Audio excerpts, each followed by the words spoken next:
Hmm? Go look at what?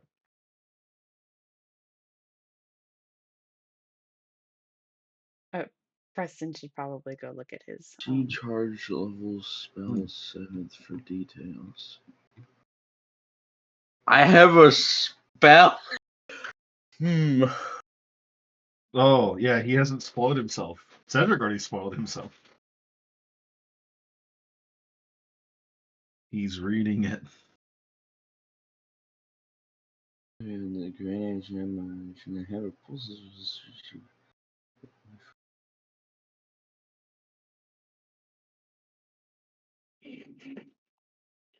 A charisma saving throw of 18. Jesus. On failure, they are paralyzed.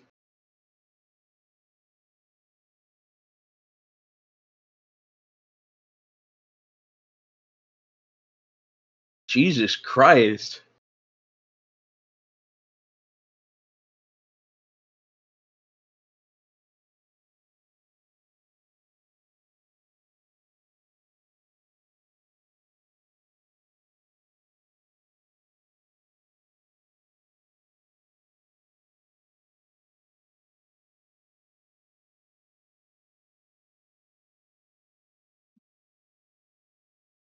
This spell sounds very legendary action proof. No, not proof. This spell sounds very legendary action. Gonna be used against it-esque. If that makes any sense, because that's what this sounds like. That's what this sounds like, because if this happens, bad things happen to the people this happens to. This is awesome. Effect ends the MGM. Silently observing those who still stand.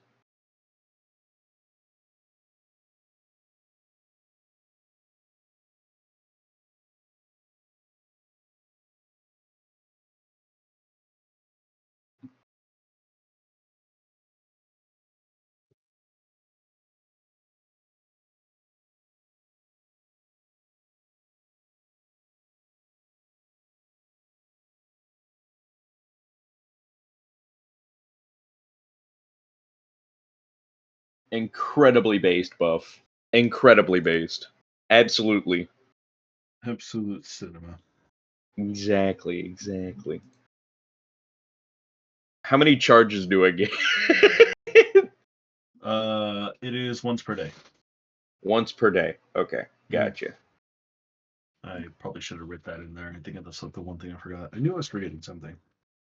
Yeah, because it says one charge.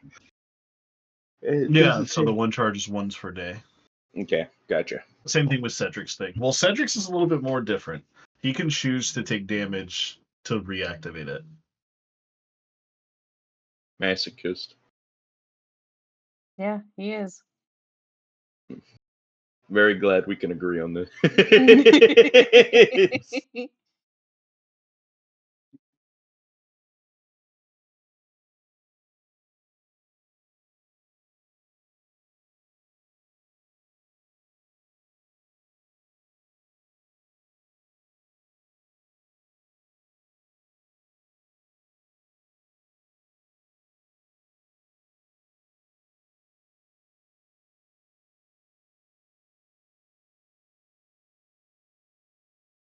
Haven't even had a chance to use the divine ability on my hammer yet. Then again, I'm glad it hasn't come to that.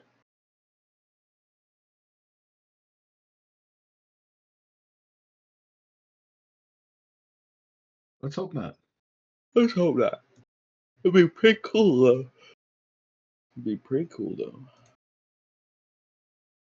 Disclaimer: this is a fan-made playlist that compiles the music from various games, artists. I do not own any of the music featured in this video.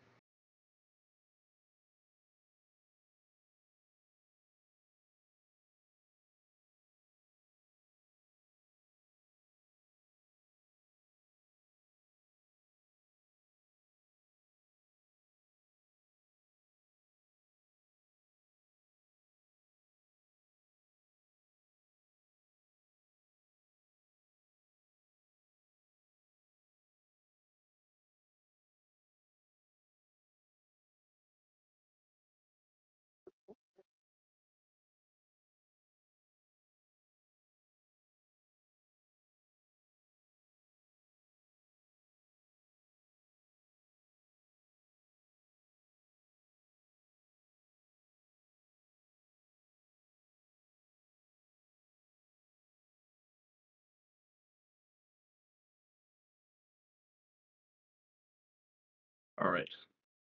Sorry, I got a text message saying, "Hello, is this Nisea?" I'm like, "No, this is not this person who you think it is."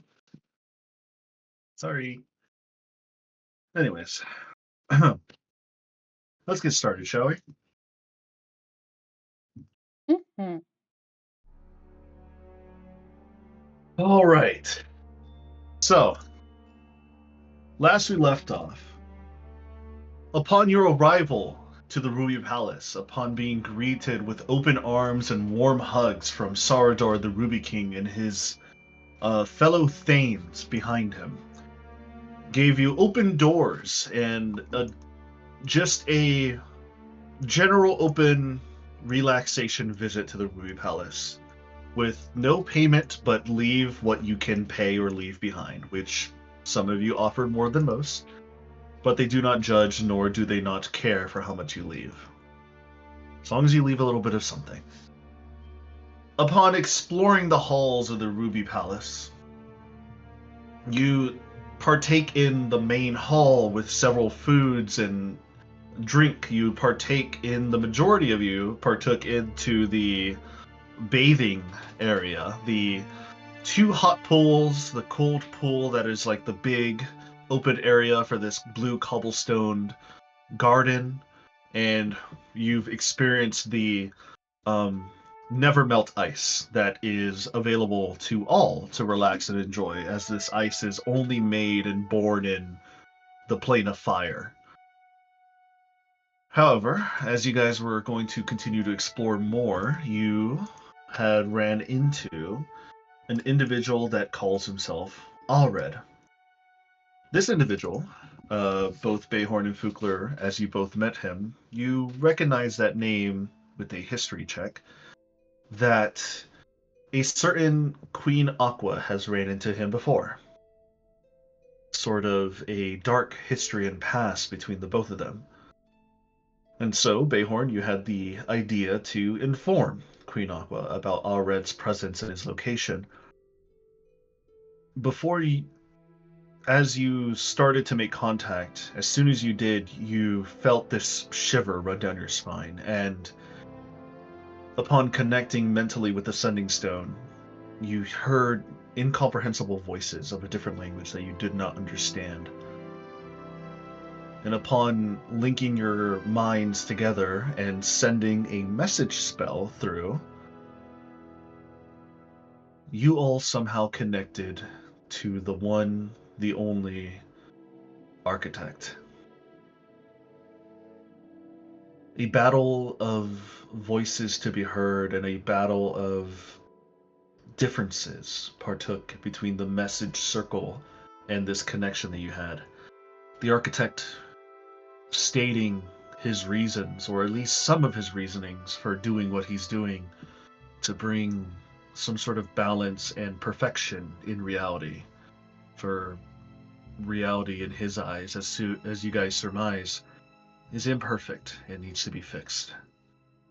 There's too much strife and unhappiness in the universe, so this being, this thing, is setting out to fix it.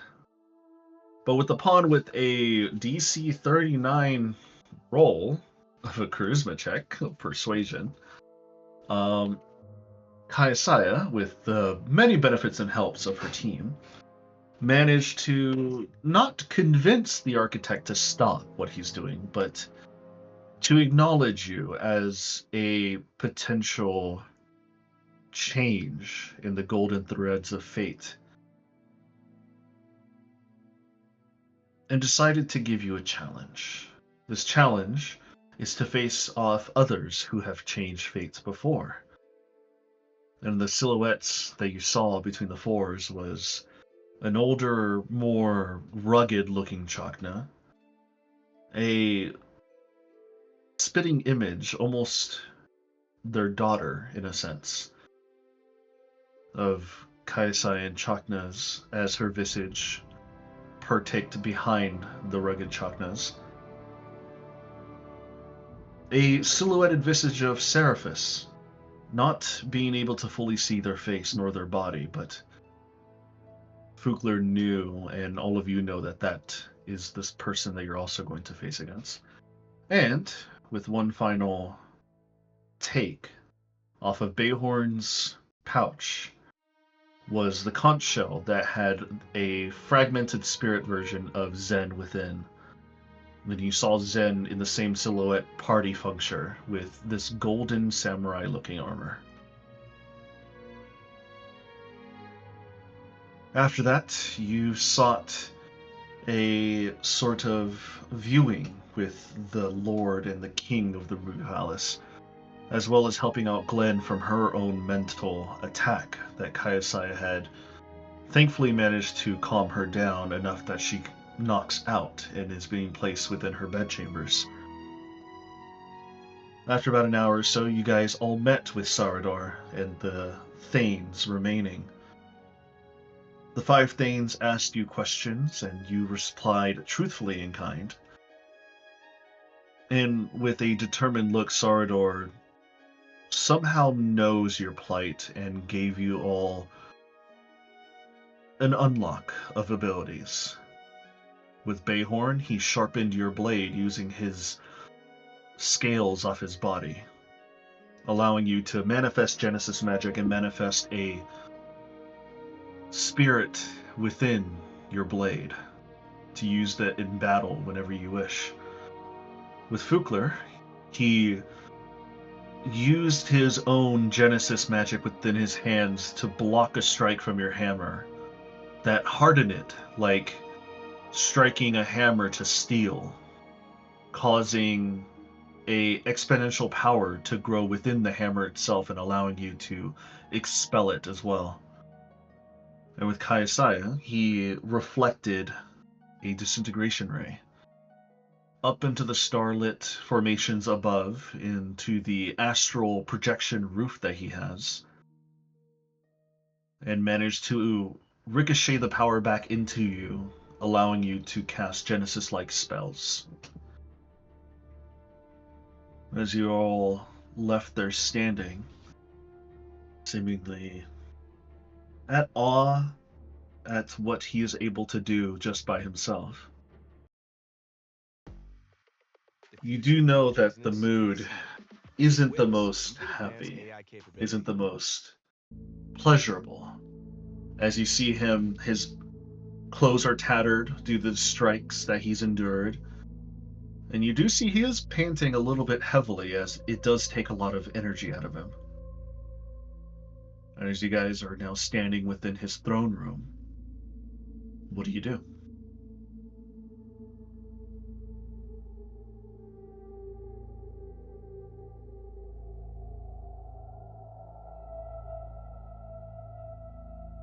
I first things first look at everyone and check that they're okay. Oh, they're fine. In fact, they didn't take any damage or anything.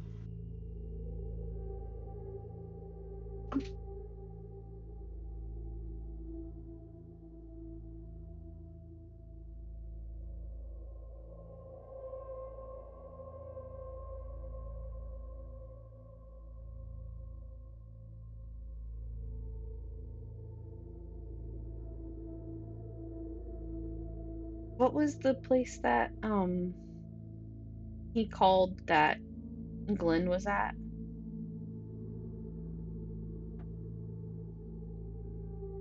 The place that he referred to, as one of the Thanes had exclaimed that they referred to, was called the Rift of the First Thought.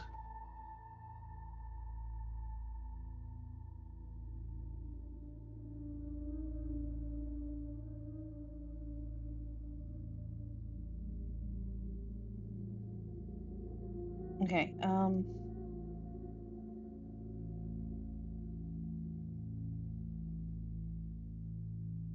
I'll ask, what and where is this rift of the first thought?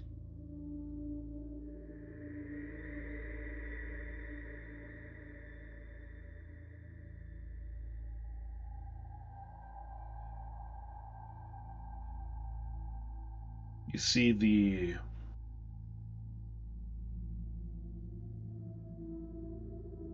You see the Thanes all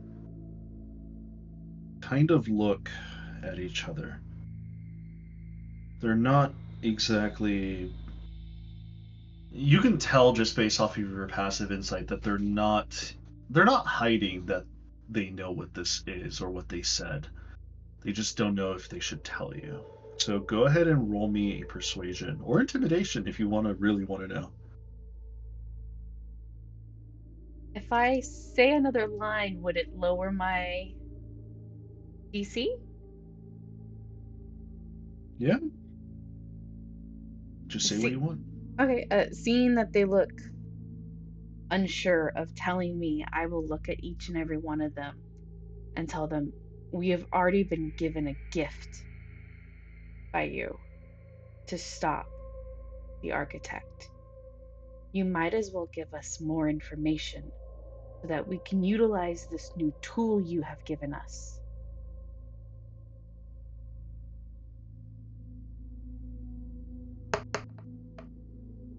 The Nat 20.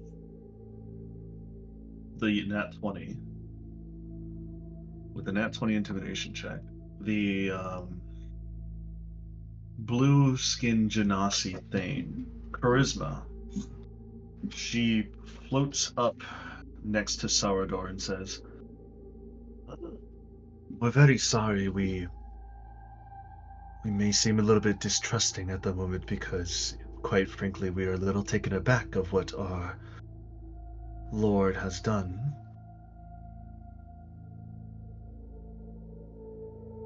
We have had a very interesting history between mortals and ourselves, so we like to take precautions. But seeing as Lord Saldoror has given you a gift such as this, I would surmise a little information would not be out of the picture to give as well." You see, walking towards you guys is Samargad, the Yanti. The first thought, this rift. It is a spark, a place that has ignited all psionic power and consciousness. At the very least, we think within this realm or even beyond. We have speculated and rumored that it is a place that no mortal nor divine can even reach. In fact, even I don't know where it is, but somebody in this room is rumored to know where it is, and he's staring daggers over at Saradar.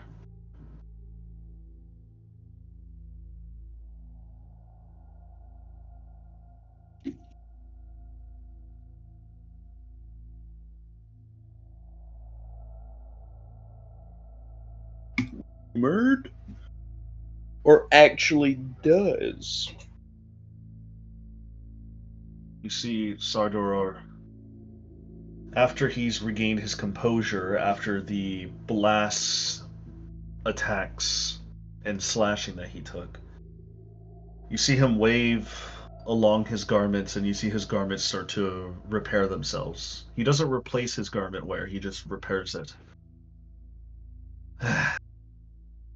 You see his high elven stature kind of lean a little bit, as in like he's letting a weight off of his shoulders. The rift of the first thought is a chamber beyond time, where thought becomes reality. Some have mistaken it for the dream realm, a realm where those who are fortunate enough to sleep and dream can wander into.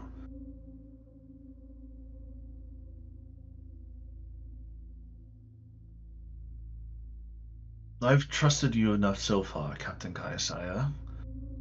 I just don't know about the rest of your crew.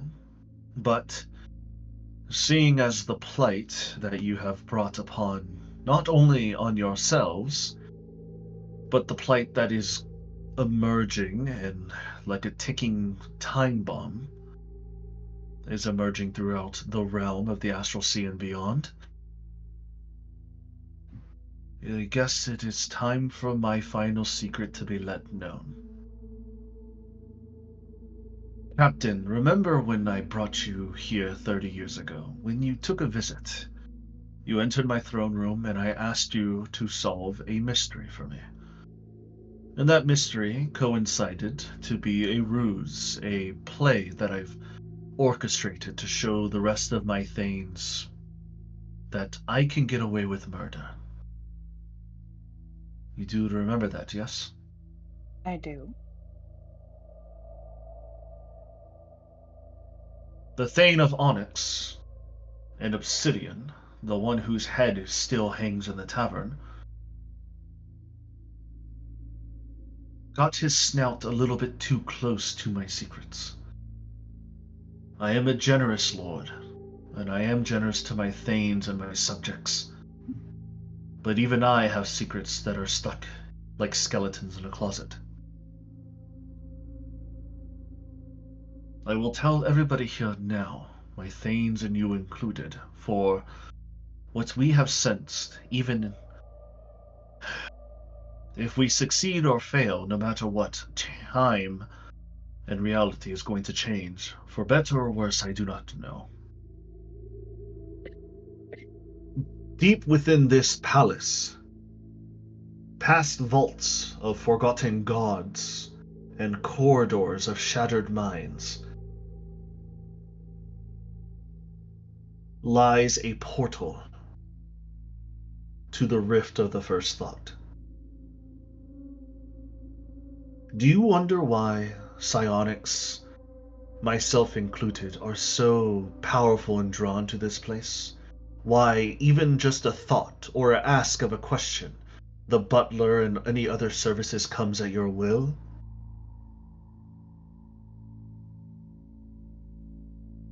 Because in a way, this is the epicenter of everything. Not just one, a fragment. The actual rift of thought is somewhere undescribable, somewhere where I can't even chart a map to from the Astral Sea. There is a small portal here, as small as a mouse, that bleeds in to the underground obsidian and rock far beneath the lava moat, that allows this place to grow and become grander with each passing thought and day that enters within its halls. Now, of course, that portal will not be able to fit anybody through unless you're a druid who likes to terramorph themselves into a rat or an ant. Good luck getting to the other side, though. Those who ventured in have never came out.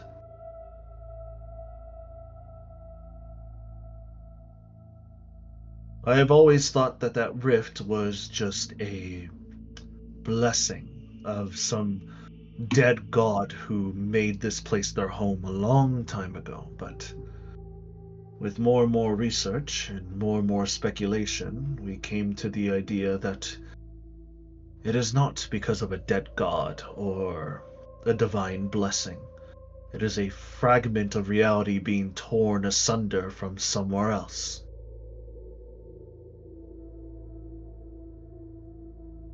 This first thought, this rift, is set to hold the primordial spark.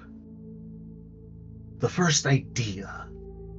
The first thing that birthed consciousness into this realm. Even when you get near the rat-like torn epicenter, reality bends far more than it should. Time falters, and the minds of those who even step foot next to it risk unraveling within themselves.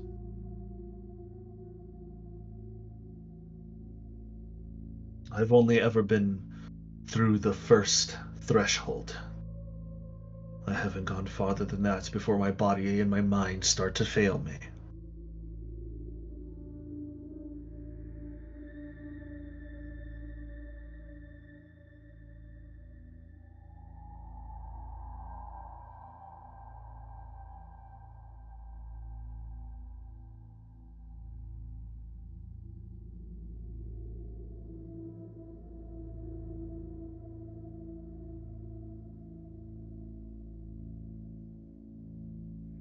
So, does anybody have any questions for me or my thanes at this point?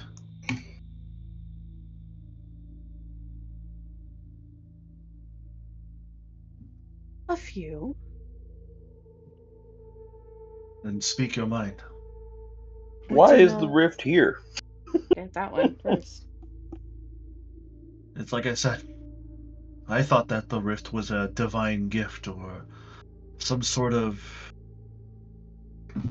blessing or some sort of thing that a god left behind. I just built my home on top of it when I utilized its powers to expand the palace from a small home into the grand palace that you see now. Which each strong psionic person that walks through these halls, a little bit more of the palace grows. Including you three. The three of you managed to add an extra bedchamber.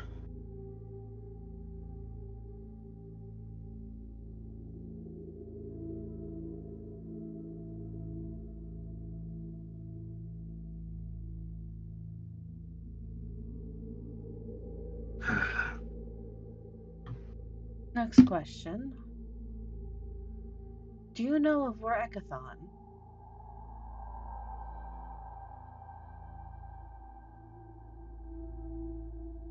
The Creation Father. I know of him.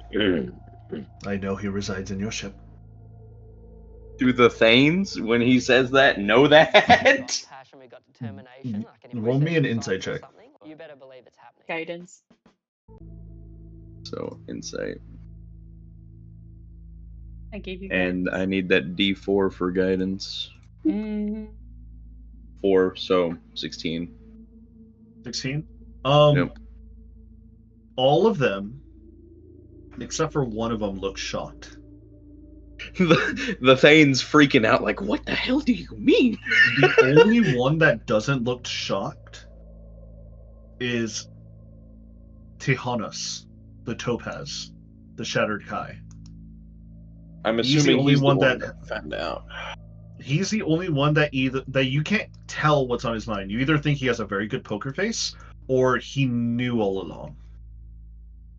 One of the two. But everyone else kind of has like they're all looking at each other. You can see their eyes are like darting back and forth between you three and the Lord himself. And you see that some of them also like shift their body language like they just learned new information.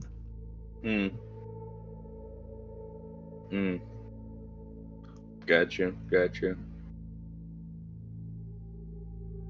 To be frank, Captain, I did not realize that the Creation Father would even bless any mortals with his presence unless he had a good reason to.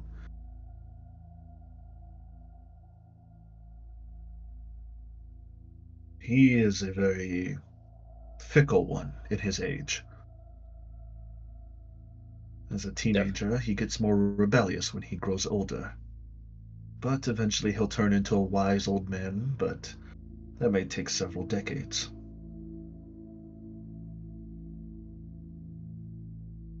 But I knew that he was on your ship.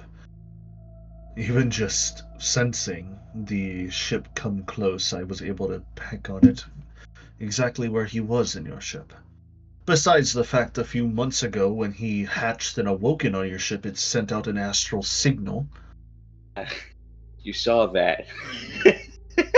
I wasn't the only one. That's true.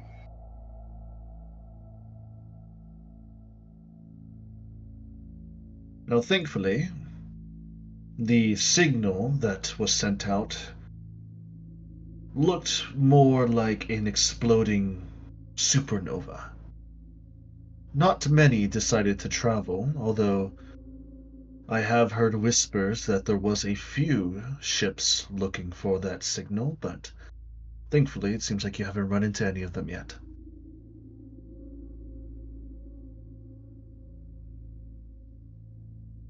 Thankfully. Mm-hmm.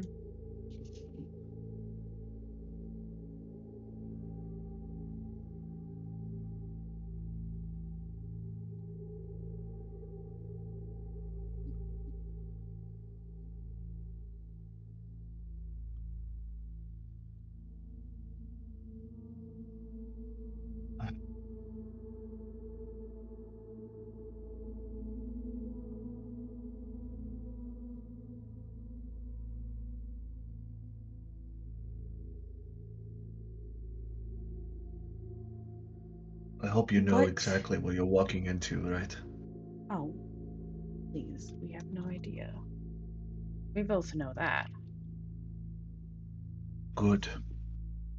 The less information you know, quite frankly, the better. This thing you're facing up against, I worried that it would come in my lifetime. It seems like my fears were true, and they were warranted. This architect, as he calls himself, she has no gender nor body take, it just is. This architect is an unraveler, a thinker, a conjurer. Something so powerful that with just a thought that it can change our reality for better or worse. The question is, why hasn't he done anything already?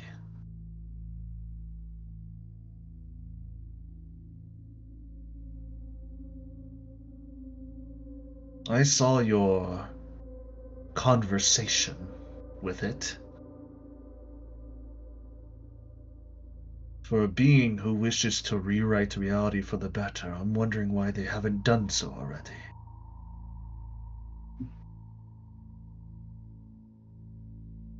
We would be Perhaps, powerless to stop it. perhaps it's the same reason why some creatures don't outright kill their food. That they observe, watch, learn. It said it was not happy with how this universe is, the pain that is in here. Perhaps it's watching and taking notes.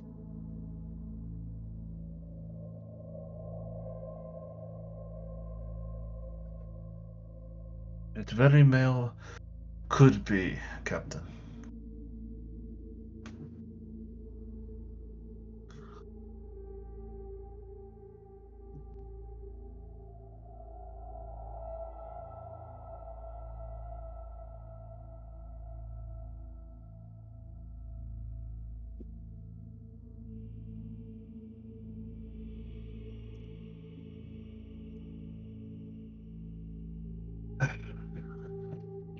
What will Do you you have a plan? do with the information we have given you, such as with my grandmother? To be honest, there's not much I can do.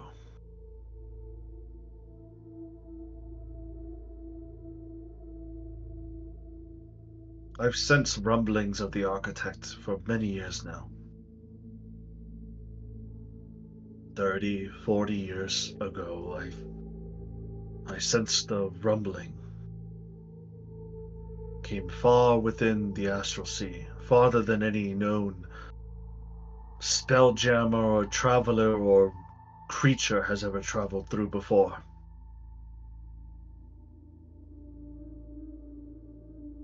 You see the um, the topaz. You see he walks up next to Sarador. And Tahanis says out loud, I have wandered from place to place for a long time now, and I relay my information back to my lord. I am well over 3,000 years old at this point. The first rumblings were 2,000 years ago. Now, due to time and space travel, I would assume that those original rumblings came from an origin of nature far older than what I surmised. This thing has been festering and growing for a very long time now. And as my thanes around me and my lord knows, there's not much we can do exactly.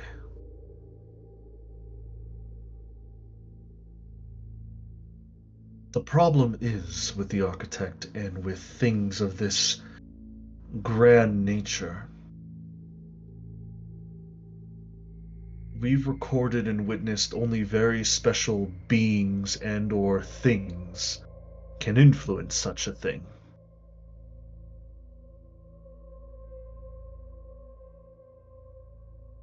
It's a myth. It's a mythology known as the Golden Threads. Anyone with a golden thread of fate is said to have changed or can change fate itself. He then reaches behind his back, and you hear him shuffling something, and he pulls out what looks to be this, it's not a shawl, it's some sort of like,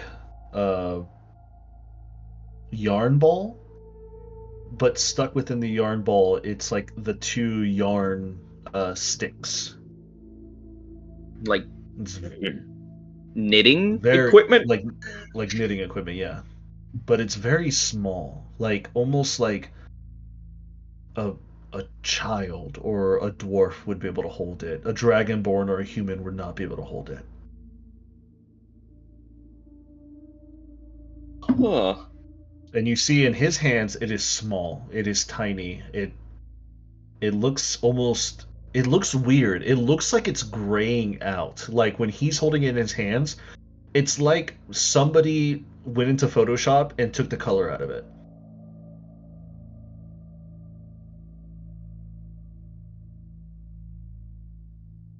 So you say that someone with these threads can change.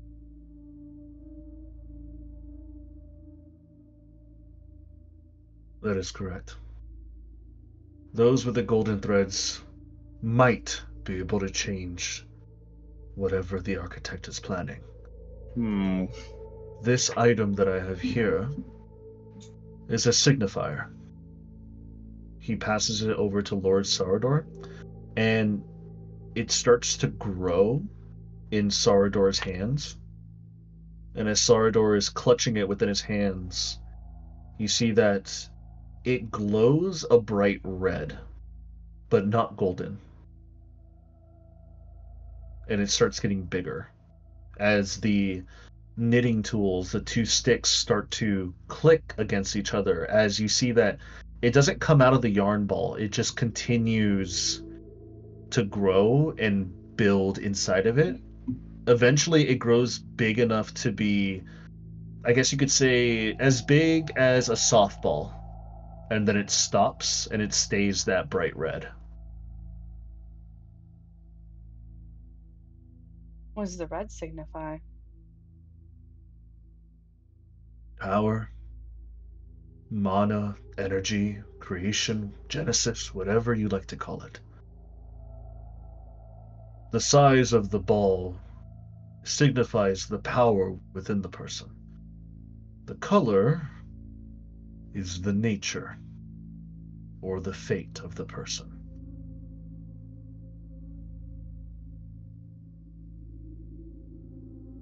As you saw with mine is simple, small, grayed out. I don't have much power, but I am grayed, covert, stealthy. I am a wanderer of sorts. I go within city halls, within city streets and crowds, and nobody pays attention to me. There's benefits to being less powerful than most, and he looks over at his lord.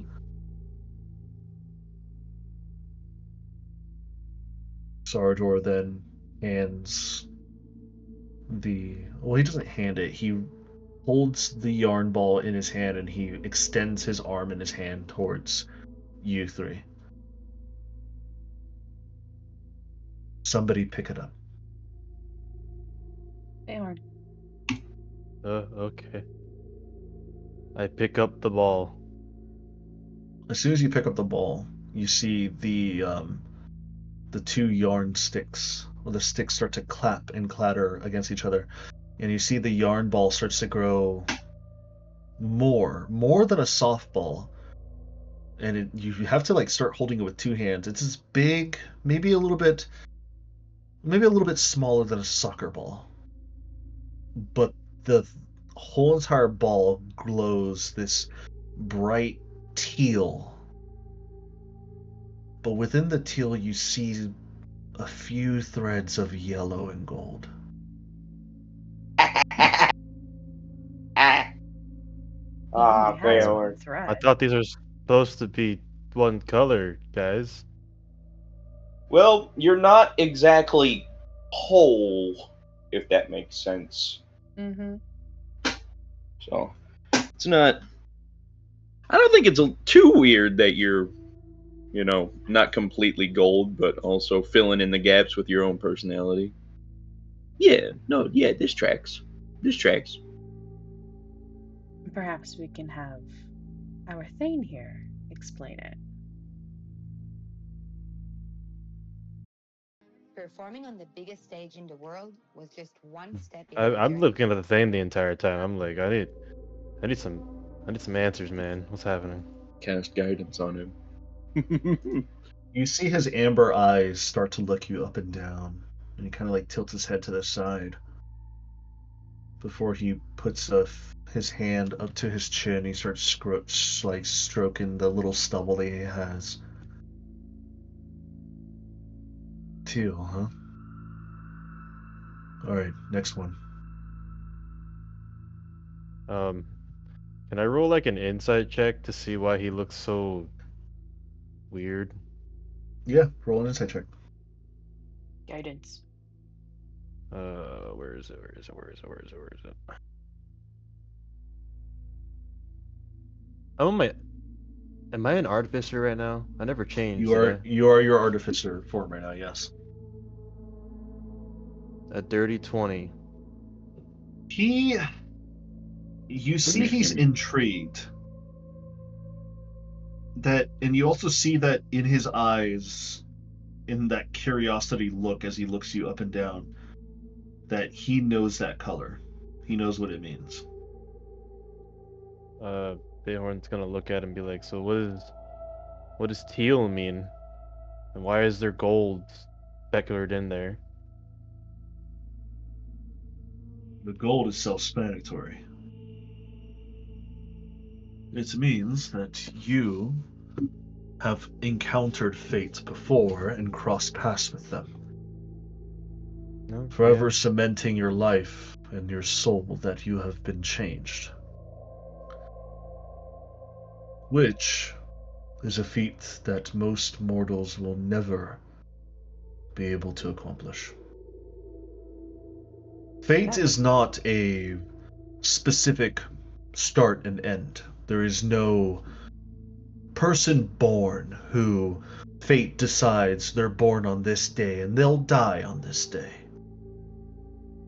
The string of fate is more of a guideline, a path that those who are strong enough to survive can walk on like a trapeze set. Sometimes you fall off. Children who are stillborn. Children who lose themselves in the wilderness. Young men and women who sign up for war. And sometimes it's even comically sad that those who live to a prime age never fulfill their fate. You have to stay motivated. You have to stay walking along this fine string to achieve what it's meant for you to do. And if you are to perish and falter in life before your fate fate has concluded, it is scrapped and returned back into the yarn.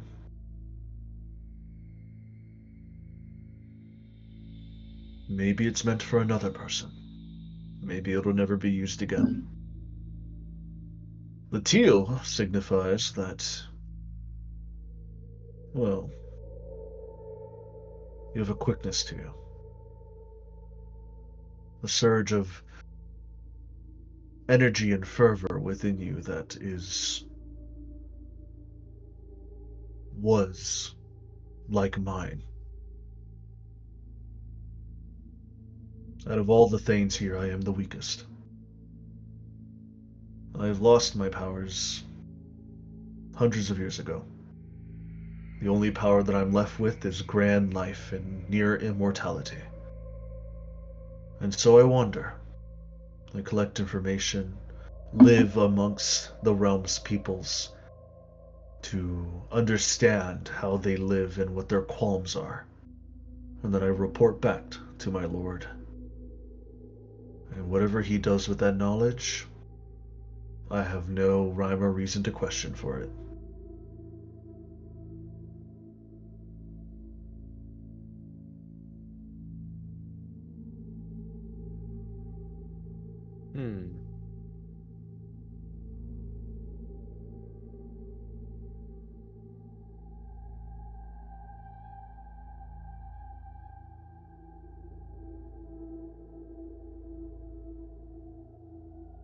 Pass it along to one of your companions.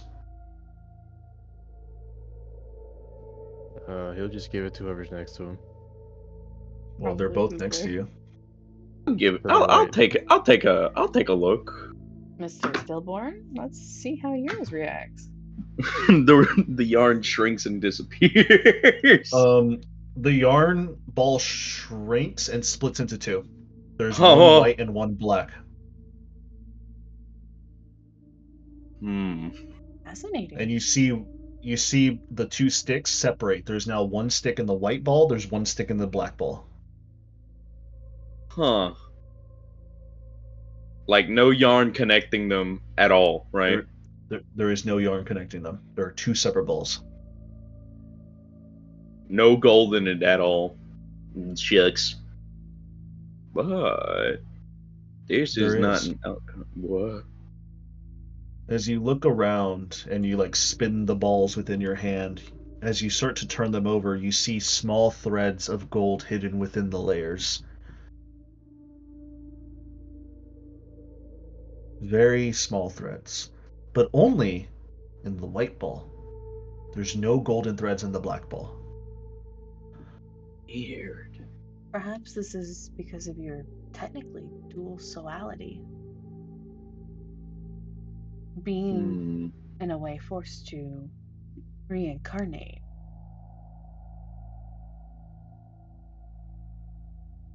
And or due to what happened to you as a child.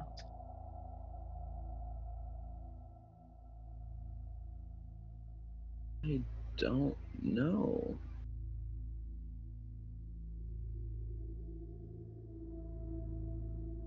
Is there anything that this could mean? I have a feeling that this isn't exactly the most common of circumstances. As you ask that question, you see Horadel, the furball, start to walk up with her staff, and she looks at you. Well, I know what this is. Well, as your company has mentioned, you were stillborn, correct? Yep. Well, sadly, when you are stillborn, you are dead. So, something or someone had to bring you back. And a part of your soul is not there anymore. I have a feeling I know where that part is. I agree. Fair. But it also could be many other things. It could have been, because you're such a stillborn and you're such a young age, the yarn probably didn't have any time to grow, so they probably split into two because they didn't know what to do. but they're together in a way somewhat, so that's a good thing.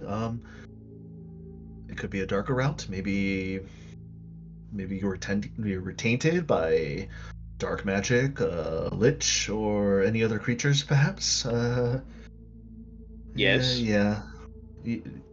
Yeah, basically. Oh, you meant yes as in that. Yes. Yes. Yeah, Oh. That was a and part of my life. Oh. Yeah. there's a couple yeses in here. There are a couple different things that it could be, and the amount of options you have just presented me with lead me to believe that there is a singular reason. Okay. Well, you should Thank get you. that fixed. Those with their soul split when they die, they don't go to nor heaven nor hells. They just gone. So try to fix that. I Oh, currently that's think it's in more than one location, to be honest. either Split in way. pieces. I think you'll Then Surface. either enjoy way. your life to the fullest, because after that there'll be no life for you to live. So Oh god. No. No. Okay. You'll be fine. Remember, your goddess has you reincarnate. You'll be fine. Yeah, but I gotta go get the stuff back. wait, Hmm. the furball raises her paw finger up. You said your goddess resurrects you? You told. He's the Not Is the it typical. you or the other thing in you?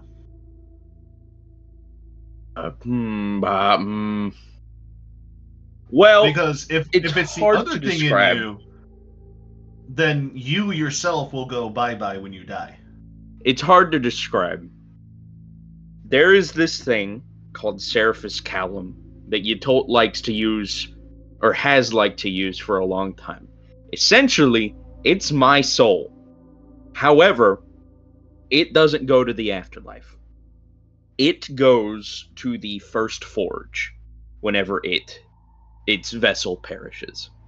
And whenever it goes to the first forge, Yatolt takes it upon herself to rework, make pliable, and completely redo that soul and send it off into a new body. So if I do die, I'll probably perish.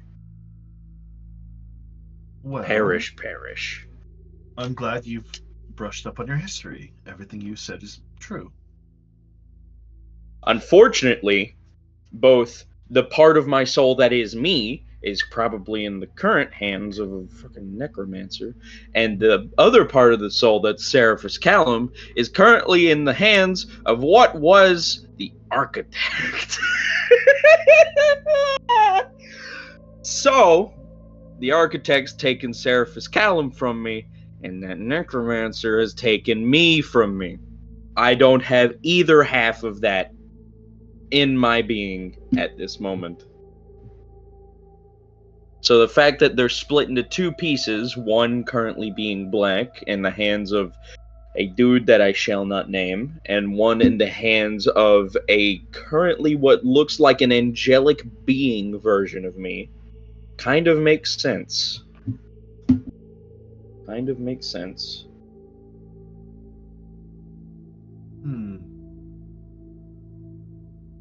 I should probably take care of both of them. We will.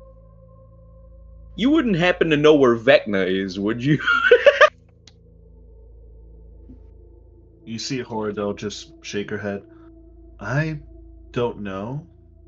But you see the Githzerai, you see his skin turn into like a bright violet as Alethelios's his eyes glow this like pure purple amethyst before he closes his eyes and looks at you. He's in a shattered mountain. He's in the Shattered Mountain. Um, it's in a it's in an odd place.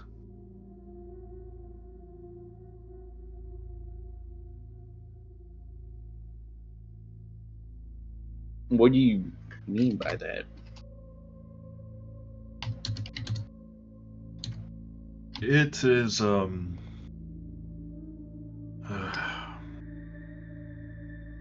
How much do you remember of your childhood? He covered his tracks. Do you know what a lobotomy is? I do know what a lobotomy is. He basically did that to me with magic. He scrambled a bunch fair- of my memories around once I was kidnapped as a child. So, nor do I remember how I got there or why I was there, but I do remember being there.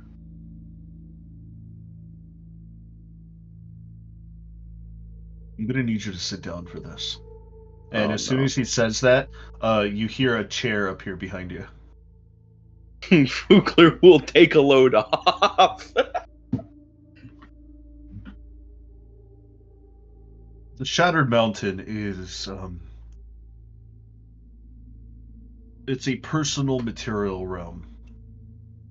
It is not on any known realm, nor continent, nor astral dominion. It is its own place. Somewhere floating in the astral sea is a portal, a ley line that goes right through it. Many visitors miss it because they don't know how to get in. Or the owner, this Vecna that you speak of, doesn't want anybody in.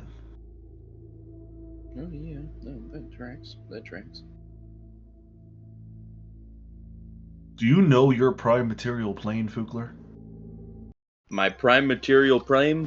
Hmm. Where do you come from? Oh, a beer. That is an easy one.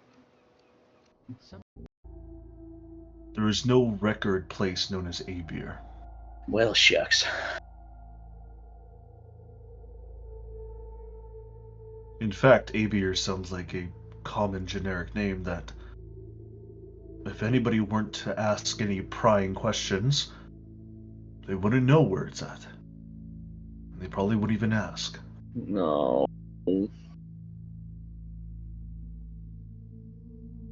The Shattered Mountain is hidden deep within the Astral Sea.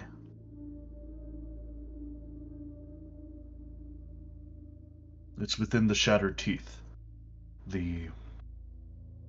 One of the strangest and one of the most hardest places to go through on a Spelljammer ship.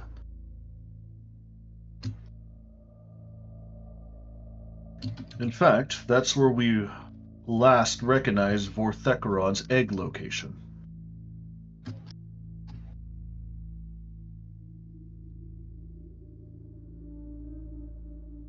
Spookler, what I'm trying to tell you without beating around the bush now is that you don't have a home. Oh. You don't have a prime material plane. Oh. So, As where far are as I can go? tell, I do not know. I do not know what the banishment spell would work on him. Because if it would banish him back to his home plane, he technically doesn't have a home plane. Because it's not his home plane to begin with. It's the Lich's. Maybe it just sends him back to where his soul is. Possibly. It could You just know, be a that's rebound effect where he just ends up in Astral Sea for a time and he comes back.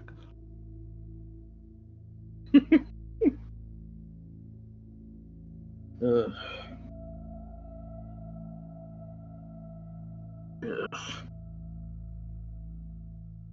Great.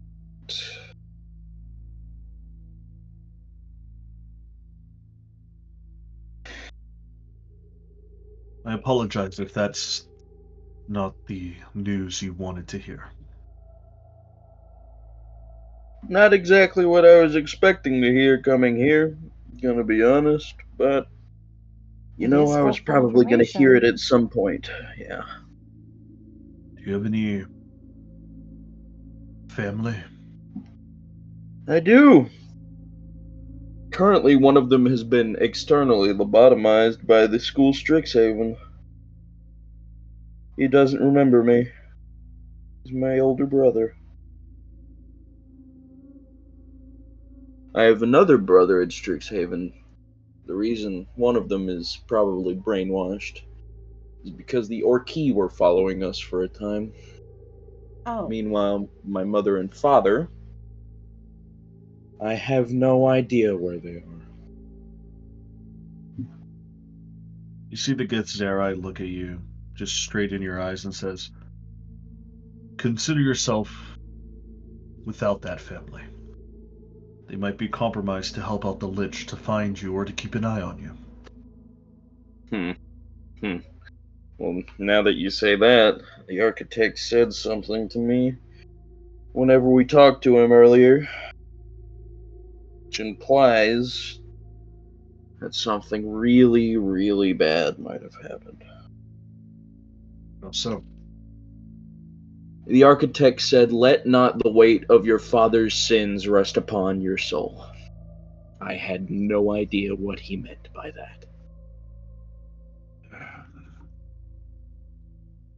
I would not know either. But, seeing as my father is in one of the few memories I have from being kidnapped, it's not too far to say that he and Vecna might have been working in cahoots. And maybe the entire reason I went there or actually got there in the first place.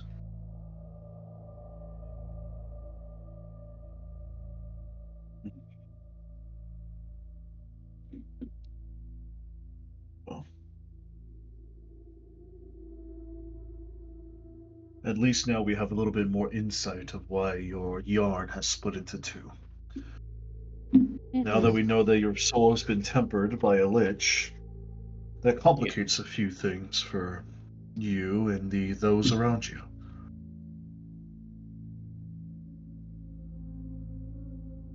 Please. I took care of the big part.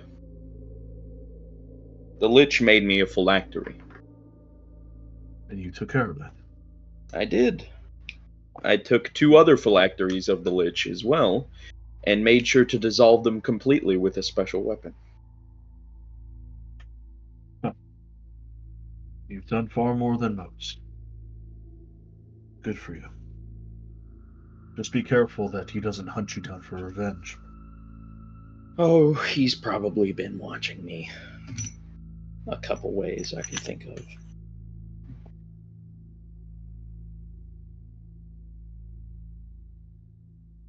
Pass the yarn ball to your final companion. And he'll pass the yarn ball to Kayasaya. Oh, take them. Your yarn ball expands almost to the size of bayhorns, about the same size, a little bit more than a softball, a little bit smaller than a soccer ball. You see as the tools clink against each other as they're growing your yarn ball. You see bright red, browns, a little bit of green, but you also do see the golden threads within.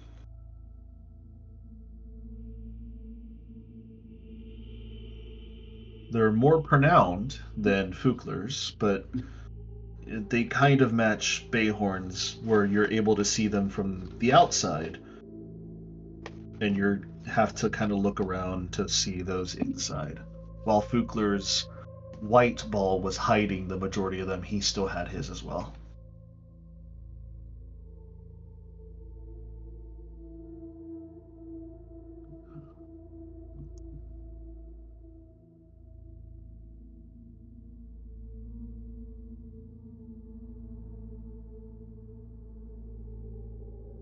Sardor looks at you with the yarn ball in your hand. You have multicolored, I see. That's good. I always knew you were very versatile, Captain, but it seems like your soul also counts for it as well. Darker Versatile. colors. What ways? Darker colors like reds and browns signify raw power. The darker, the more evil in nature, I guess you could say it is. The browns that I see don't concern me. It means that recently, or throughout your life, you have been touched by darkness or wicked ways, and thankfully you haven't fully teetered on that side yet. The red shows innate magical ability, like with mine. If I were to hold that ball again, it would expand far greater.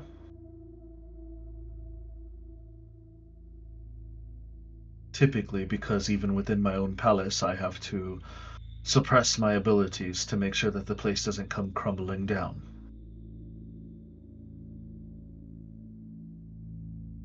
Now, the green, it means you are pinged with life and nature itself. It seems like it's more of a new addition, something recent. I'm not too sure why. I'm unsure either. Well, you know your travels more than I do, my dear, so you have more of an idea than I do. I cannot tell you why you have that color.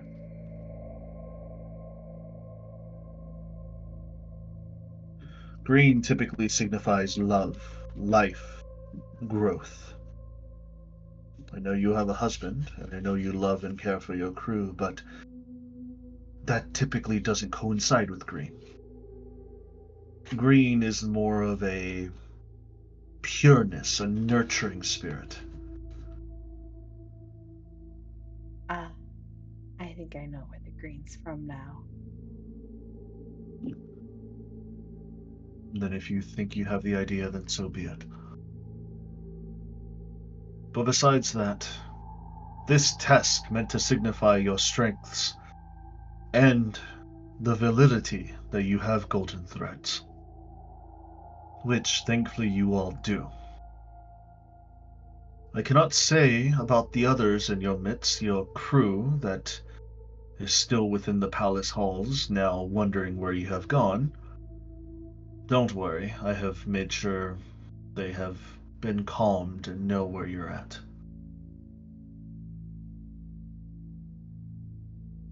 To Some of know that them, you have these golden threads puts confidence in my own stature that you're able to help subside against the architect, or maybe even stop him completely. some of our crew might have golden threads as well. The more the better. However, even with 3 of you with golden threads in one room, that is an astronomical anomaly. Even I don't have golden threads, my dear.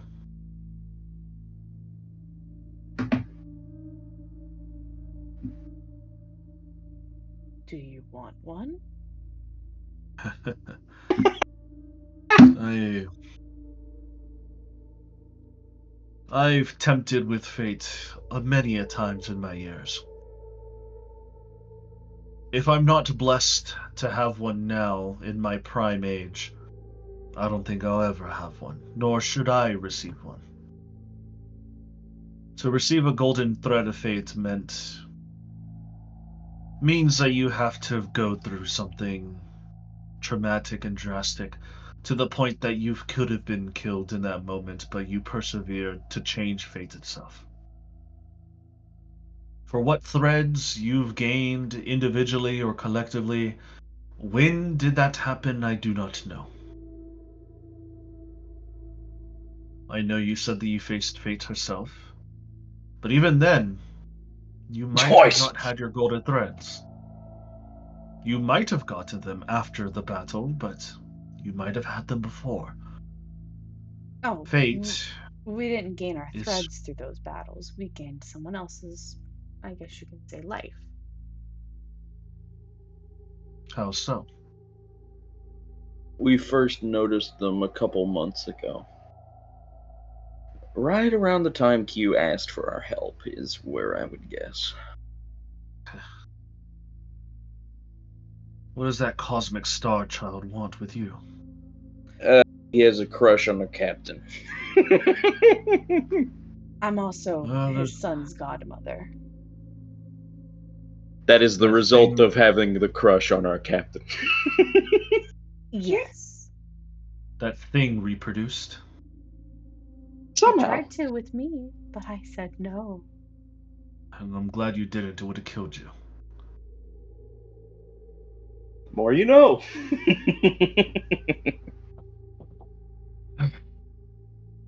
Hmm. But that's when we noticed them. Doubt their direct result. As fate Yeah. herself said, we are all interconnected and drawn by the threads of fate. Chakna here, her husband, was the result of being brought back by fate, getting his strings reattached by a certain procedure done by a, well, let's call him a medical genius. A former And crew of mine that you have met. yes, he brought Chakna back, and fate took it as a challenge to her. And so she made us fight our own inner demons. Me, I fought Vecna. Bayhorn fought himself. And Kayasaya also fought herself. Wasn't that it? Or was it someone else? No, I, in a way, fought myself, yes.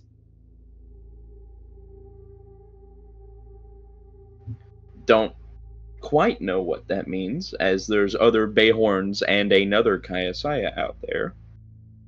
But I can guess as to why I had to fight Vecna. And so, because of this, Fate said to those who challenge Fate, if you wish to defy it, you have to usurp this challenge.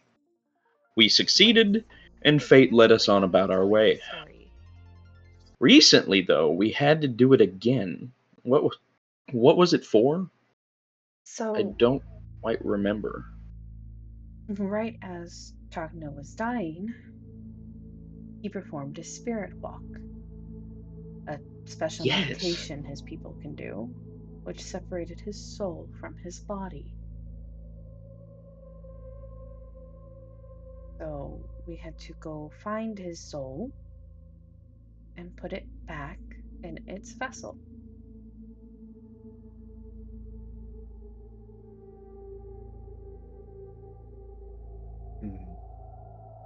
Upon doing so, Fate herself showed up. She made us fight 3 past, present, and future versions of my husband. I may have gotten a lick on her, but we succeeded, and his threads and soul has been reemerged with his body. How do the dragons look knowing that Kayasaya tried to hit Fate? Oh no, hit and succeeded to hit Fate.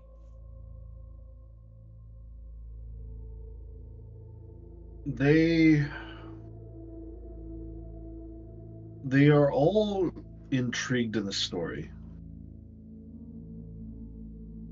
but none of them look extremely shocked. Like they do have some of them are like more interested than others. Sapphire specifically, charisma, she is enamored in the storytelling. Okay. But the rest of them are just nodding their heads along and listening intently. So, I would safely assume that Chakna has golden strings of fate, as we've had to talk to Fate twice about getting him in line. And Now, considering he broke Fate and defied it, he is one of the alternate creatures we'd have to fight against on the architect's behalf. I'm assuming, noticing the pattern here, that once we get all of our own things back, Bayhorn his soul pieces, me my own soul that was taken from me, we might have to do that again.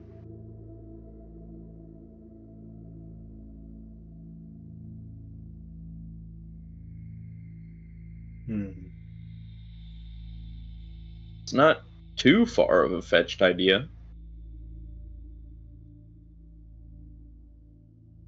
But It is not. we've had to talk to fate a little sternly twice, and we've come to an agreement twice.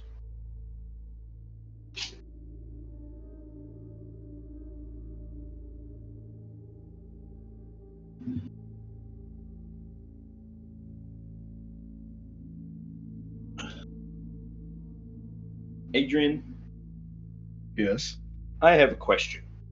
What is your question? Compared to the architect, where is fate on the power scaling? I feel like they're in similar realms. Do you really want to know? If she's individual to each dimension, then she's nowhere near the architect's power. But if there's like a central fate that's responsible for everything, everywhere, all at once, then yeah, I'd assume they're pretty similar. Fate's in charge of how things are going to go with the creation, and the architect is responsible for creating it. You know what I mean? So I'm kind of curious. To say your curiosity, Fate has the same limitation structure of all my gods, That's good to know. where they get more power the more people believe in them. Gotcha. Or, Gotcha. as well, gods also get power by those who defy them, because they believe that they are real enough to defy.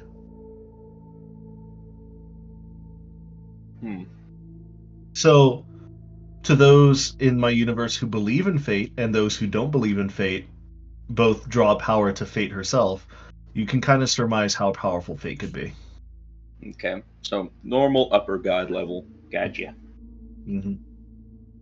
Normal to higher upper god level. Basically. Full deity. Mm-hmm. Because here's the thing, you either believe in fate or you don't. No matter Yep. what, you're giving power to fate. Yep, as I thought. Same with Yetold. Mm-hmm.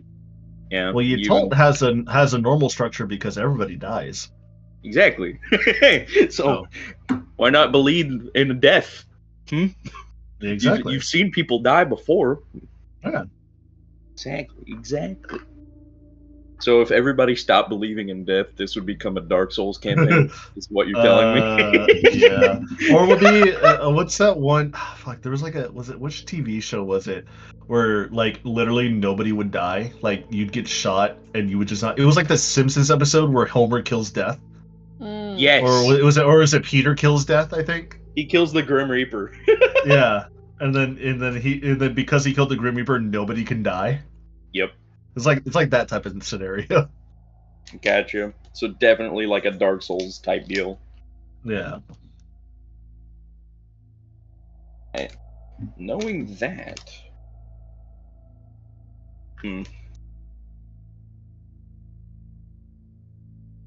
But we've had a couple conversations with Fate in the past. Now, knowing whether our strings have either been plucked or have been strengthened, I'm not sure.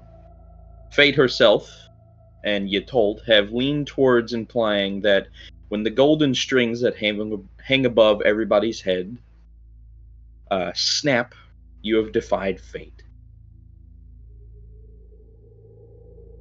But I'm not sure how much merit that has. It could just mean we're going along with how things are planned.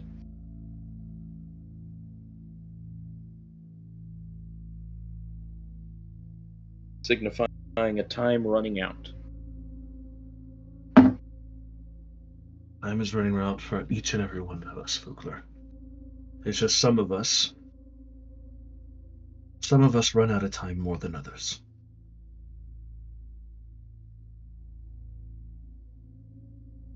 You see,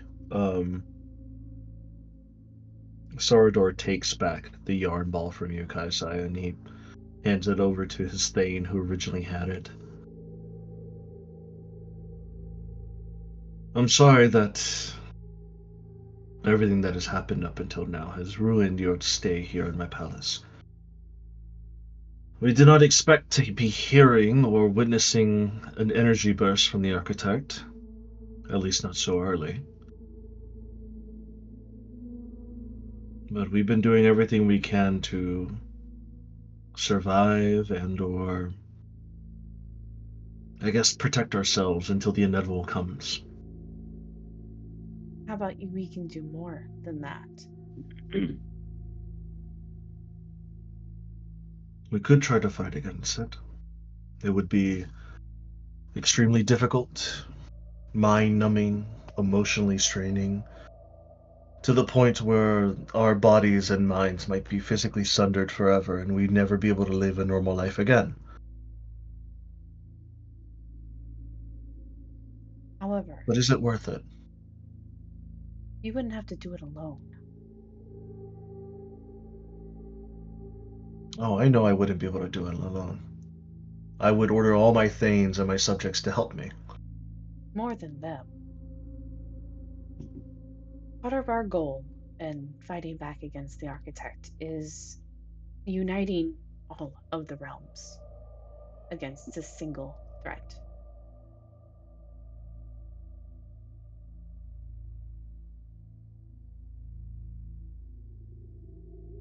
You wish to unite all the realms.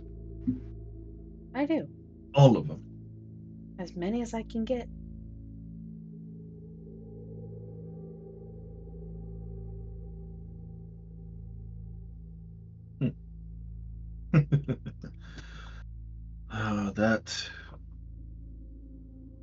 That would take a long time.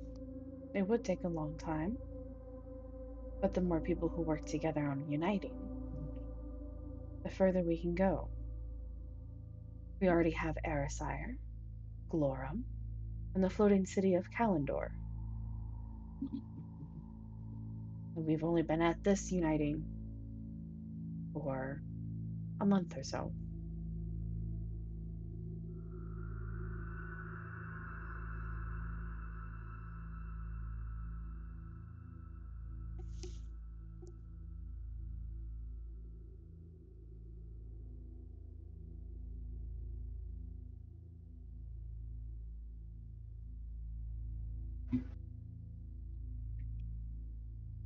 Booklery, where did you say your realm was at again? I said a beer, but apparently that doesn't exist.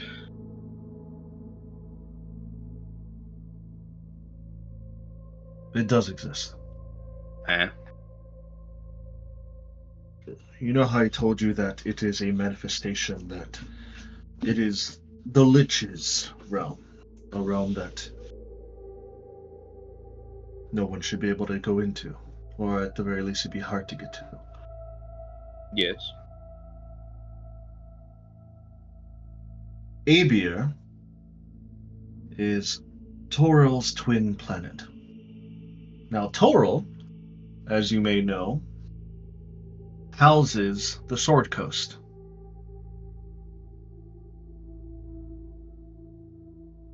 Abir was once its,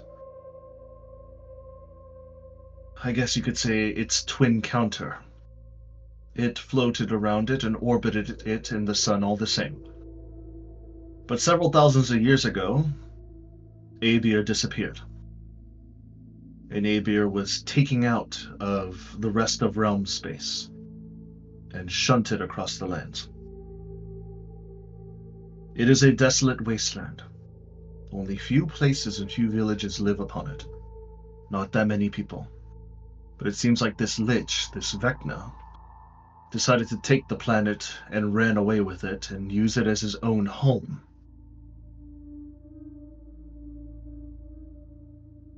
Now, if you were to travel to Abia and sunder him, or at the very least, try to recruit people out of Abia, you might be able to find some strong warriors there.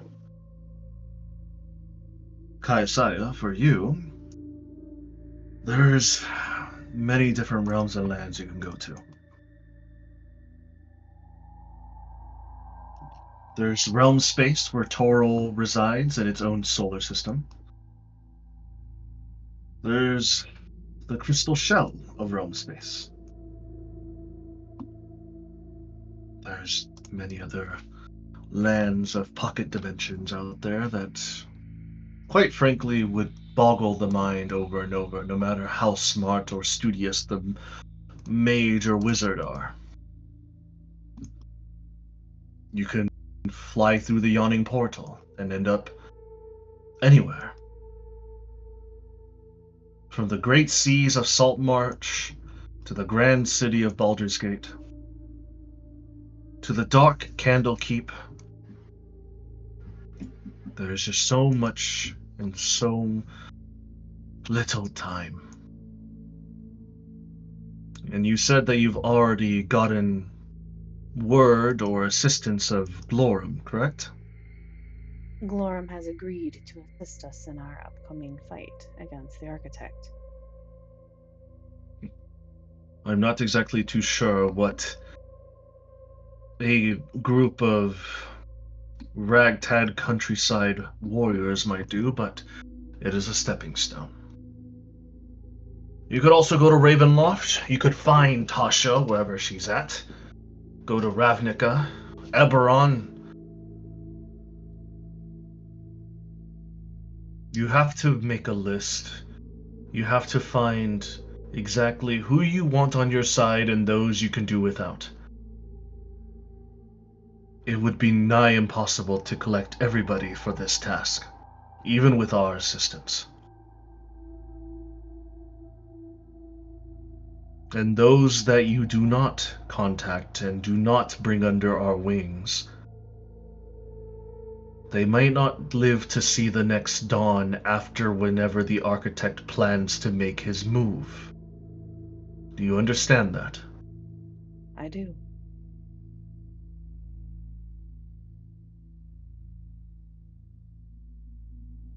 Then it seems like you, myself, and my Thanes are all in agreement then.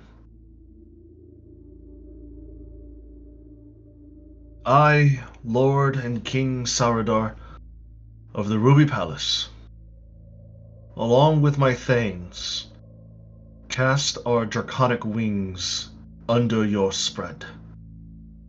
We shall try to help and lift up your actions and try to collect resources and/or peoples that can help against the architect. Our influence is great. You have to be the envoy.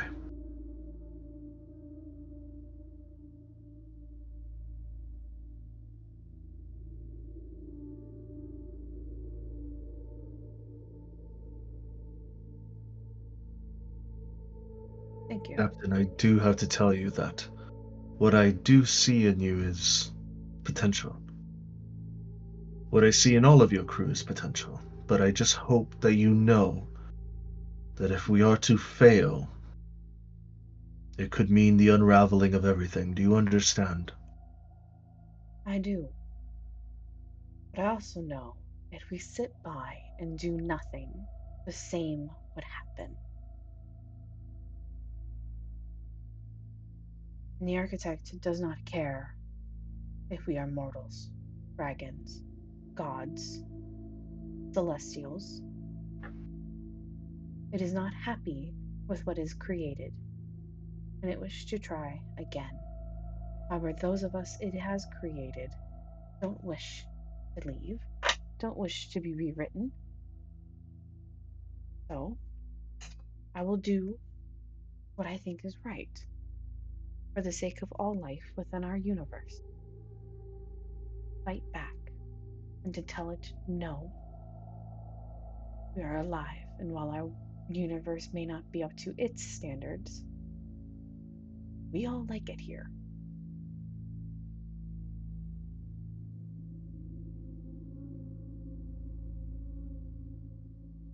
I see things slightly different. I do agree with everything you've said except for one thing. Things can always be improved on. No, it's not that.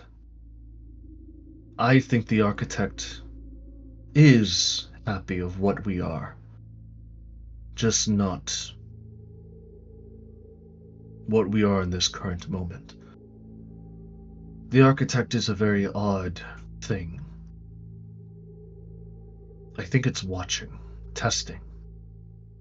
and has set a date and time that, if things don't radically change, it will incorporate its grand design.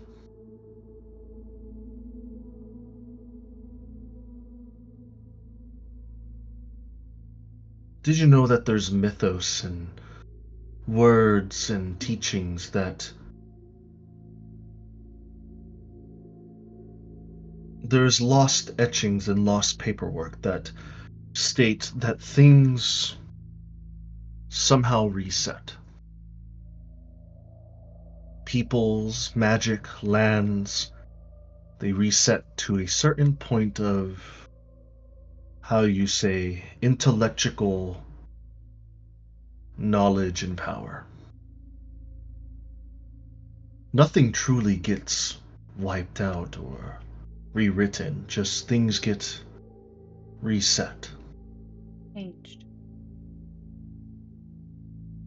And some of us, not me, not my Thanes, there is some beings that are still around that know exactly what I'm pertaining to. And he looks beyond you three, and he's staring at somebody behind you guys.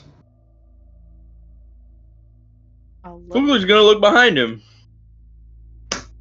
You see the tall, dark-skinned, very nicely robed, dressed figure of Orthek Rod's human form. Oh, he decided to join us. Does he have a glass of wine still? I'm guessing. No, he does not. Oh wow, he's not drunk. But he is, in his hand, he is tossing an apple back and forth, and he's catching it, and he's tossing it up back and forth. So good of you to join us, finally, Creation Father. You see Vorthakron stop, and he takes a bite of his apple.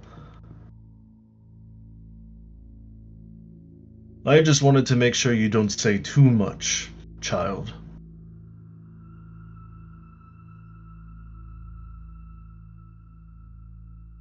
You know that. I'll take over the proceedings from here. Thank you. Captain Kaisaya, Bayhorn, and Fugler, I'd personally like to thank you for not destroying my egg, nor leaving me somewhere out in the dark expanse of the Astral Sea. You've allowed me to grow within your ship, allowed me to learn, allowed me to enjoy your company.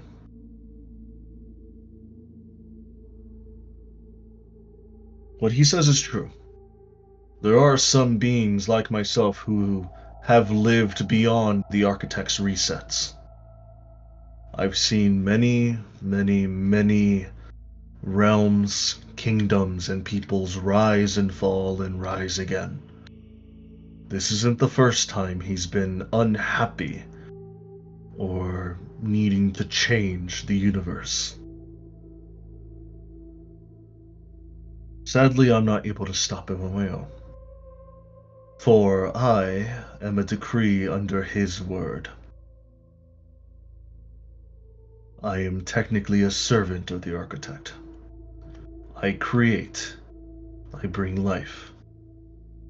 I spread Genesis magic to the realms beyond, and allow things to grow, learn, and fester.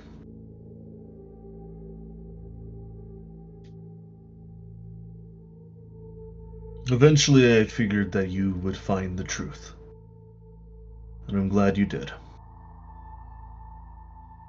I care for each and one of you, including your crew that is currently enjoying themselves upstairs. It was just, I guess you could say, fate that my egg landed on your ship. And for that, I apologize. It was something that I could not have foreseen. Even with the immense power that I had within my shells, even I can't change what is to come.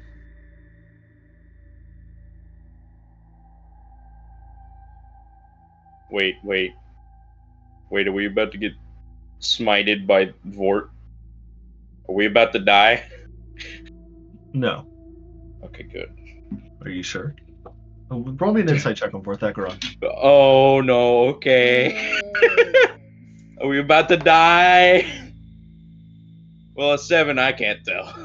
Guys, I rolled a 23. Hold on, let me add so guidance. she Let me can add guidance. tell. Let me add guidance. Behorn, did you want to roll? 26. Behorn rolled in 20. That's good. Oh, that's 53 minutes ago. 1 second. What were you doing? Were you playing Charles in the background? You caught me at a bad time in the bathroom. Oh, Oh. my god. Boy, Lord. This man's in the bathroom. This man's taking a shit. This man's taking a shit. No, I'm not. Then he's frying chicken in there. He's pulling his Yeah, cock out. you don't know if I have a grill in there. Frying know chicken. You know what? I wouldn't be surprised. You probably would take your air fryer into the shower. You know, funnily enough, I rolled another dirty 20, so yeah. No. Nice. Still 20. So Kaisai and Behorn, you can see that he doesn't mean any ill harm or ill intent.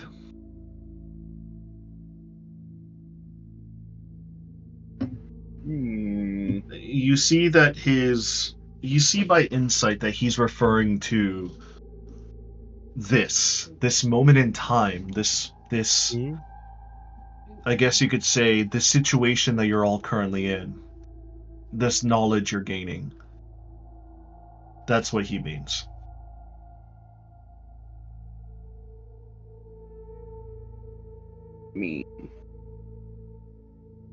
I kind of figured. Yeah, no. It's very strange, though, for a servant of the architect to, I don't know, not want to serve him anymore. Well, in his defense, the same can be said for a previous life of yours who didn't want to serve Vecna, but did.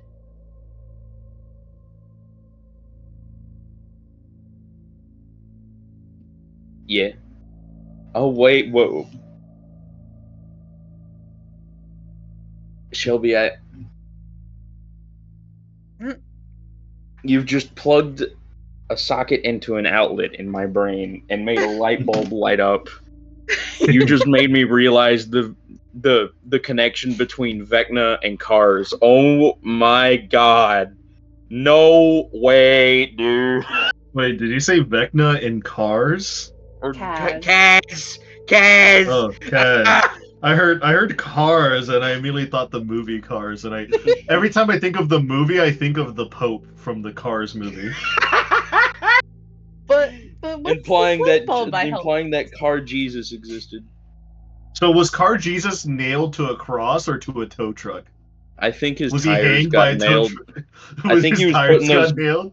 I think he was putting one of those body shop things, and his tires got nailed to it. So how did he get hanged? Was he showing like his full body, like full frontal, or did they have to hang him full upside undercarriage? down, like a full undercarriage? What was it? Like I gotta know. If there's a Christian Pope or the Catholic Pope in Cars, there has to be Jesus of Nazareth. I honestly don't know. Oh.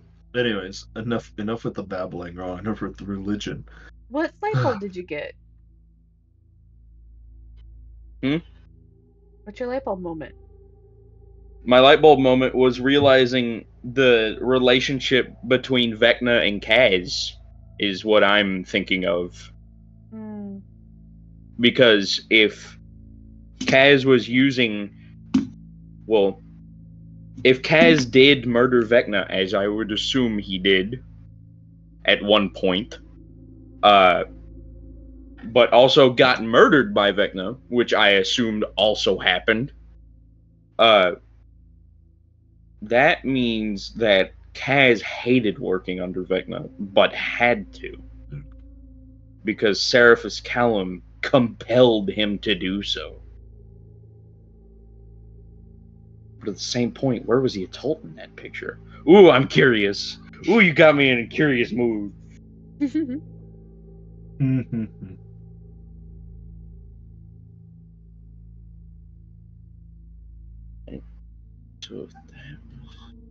But yeah, no. Vort can easily be stuck working under the architect because he was created to, even though he doesn't want to, but perhaps sees that we can help start the chance of fighting back. I'd happen to agree.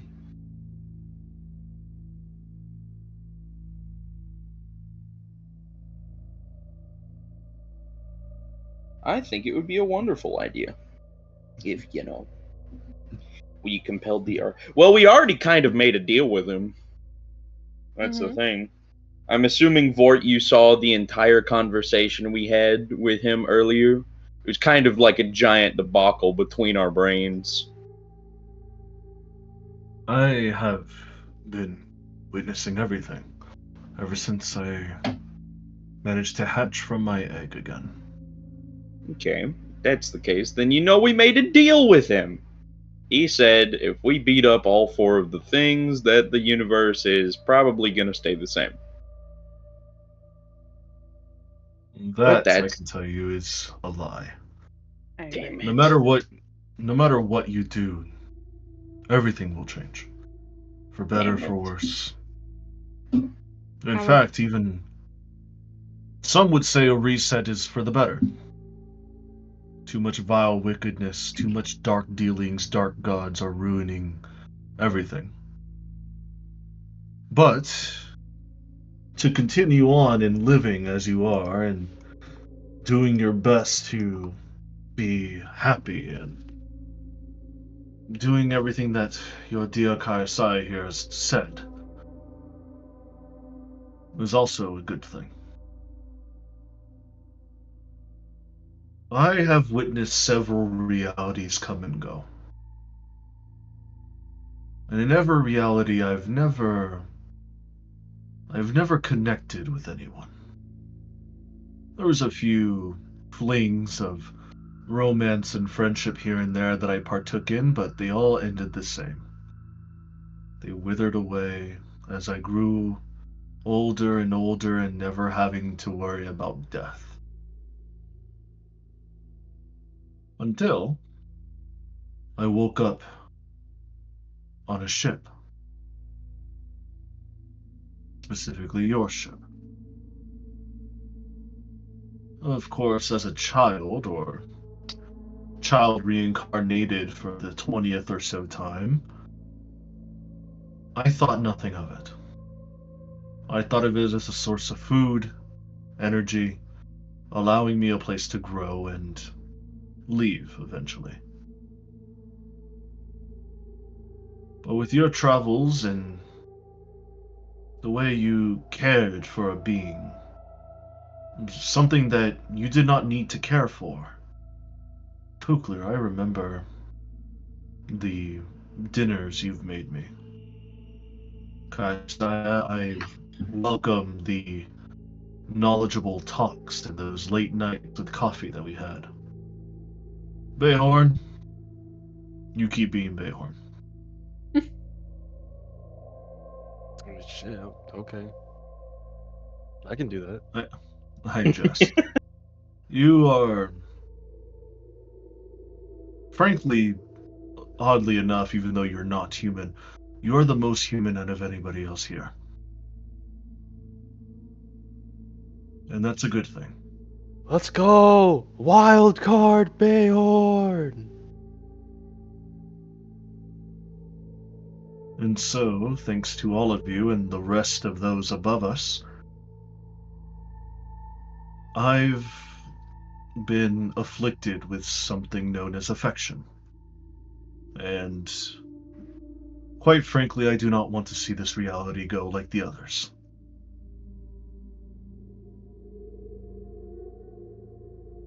I've been using your ship as a way to hide. The architect does not know where I am. He can sense my energy, yes, but he does not know how to pinpoint me.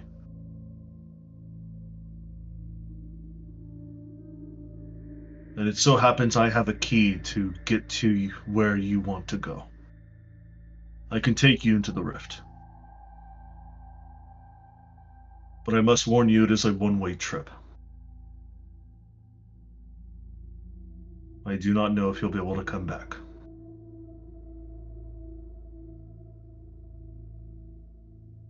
Therefore, we know how we'll end the next 10 to 11 months. We have that Yes. long to prepare ourselves, the ship, the crew, or whatever may lies in there, as well as try and build up our little alliance. And get all of our stuff back, at least for me and Bayhorn. Mm-hmm.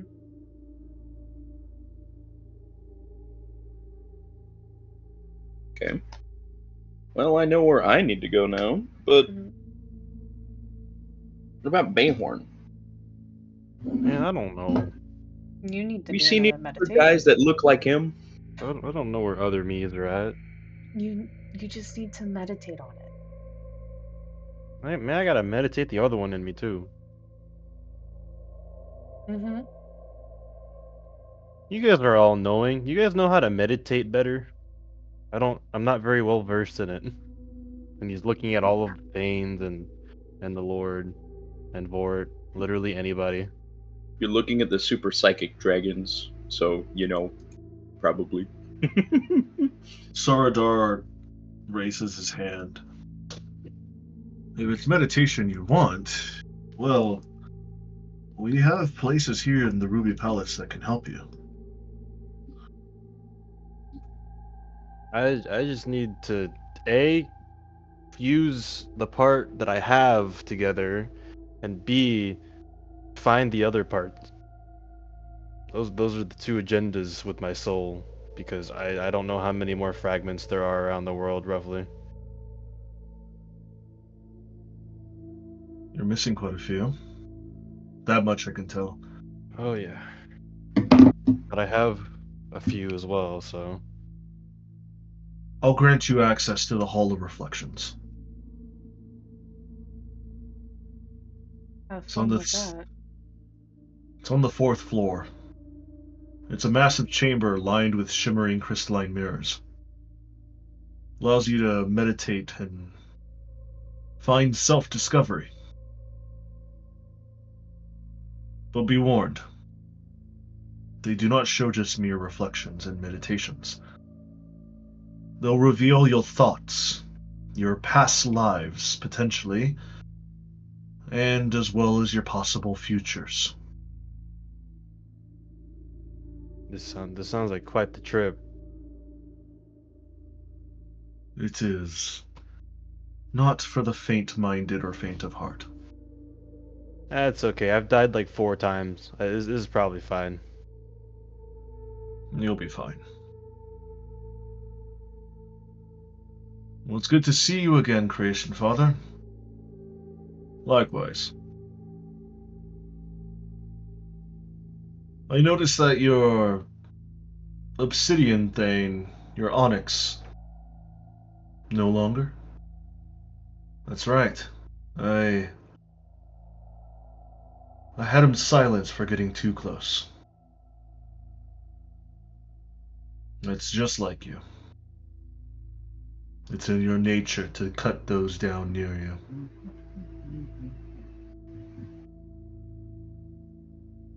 I don't like getting see in the more- middle of dragon beef. I'm gonna be so real.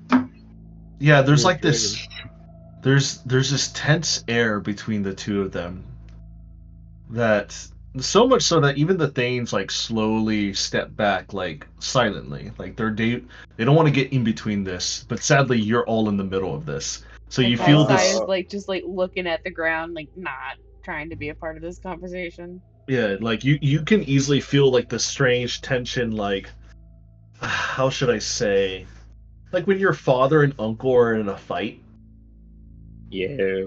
and it's like kind of awkward, you know? Yeah. It's like Kinda- very awkward, and it's like It's like they're trying eyes to be darting between cordial the two. around people. Yeah, exactly. Like they're Like, trying to be what nice to each other in public. Man, this water sure is tasty. Oh man, guys, man, the air is so crisp today, isn't it? It's wild. Wow. Yeah, it's great. Would you look at the walls in this palace? Wow, they're so ruby. Wait, I love the paint job. Is this burgundy? Damn, this is great. Wow. These floors, they're marble, aren't they? Isn't The this floors like are a great. nice Yeah, marble? weird. Everyone really wants to pull a Bayhorn. Wow, look at the purple tapestry. So tapestry. Wow. I hope they don't start duking it out right in front of us. I have a feeling I know who would win because it's the most likely answer. Can I pull Yeah. a Bayhorn and distract them? You want to pull a what? Can I pull a Bayhorn and distract them with something very completely irrelevant? Sure. Roll the What do you fall wanna over. do? What do you want to do? What do you want to do? Bayhorn's gonna raise his hand like he's in a classroom and say, Mr. Saurodorn, sir, I have a question. Oh, good lord. He doesn't look at you, but he says, "Speak." Do you know what this is? And he holds up his amulet. Oh, good Oh lord. Lord, you could have just made You could things have much waited on worse. this, couldn't you? You could have No. just made things worse. He looks over at your amulet that you're holding. I do know what that is. That, my friend, is a card. A what? He looks back at the card. It turns into a card immediately as soon as you look back at it. The fuck? What's the card of? The card, so the card that you look at, it's a card made out of ivory. It's very embezzled and beautiful, like back. And as soon as you flip it over, you notice that it is a. You look into it, and it looks like an entombment. It is a space of suspended animation. You see, it's an extra dimensional sphere with iron bars locking something behind it, and the silhouette behind it, is the fire demon that's inside your amulet. And and at the bottom it reads Don John. Don John. I heard that name before. Was it always a card, or did you just conveniently make it into a card? No. Your amulet is imbued with the card's power. And he snaps his fingers and it turns into an amulet again. Oh.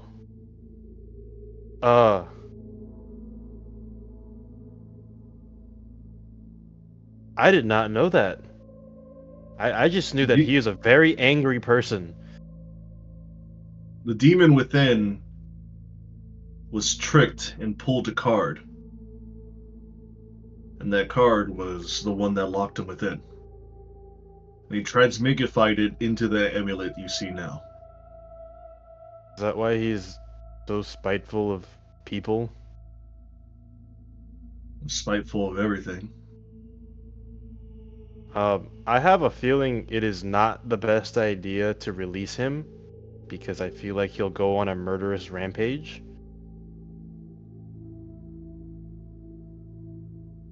Am I Then right what in do you guessing that? suggest? Then what do you suggest we or you should do with it? Well, you guys seem really well versed in what his prison is and his history. Can I just like leave him with you guys? I feel like you guys are better keepers of this than I am. Is that what you want? Yeah, a little bit. He tried burning down the Celestial Keep because he really doesn't like that place.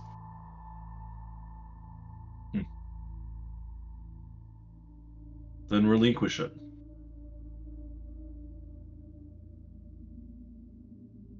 Bayhorn's just gonna assume he's supposed to just mentally like give it up like he did with his gold and just say, all right, well, I don't want this anymore. I'm gonna give it to these guys. As And soon just as kind of you let go. as soon as you think of it and let go of the mental, emotional, and physical hold of it, it floats out of your hand and it floats over to the Ruby King. And the Ruby King, Sador, holds it into his hand and it starts floating before it disintegrates into a million pieces. Did you kill him? I did what you asked. Adrian, did he kill him? Roll an insight check. A 26. Even with the 26, you have no idea what he did. Could I But Give him roll guidance. things to Guidance. No, Oh, I wanna but I know. would say but with the 26, you don't know what he did, but it seems like he didn't kill him. Oh, he just poofed him into one of his special vaults, then I'm gonna guess. Possibly. Or he could have freed him, but you don't exactly know. I would like to assume that they're wise enough to, if they are going to free him in a space where he's not gonna cause harm, and just leave it at that, and be like, well, thank you. Yeah, it's called freeing him at the edge of a horizon. What does that mean? Do you know what a black hole is? Yeah. Oh. So he didn't kill him, but the black hole did? I mean, or at the very least, he trapped him in the event horizon. Or he's stuck in eternity. I mean, he might cool off now. Nah, he's gonna watch the entire universe die. No, you know what happens when you enter a event horizon?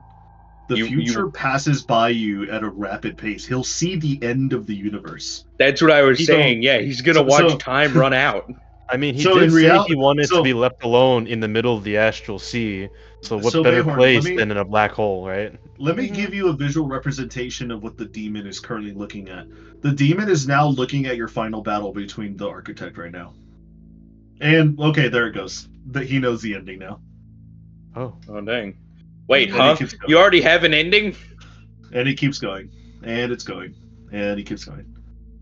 So he's Well, just look, there. He's an eternal There's the heat spectator. death of the universe and darkness. There's the heat and darkness. Yep.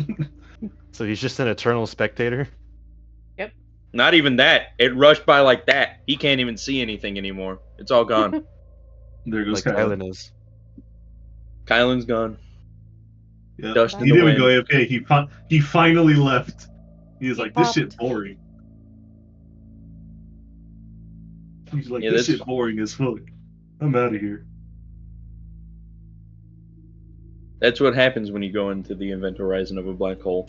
You suddenly get really close, and as gravity gets stronger and stronger, so does time get faster and faster. It's like going down a slippery hill. The steeper the hill, the faster you go. And so, once you're near that extreme gravity of a black hole, well, time just starts going so fast you can't even keep up. We should throw all of our trash into the event horizon. Maybe Earth's littering will fill it up. Is that our future as a humanoid species? Like, we'll produce so much waste that we just throw it into a black hole's event horizon? I would assume And then if we it fill up can't the be black hole processed, event horizon so much we could that it also just throw it stops. into a star. Yeah. Yeah. both of those. Like, but an But event what's horizon would be cooler? funnier. Throwing your shit into a star or saying, hey, my shit went into an event horizon? Yeah. Either way, like stuff that can't be reprocessed in the future once we get to that point, I'd assume they'd just throw it into a black hole because contrary to stars use stuff for fusion. They can't really break it back down. The black hole is the ultimate trash can. A star will just try and disintegrate It's a it, recycler. but it will. The recycler. The star star, is a it'll sit in the recycler. star. It'll sit in the star like bubble gum in someone's stomach. That's a myth, but like Nah, that's the same you know what I idea. imagine now? I imagine somebody throwing one Dasani bottle and it stays in the star until it dies, and the Dasani bottle will now float in space until it reaches either another star, astral body, or black hole. The Dasani bottle is the pinnacle of indestructibility. No, Nokia. Nokia, the No, you Nokia brick. Dasani is mostly made of plastic, so and all it the gets while the ripped to Nokia will bits. still get signal. Well, the Nokia come out of the other end of the star with half battery left. Shelby, are you going down the stairs? No, I'm coming up the stairs. Is Oh, that okay. I Angel? heard noises. I heard noises, and I was going for my knife. That's fair. That's a justified response. I agree You with got a that response. license for that, mate? No, it's illegal here. It's illegal here, but guess what? If I get deported, at least I'll be going back to the U.S. Officer, you really want Yay. to come back right now? No. Hell no. Hell I'm no. saying. Adrian, I'll lend you my bow. I No, have a legit. bow. I heard noises, and like I heard something, and I was like, "That's odd." And then I like heard more footsteps, and I literally reached for my knife, and I had to ask Shelby real quick before I ran out the door. I went and got Plant my a Red garden out Bull back. and my peeps. Okay. Plant a garden out back. Apply for farmer land ownership as your garden, and gain shotgun in the UK. You have figured out that farmers are now allowed to have shotguns in the UK. This has been true for a really long time. Mm-hmm. Parents are gone. Yep. Parents are home. So they went to You know go what? play Pokemon Go Community Day. Pokemon Go Community Day. Yeah, it's Fui Coco Day today, from 3 to 5 o'clock What? local time. It's Fui Coco's Community Day. You can get a pink Pokemon. Shiny I day. know. I know. Yeah. Yeah. I've already caught like 20 of them. Oh, nice. Nice. Already, my first shiny Fui Coco that I caught, I named him Head Empty. Wait, you already have one? I have like 20 of them, bro. What the Yeah. fuck? Dude, I have a lot of shinies. Like, Shelby can tell you, I have a lot of shinies. I He mean, does. On have you Pokemon just Go started? alone. No, dude. And I've been playing Pokemon Go since it launched. No, Mhm. like, when did Fuyo like come out? Like a year and a half ago? Mhm. And you were playing it then? Mhm. Yeah. Ah, shit, couldn't be me. Like You if I go to gotta my come Pokemon, back to the States so I can trade with you. so I have 190 shinies in my Pokemon Go God, account right what now. the fuck? And on my Pokemon Home, I have another 100 shinies in there in my boxes. Wait, And Pokemon? Pokemon Scarlet, yeah, Pokemon Home, where you can trade your Pokemon from Pokemon Go to the other Pokemon games. What? Yeah, Good and lord. then in Pokemon Scarlet, I have like another 100 shinies in a box. Oh, my fat ass ate all the fucking chicken nuggets. Big back. Big bag. Yeah, Cedric, I have a shiny Mewtwo. Like Yep. I have a lot of Well, crazy my friend shit. has a shiny Mewtwo as well. I was just surprised you Uh, got a fucking Fuyoko already. I have a shiny Absol. That's my buddy. You can see my buddy. I caught my white whale like I think it was like a year ago. My shiny Mhm. Lapras here in the UK. While I was driving us home from the pub too. Yeah. Oh Whoa. yeah. Yeah. Driving us home from the pub, I saw the Lapras. I'm like, let me click on it. It was pink, and I was like, oh. You know what? Actually, I, all right. I'm gonna continue this for a little bit. You know what I actually caught yesterday? It was crazy. Gotcha. Crazy day yesterday. Hmm. So, in the morning, while I was going to school, I pulled up to my gas station because they put a power spot there. Mhm. And the power spot was Beldum, and I'm like, oh, cool, I can get more Beldum candy. I killed the Beldum after it fucking murked me by accident. Mhm. I go to catch it, it's a shiny Beldum. Hell yeah, brother. So I have a shiny Dynamax Beldum that I already evolved into a Metang. I don't have a Dynamax Beldum. I have a shiny Lucky Metagross. Nice. That's even better, honestly. Yeah. But after that, I go to school and I'm still playing like every so often. And you know like those special researches where they give you a Pokemon that's like synonymous to the theme of the research? Yeah, I got a shiny Electakid, nice. and then randomly as I was about to leave school, I got a shiny Scyther. I got 3 shinies in one day. Did you? Here, Cedric. Here's one of my proudest Pokemon. I'm gonna send you a screenshot for. Do it in the group chat. Do it in Hang the on. group chat. This is so this Moltres, I caught it in Hanford when I rated it. It's not a shiny, but it's a 4-star. It's perfect everything. Oh, you have a 4-star Moltres? Yeah. You know, What's up, Cedric? hello? Hello? They're doing bird raid.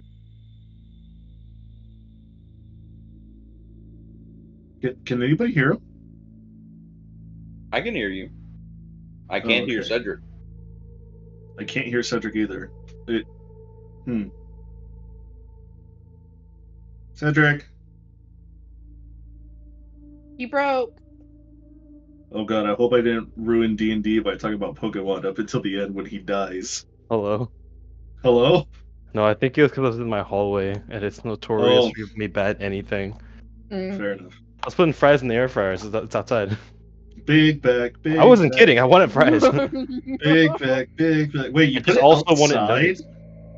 Well, my air fryer's in the fucking kitchen. Oh, I heard outside. I was like, there's no way you put it in the backyard. No, like outside isn't outside my room. Okay, Let me good. see this picture you sent. I didn't see it yet.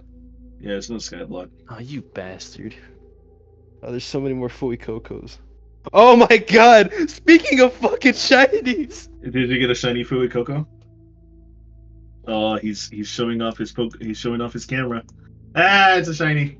Look at that pink fucking bastard with the no head, Little shiny boy. no thoughts in that face. Look at him. He does not think a single thought. Little That shiny boy's boy. got nothing empty behind your those thoughts. eyes. You know what? Head Just because of empty. the shiny, I'm getting him a silver pineapple berry. Ooh.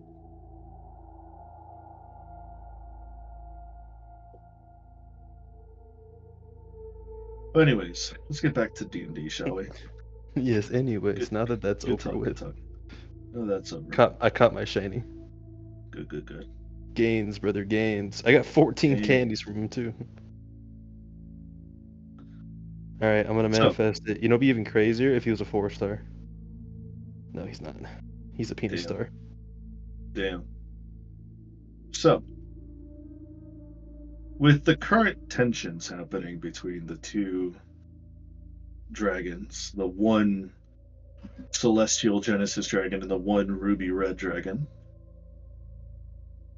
after having him take your amulet and making it disappear, he clears out his throat a little bit. So, now that we have that out of the way, Captain and the rest of your crew, please do enjoy yourselves in the Ruby Palace as much as you can. This might be the last time you get a substantial break before everything starts to come together. We are already Captain, aware of that. go ahead and make a list of realms, important figureheads, anybody that you wish to bring to your cause. I could probably either find them, bring them to you, or lead you in the direction of where they might be, depending on who they are or where you're looking for. If you need any assistance, you can come to me, or ask Jeeves, or look for the library. I will. There's Thank you. something the Creation Father and I have to talk about. Is there any more questions between the three of you before I disregard you and teleport you back into the main hall? More of a request on my part What is your request? that with your bundle of threads, if my husband could hold it and be examined. Why? Do you fear he doesn't have any golden threads? More out of curiosity.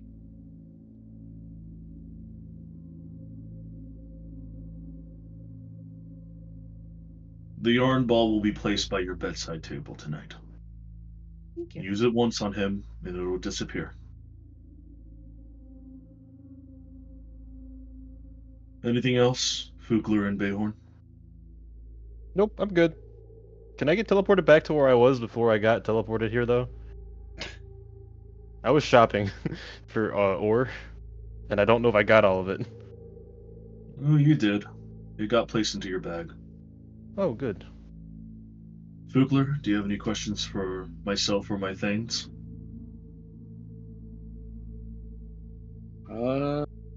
Not really. I Um, got more than I was expecting coming here today, I'm gonna be honest. I do have a little more information to share. Um, I would like to point out that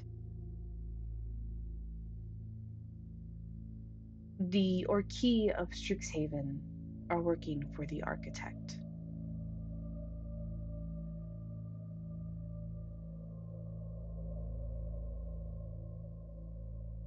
Are they now? Yes, the Orkey leader Exisnar we had a dealing with.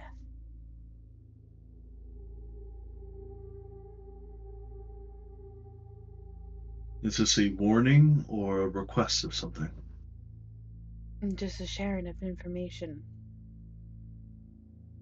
So you have as much as information you can be given from us to help form plans and ideas.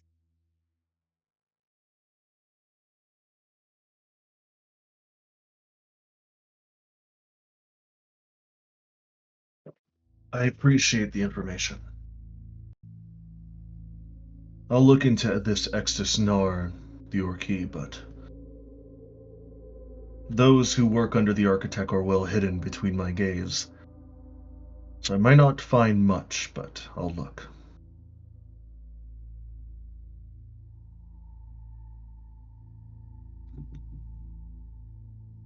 Now, I hate to see the three of you go so early, but enjoy the rest of the Ruby Palace. Enjoy the rest, relaxation, as much as you can. You see he raises his hand up, and a blue swirl starts to appear in his hand. And as his blue swirl starts to appear, you look at Vorthecaron as he finishes his apple. He eats the core and he throws the stem aside.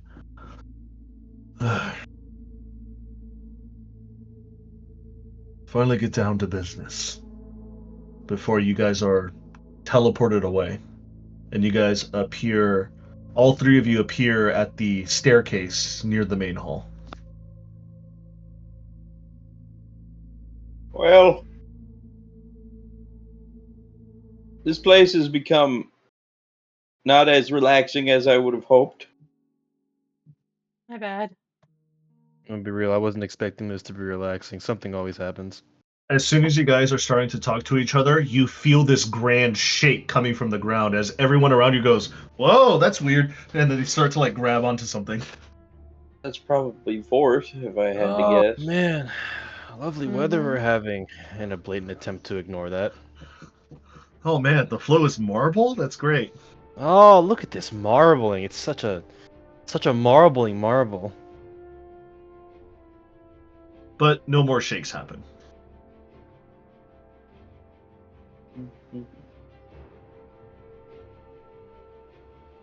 But now the three of you are in the side entryway of the Grand Hall, and you see the staircase in front of you. There's people that are walking past you. They're not really paying attention to you because people teleport in and out of here all the time. So they're just like, oh, and they just like walk around you. So what do you guys do? I was helping Glenn before I was teleported. Mm-hmm. You are. I'm gonna go back to help Glenn. Okay. So Kai Sai, you're gonna go out and help Glenn. Bayhorn, what are you gonna do? Back to shopping because I never got Shopping. to All right. get it. Fuku, what are you gonna do? I was going up to my room and I vanished. Yeah. Yeah. So I'm gonna go back up there and actually scope the place out.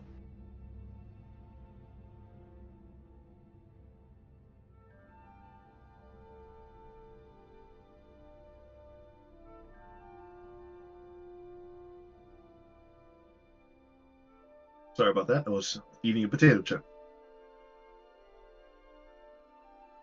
So, Fugler, let's start with you. Cheap. As you make your way up the staircase and up to the third floor, where the bedrooms are at, for some reason, with the key in hand, you have like an instinctual path. You know where to go, and you look out for the wreath that has been hanging outside the door. And there's several. There's a few wreaths next to each other, but for some reason, you know that the one in the middle is your room. Well, let's go take a look. Fukler. As soon as you enter the key into the room, you feel it glow and start to warm up in like this hot touching sensation. Like you're touching the edge of a stove that's just barely warming up. You're like, oh, it's getting warm. Oh, it's gonna get real hot soon. Before it unlocks and you hear the door start to open. What is your Fukler, what defines as the best hotel room you want as a person, Fukler? As Fukler? Yes.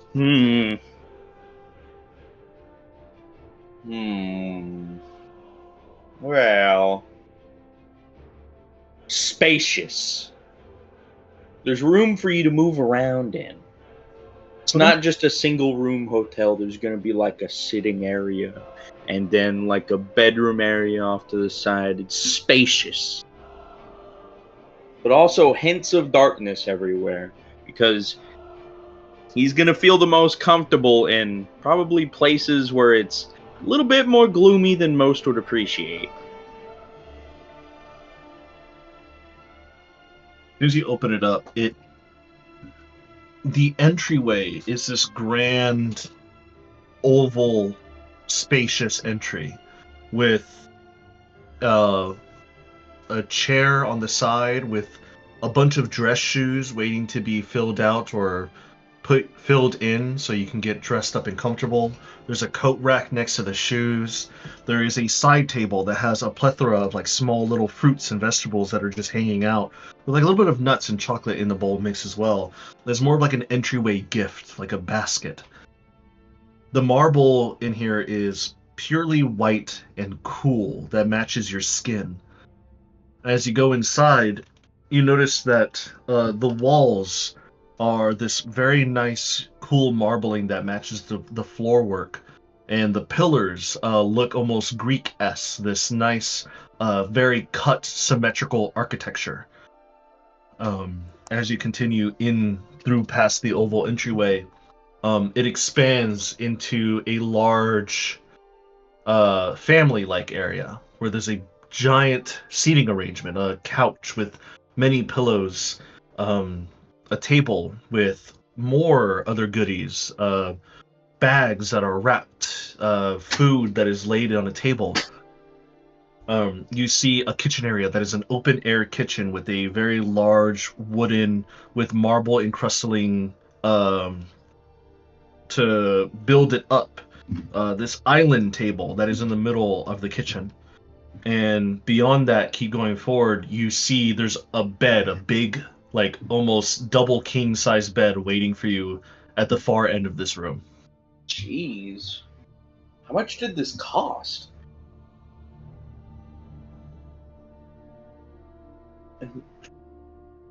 If this is what the normal rooms look like, I wonder what that dude with like the golden, like really nice golden looking key? key had. Yeah. Literally going to paradise. But you have your room available to you, so what do you do? Shoot, dude. Fukler got told that basically his entire perception of reality was shit. His home isn't real. His parents and friends and brothers aren't real. He shouldn't trust anybody but the people he's currently with. And you currently have less soul than anybody else in the party. Congratulations, you're in a state of disrepair. Fix it. And Fukler is exhausted. Hmm. My homie. Just to think, what is it, 4 to 6 months ago you were a student in Strixhaven? Yeah. Normal student. Yeah. Normal student with lobotomized brain, not expecting to get back at the lich that got him. Which makes me wonder how he got there in the first place. But Fukler is probably going to make himself some food and head to bed. Homie is exhausted. Alright. The rest of the night for you goes without issue. As soon as you open up the pantries and the freezer box to open up any meats that you need to thaw out for dinner, it's filled to the brim with high quality meats and vegetables and other seasonings or any other pleasantries or sides that you need for cooking. And throughout the next hour or so, as you cook, you feed yourself, and you head off to bed, it's too peaceful. It's weird because you're used to the rumblings of the ship. Even in deep space, you hear things as you fly through, no matter what. Maybe a small little piece of meteor or like an asteroid barely clips off the side of the ship, and you hear like a small little ping, or the footsteps of bubbles, or people walking around, or your comm badge going off when people are trying to look for other people. But right now it's oddly silent. It is weird to you. Definitely weird, but you can enjoy the peace. Also, where's Varia? She is not in the room. You don't see her.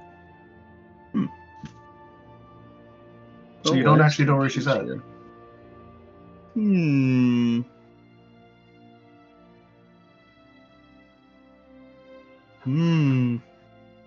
Well, she's probably fine. I'm assuming she knows where the room is. Probably. Maybe. Maybe not. Oh, no. Damn it. I'm gonna have to go look for her.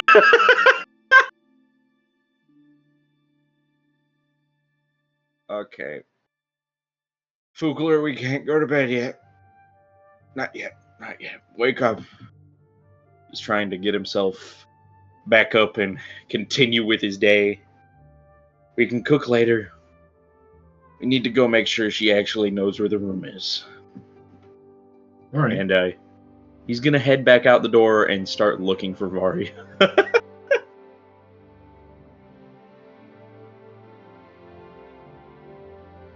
All right. As you go out the door and start looking around for Vadia, roll me a investigation check. Try to find her.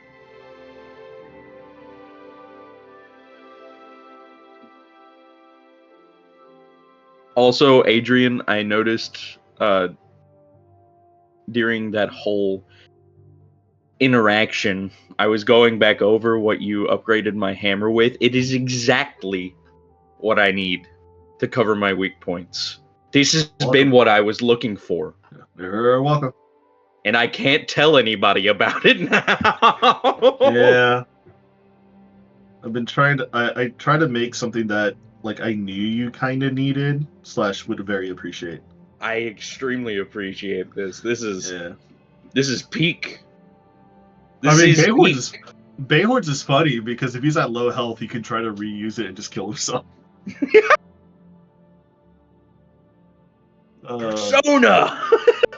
Bayhorns is pretty funny. Cedric, I'll tell you yours if you tell me mine. Or wait, that's That's backwards. wild to say it. That's That's backwards. wild to say it that way. Oh, That's show me backwards. yours. Show me mine, bro. I'll tell you what my upgrade is if you tell me yours. We'll just show each other's cocks. God I damn. do not Damn. want to show my cock and see your cock. No, thank you. He's pulling his No. cock out. No. Thank you. I want to It share was a upgrade, misinput. Cedric. Misinput. Misinput. So you don't want to share upgrade, Cedric?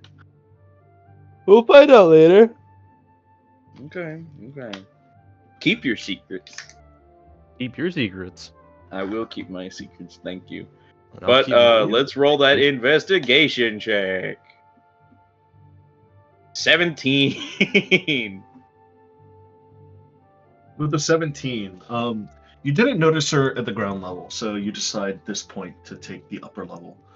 And as you go to the upper level, you see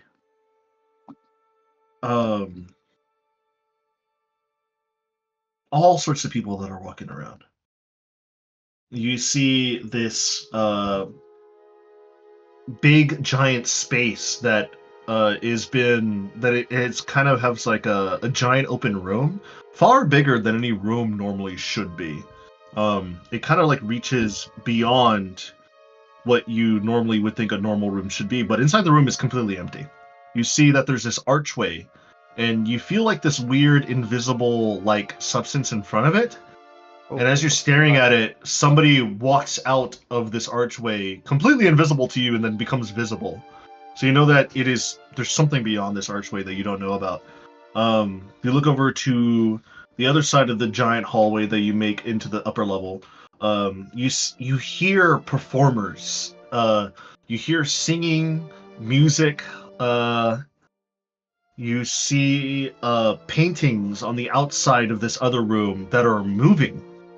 And dancing along to the beat.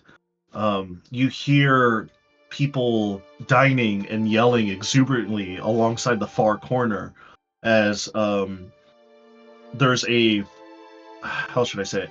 Not a pedestal. There is a plaque on the side of the room that says the Hall of Celestial Feats. And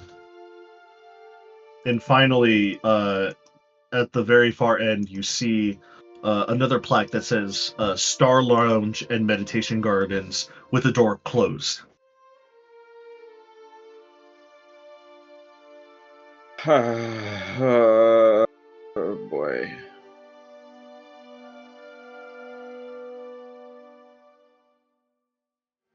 How many doors in total were there again? 4. One of them 4? has no door.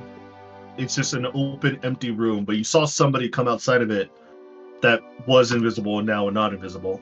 And then you see the 3 other doors that are closed, but you hear things behind the doors.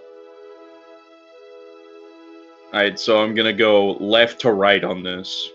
Okay. So, Baba Booey. So the first door on the left There we go. is that big, empty room. Oh, what'd you roll? I rolled a 1. We're going in the empty 1? room. Going into the empty room. As soon as you open up into the empty room, you immediately walk into this giant, how should I say, this giant bazaar. You see that there's merchants everywhere, and there's people everywhere running around, going back and forth with purchases and yelling and coin and other goods being exchanged. You don't see Vadia initially, but the first person you see is a pointy-eared elven man with bright blue hair in front of you, and you instantly recognize that's Bayhorn.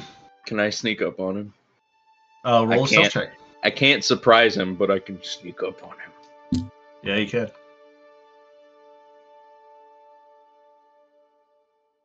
Drat. Bayhorn, what is your perception? It's You passive. want to do edge. passive, or you want to do your active? His passive perception probably good enough to see me. Yeah, his passive What is is he- 18.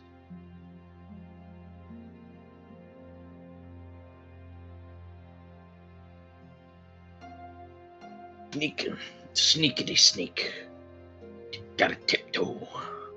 Bayhorn, you instantly clock that Fukler's big ass heavy armor is walking behind you.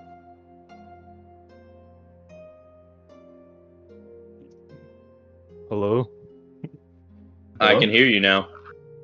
Okay, cool. So Did you I go get heard your that prize? Fukler's- I went to get my prize, yeah. Big I back, forgot they were big done. back. I forgot they were done. Anyway, what happened? I clocked him walking up next to me or something? Fugler is you. attempting Yeah. to sneak up on you very badly.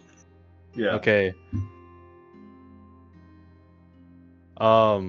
With a 35 to stealth, he sneaks up on an after image. No, I'm playing.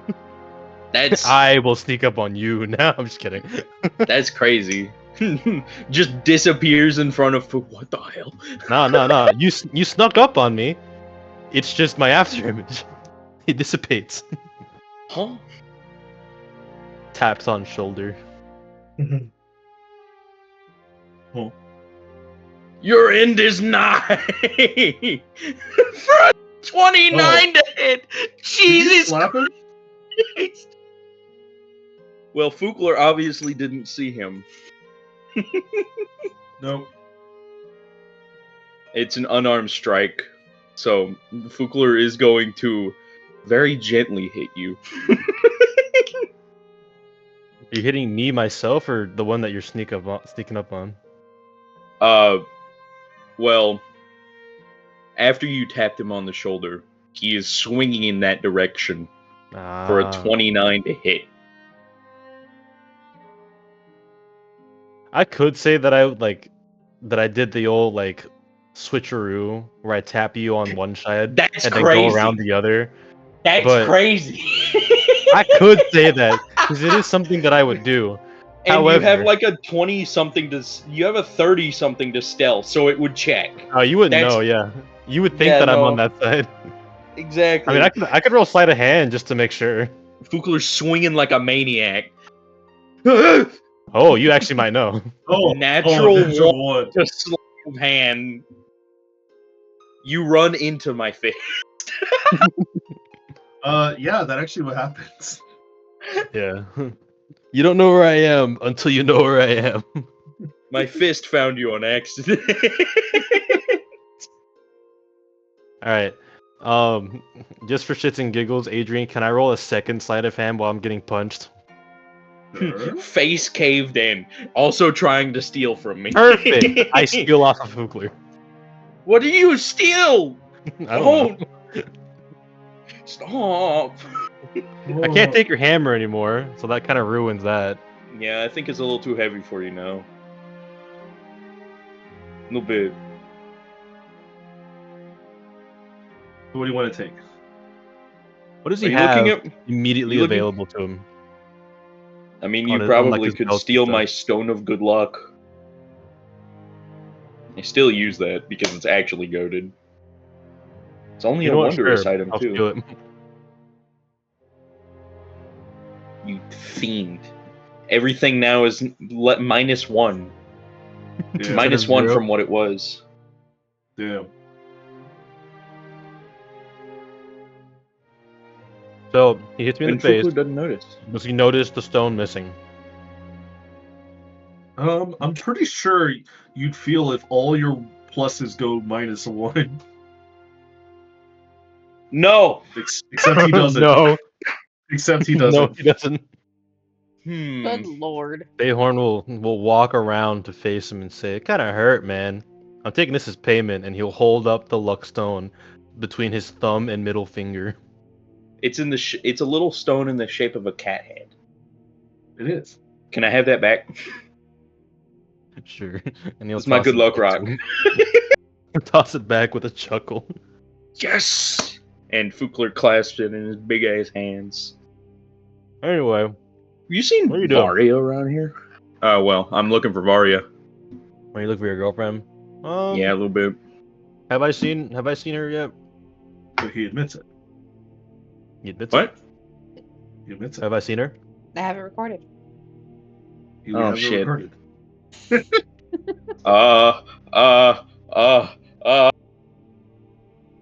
Damn. Anyway, have I seen her? Roll me a history check. A Higgery Trary. Okay. 16. You have not seen her. Can I see her right now? No, I mean, roll me a perception check. Look through the wall. I haven't seen her. You do not That's the see same her. perception check I did. No. I haven't seen her in a bit. I don't know why. Why am I here? Adrian, why am I here? This is Why the are we shopping here? place. Yeah, this Oh, I is thought you said I was in the garden. No, you went. You went through the garden to get here. Okay. Hmm. I've forgotten the layout already. It's been a week. Yeah. That's actually insane. She's probably like with the girls. You know, you Not could a- also just ask Jeeves to tell you, you know. He I don't know, literally dude. has the capability of being anywhere and everywhere at the same time. Jeeves kind of freaks me out. Don't tell him I said that. You hear that, Jeeves? And he looks behind him to his right. Jeeves is there. He doesn't like appear in front of you as you turned. It's like you turned and he was there all along. Jesus. Don't worry, Jeeves. I like you, buddy. You're a cool guy. Jeeves, no offense. I like you, dude, but like, you seem like you're just hanging out outside of my peripheral vision. It's like you're always behind me. It's his job. I know it's his job, but like, man, he's so good at it. It freaks me out. Honestly, he freaks me out too sometimes. From the sheer fact that I can't see him sometimes. Good shit, Jeeves. Good shit. The moment shit. the both of you guys lay your eyes away from him, he's gone. Jesus See? Christ. You know what I mean? He's good at his job. He's gone. Where'd he go? Is he in the You know- walls? You know, in another life, I could be a butler. You would They literally probably make specialize me in. crazy as They literally fuck. specialize in being hidden, but always being around. Can you cook food? The soldier says I can't, but I can learn. I'll teach you how to cook food one day. Even if it's just grilled cheeses. Then, and only then, can you become Butler Prime. Yeah. Anyway, you want to help yourself shopping, or you gonna look for your girlfriend? Well, yeah, but I'm flat broke, so I'm not going to be able to buy anything. We can hang out, and then look at the other 4 rooms. Or the other 3 rooms. I got money. As long as I'm it pretty ain't sure. too bad, I can spot you. Nah, I'm not really in the need for anything right now either. Unless it's Alright, like well, maybe a healing potion, but like even then. Fuck, I need I'm healing good. potions too. I need Yeah, healing no. somethings. We should probably get you a couple while we're here. This place seems pretty diverse. Well, I have, and he looks inside his bag. 1 superior healing potion. Isn't that the regen one? 1 potion of regeneration, and I think I have a couple more greater healing potions, but I don't know where they are right now. I actually have something from a while back. I don't know if it's a real potion because I haven't actually tested it, and this was Was it from before I that was lady? better at magic. No, this is before that. This is from Stonehaven when we raided those pirates, and I got a potion of hill giant strength from the box. Oh yeah. Yeah. I guess you haven't don't need done that because you have the belt now. anything with it.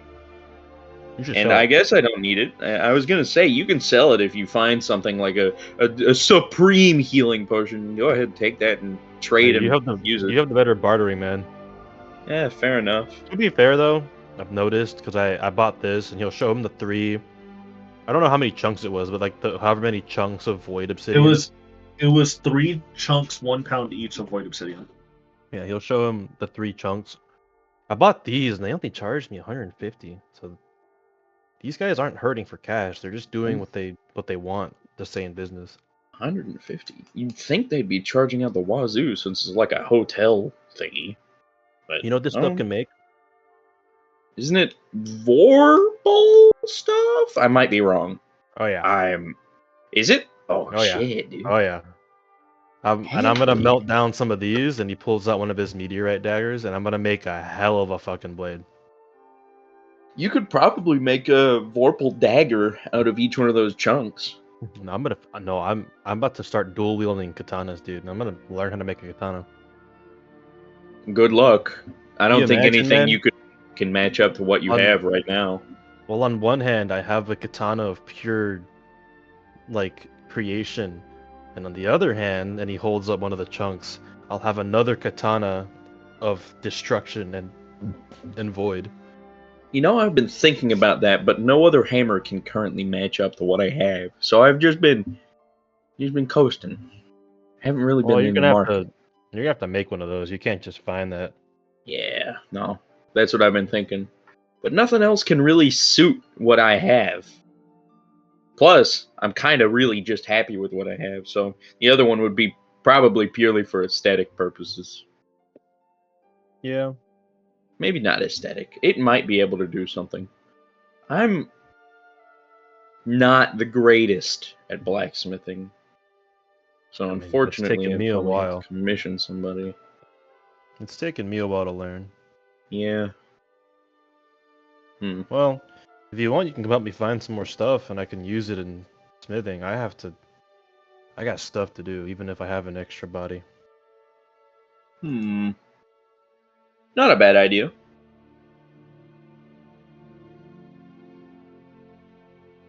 I think I might need to go look at the magic items in apothecary. Yeah, definitely. Because, like you said, you definitely need some healing potions. Yeah, I don't have no fancy healing hands. They come in real handy. Except when you can't really heal your hands anymore and Fukler grabs his left arm. Damn. Hey, man. Just one less thing to heal. Shit, you're right. Shit. I never thought about that. So does That's that what mean I'm with here every for, as does that mean with every mentioned. limb loss you lose like a chunk of HP? I don't like thinking about it like that. It should be with every limb loss but gained back with a prosthetic, the amount that you need to heal is reduced.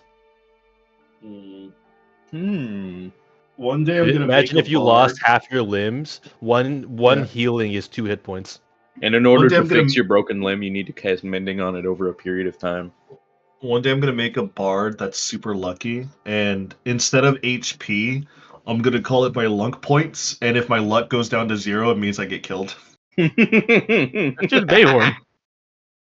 Because there's like a theory where, like, I don't know if you guys have played Uncharted, the Uncharted games, where Nathan Drake, when he gets shot at, but he doesn't get like shot at because he's a human, so he doesn't tank the bullets. So the developer said it's like, oh no, when the screen goes gray and when you die, quote unquote, you're not losing HP, you're running out of luck. I'm like, that's a unique way of thinking of health points in a video game.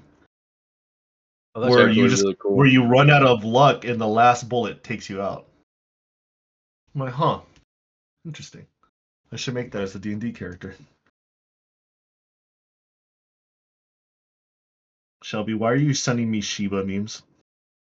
Why is that Shiba sitting like that? Why is he like that? What is he doing?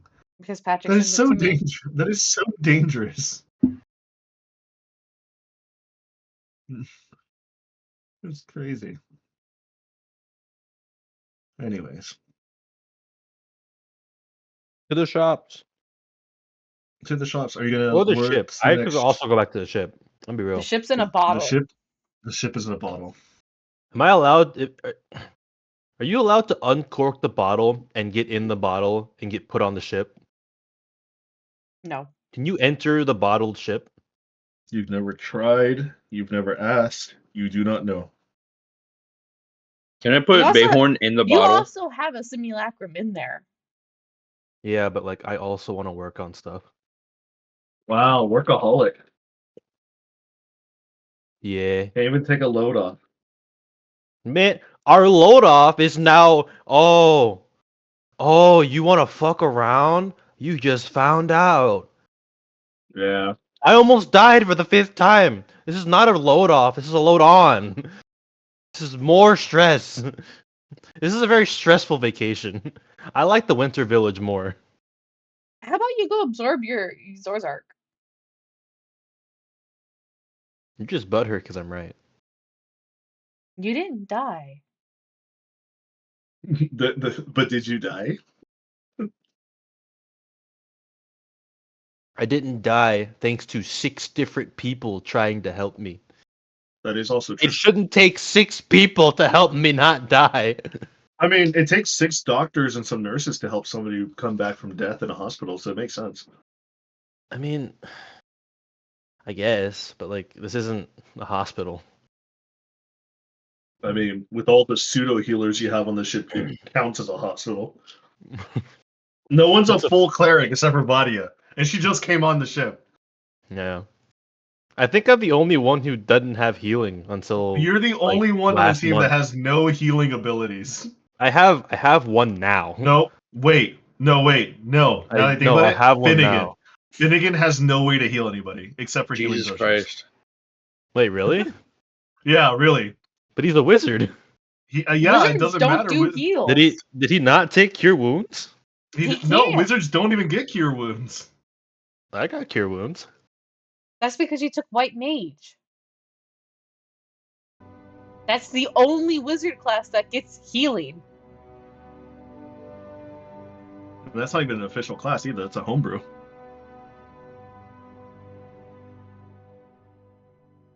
Was I not allowed to use that class? I can change it if I need to.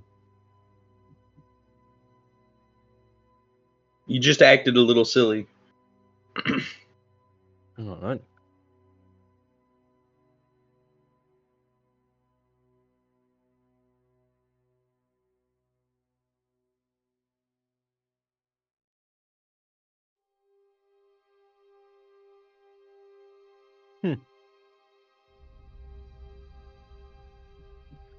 Anyways, Alrighty then.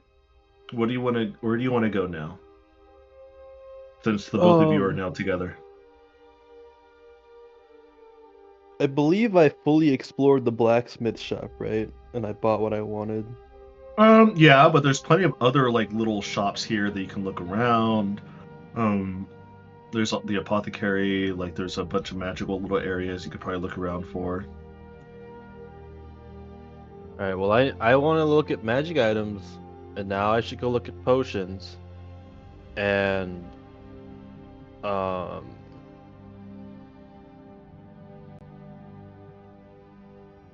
I guess if they have crystalline, I'll look for that too. Like for sale. Are you gonna look around for crystalline? Like a shop that might sell Okay. pieces of it. But the main Okay. 2 things is like potions and magic items. Maybe I can pick up some more funny magic items. Funny magic. Funny magic.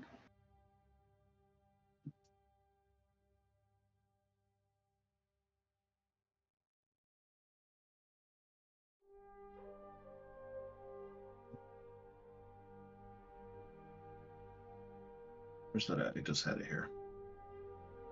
There it is. I'll put too much seasoning on this shit. It's so seasoned and spicy. I'm So beyond the Githyanki's blacksmith shop, you start to look around. Now that it's nighttime, you see drifting with like starlight illuminating the market's many open avenues is like these glowing lanterns.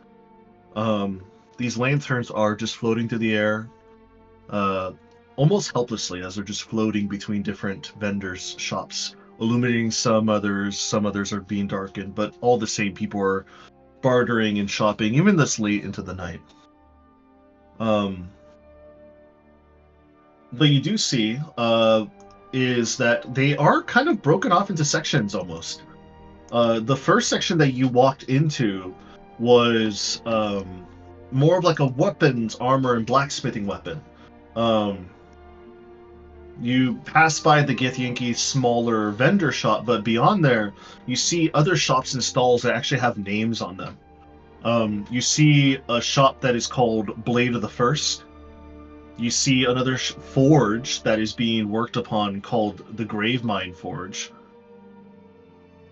And then you see another one where it's called the Thoughtsmith.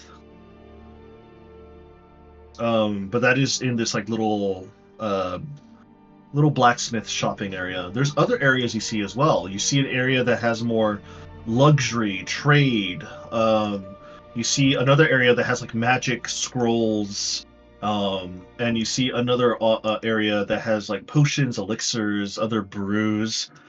And then finally, near the back end, you see different types of fauna and exotic creatures that are locked behind cages and like pure glass boxes. That actually sounds interesting. So which section do you want to go? The exotic creatures area? I kind of want to go explore that. That sounds interesting. Okay. I want to know what's in there. Fukler, are you gonna go follow him? Yes. As you both walk into the exotic creatures and astral fauna area, you see a placard nearby, or not a placard, a sign nearby that says the Beast Wall Market. As you walk in there, you see all types of druids, Feywild emissaries, beast talkers, as there's these people that are talking to these creatures, and these creatures are like responding back in their own tongue. The three notable stops and stalls you see a shop that is called the Celestial Aviary, where you see a collection of birds, but not just any birds. You see harpies, phoenixes, other winged-like creatures. You hear singing in voices coming from those birds that mimic other people from within. You see another stable that's called the Nightmare Stable, where you see legitimate nightmares. These fiery hooded, hooved steeds. These massive hulking Mustang horses that are just encapsulated in black and red pupil-eyed with a fiery red mane. You see dogs that are blinking around of all shapes and sizes, and you also see these giant phase spiders with like saddles on their backs of their abdomens. Um, and finally, the last notable shop that you see is called the Deepborn Hatchery. You see a sea elf merchant is currently like putting in like what looks to be like fish food, like small little pellets.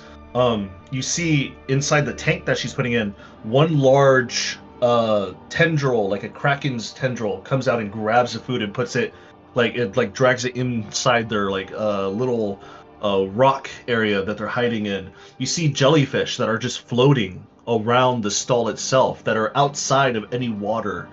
And you see abyssal looking like manta rays that are like swimming in this giant aquarium tank behind her.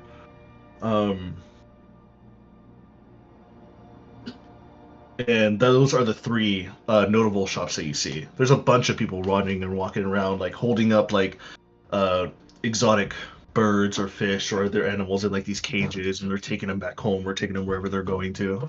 So where do you want to go first?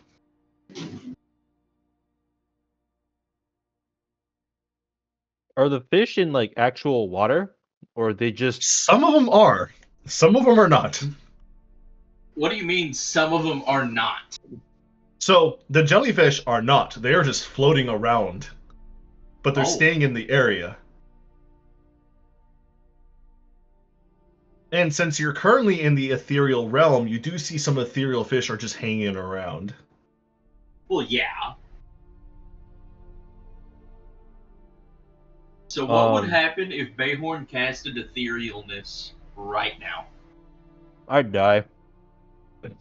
Ethereal. He'll go to the ethereal realm squared. He'll be in the back rooms. Oh, I thought I would just appear back in the material plane.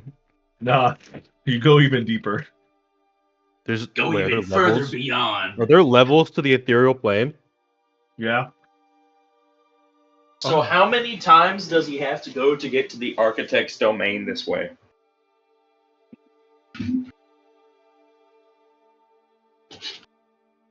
Careful, Icarus.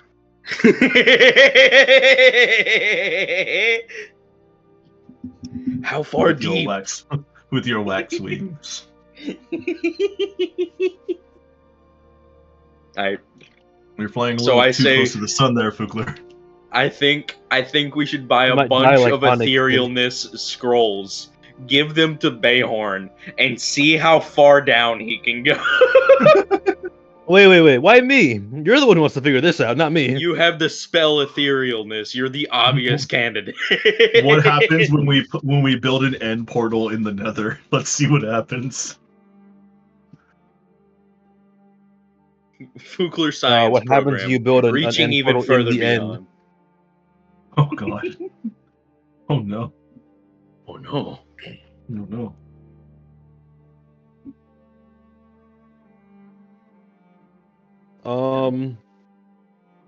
I don't know if this is how this can work. Can I sense if there are any of these animals that that live with like lightning arcana? Roll me a nature check because these are animals, so it has to be nature based. That's not going to be a very good roll. That actually was pretty good. 17. Wasn't Okay. terrible.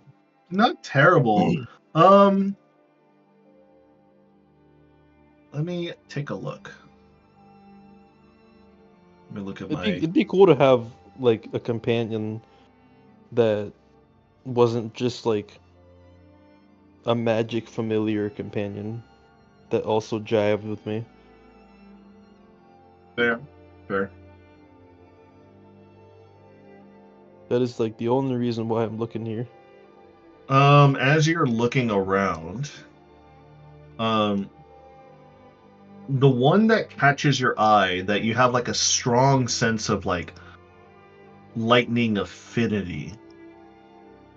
You're looking over at the Celestial Aviary, and inside the collection of phoenixes, you see one phoenix that's just like kind of like prancing around like it's like little ledge, and it goes as you see like its talons are like stretching out in front of it, and you see that he expands its wingspan, and you see crackling bits of lightning that are sparking from it. Phoenix that has lightning affinity? Yes. Aren't they natively fire type animals? You're not exactly too sure. You've never really encountered much phoenixes. He's gonna go over there, kind of like zoom, like, targeting in on him, casting Speak with Animals on himself, and he's gonna kind of approach this lightning phoenix. Okay. As you're getting closer to the lightning, to the phoenix, you notice it's not a small creature. It's more medium in size. It's big, like it's on its perch, and it's probably a good 4 feet tall, and its wingspan goes to like maybe 6 feet. That's a big man. It's a big man Or woman, I don't know. or woman. We I don't can't judge. tell gender yet. Exactly. But you go over to it and you try to speak to it. What do you say? I guess I more just do a blanket introductory, like, remark, being like, "Oh, hello."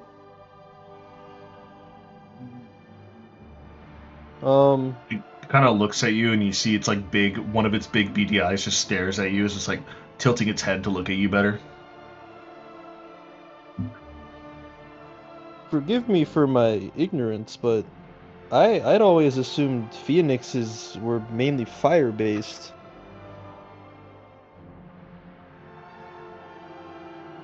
As you're looking over this phoenix, you hear a voice coming from its direction, but it doesn't say anything. You hear a, "Oh yeah, you're right. Usually phoenixes are more about fire." And you look down a little bit, and you see a halfling with like these sharp, pointy elven ears. So it might be a half elf, halfling. A woman with blonde hair, nice sundress on, wearing a lot of different pieces of jewelry around her neck and her bangles, You see that her arms are scratched up completely, like because she's an animal handler. But she does have like 2 animal handling gloves on her side, and she does have some like marks and spots on her dress and her skin. So you can tell that she doesn't really care about how she looks. She just likes to dress pretty just for the occasions, and whatever happens happens. Hello, name is Talia. Um, yeah, that is our Arclight Phoenix. They are a subspecies of Phoenix. They are very, very special. Not usually around many of the normal prime material planes, but are you interested in it? Yeah, I walked in and I just sensed this lightning arcana, but I wasn't expecting it to come from a phoenix. Oh well, I mean, Ravnik is a very weird place.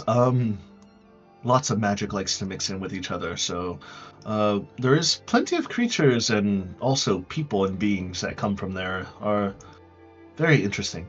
Um, yes, the phoenix here.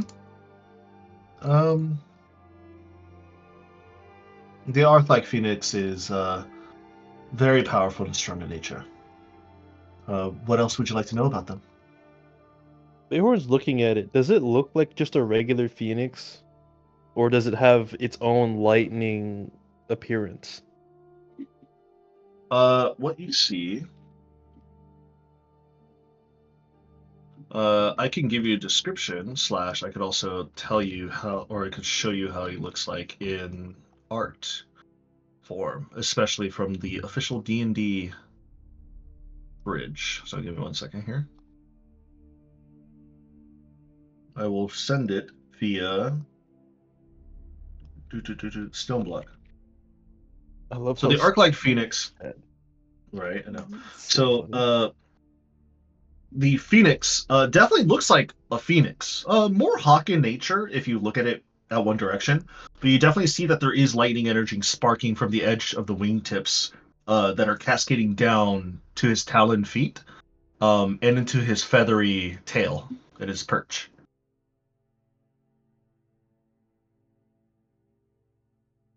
How Little do guy. how do they eat and like live? I'm very Oh, curious about them. I've never seen one before.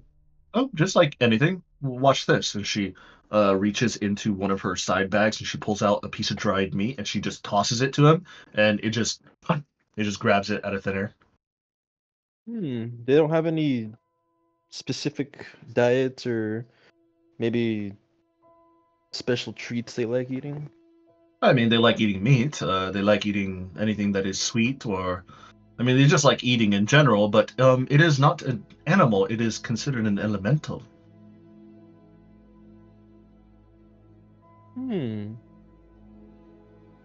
We're not exactly too sure how they're created. They are born naturally if they reproduce with each other and they lay their eggs. But people say that the first arc-like phoenixes were made of a byproduct of a lightning strike or a mishap in an effort to teleport, and the teleport accidentally brought along the phoenix, and something happened within it, and it turned into this. Um, we're not exactly too sure.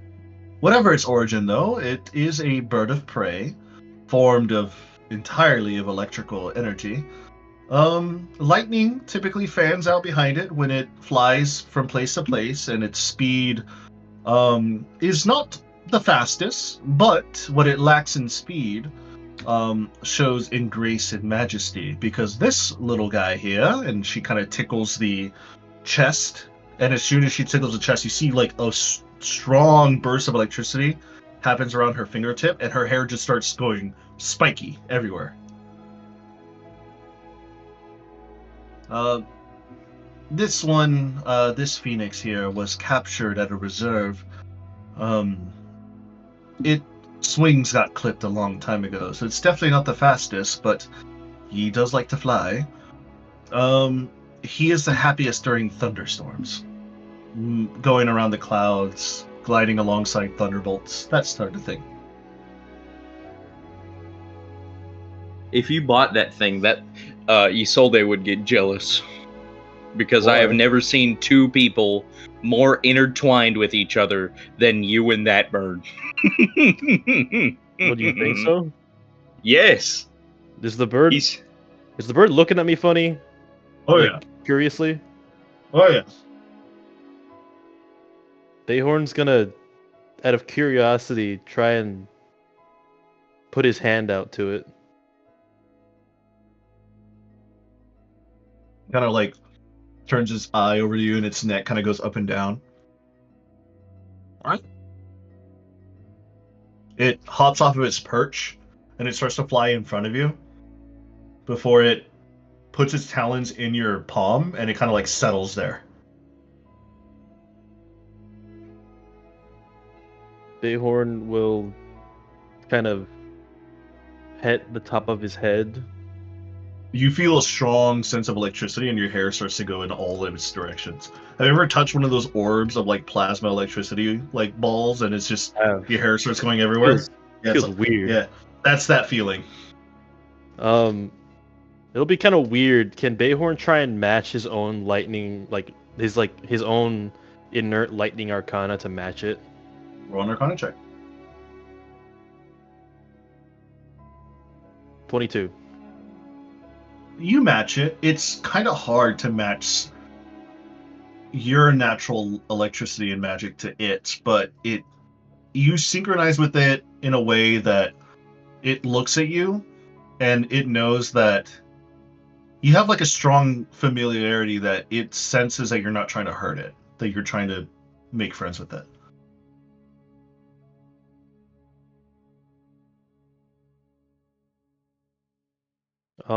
What do I know about phoenixes? Specifically, how they tend to act around people. You could either roll me a history or a nature check. It's one of those. Damn it. Hmm. I might shoot myself in the foot real fast. How so? 7.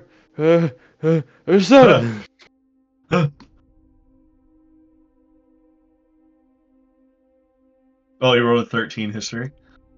Natural 20. natural Okay. 20 for history. So in one of the many classes you slept in a biology class, and one of the classes they were going against phoenixes. So phoenix, right? A phoenix typically are very enormous birds, huge beyond comparison. Although the one that you see here is more medium sized. He's big. You're able to hold on to him, but he does get a little bit heavy.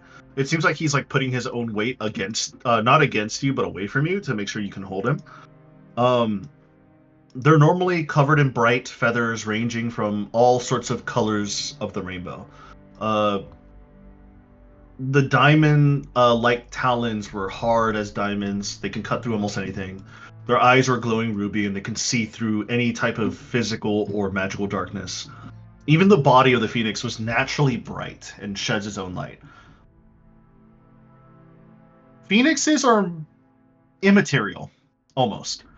Their whole entire body is mainly flame, and the subsides of other phoenixes that were born either by a phoenix breeding with a different creature or because of some magical mishap, they're all about the same, almost immaterial. The only thing that is purely material from them is probably their talons and their beak. Everything else kind of just goes away when they die. You know that phoenixes, when they do die, sometimes they'll be reborn. Sometimes. It's not sure. They're not exactly too sure how they are reborn. They just do. You know that phoenixes are champions of goodness. Some of them do have evil in them, but they're majority of good. They are reclusive creatures. They hate undead and usually attack them on sight. You know that some phoenixes are capable of casting spells as well. Audible glamour, blink, blindness, Misdirection, invisibility, fire shield, fire charm, find traps, remove curse for some older ones. Even some older and stronger phoenixes are able to polymorph themselves. It is said that those who have a strong bond and relationship with the phoenix can reincarnate its owner. And not only that, because the phoenix would reincarnate its owner, the phoenix would lose its ability to reincarnate itself. So the phoenix would give up its own rebirthing ability to resurrect its owner? Yes. It's happened very rarely. A lot of people rumored that it happened to them, but they have no like actual evidence. And there's only been one recorded case that a phoenix has ever done that. Damn. So that's if they're like beyond like best friend. That's like Yes. And phoenixes are not afraid to die. They will fight to the death.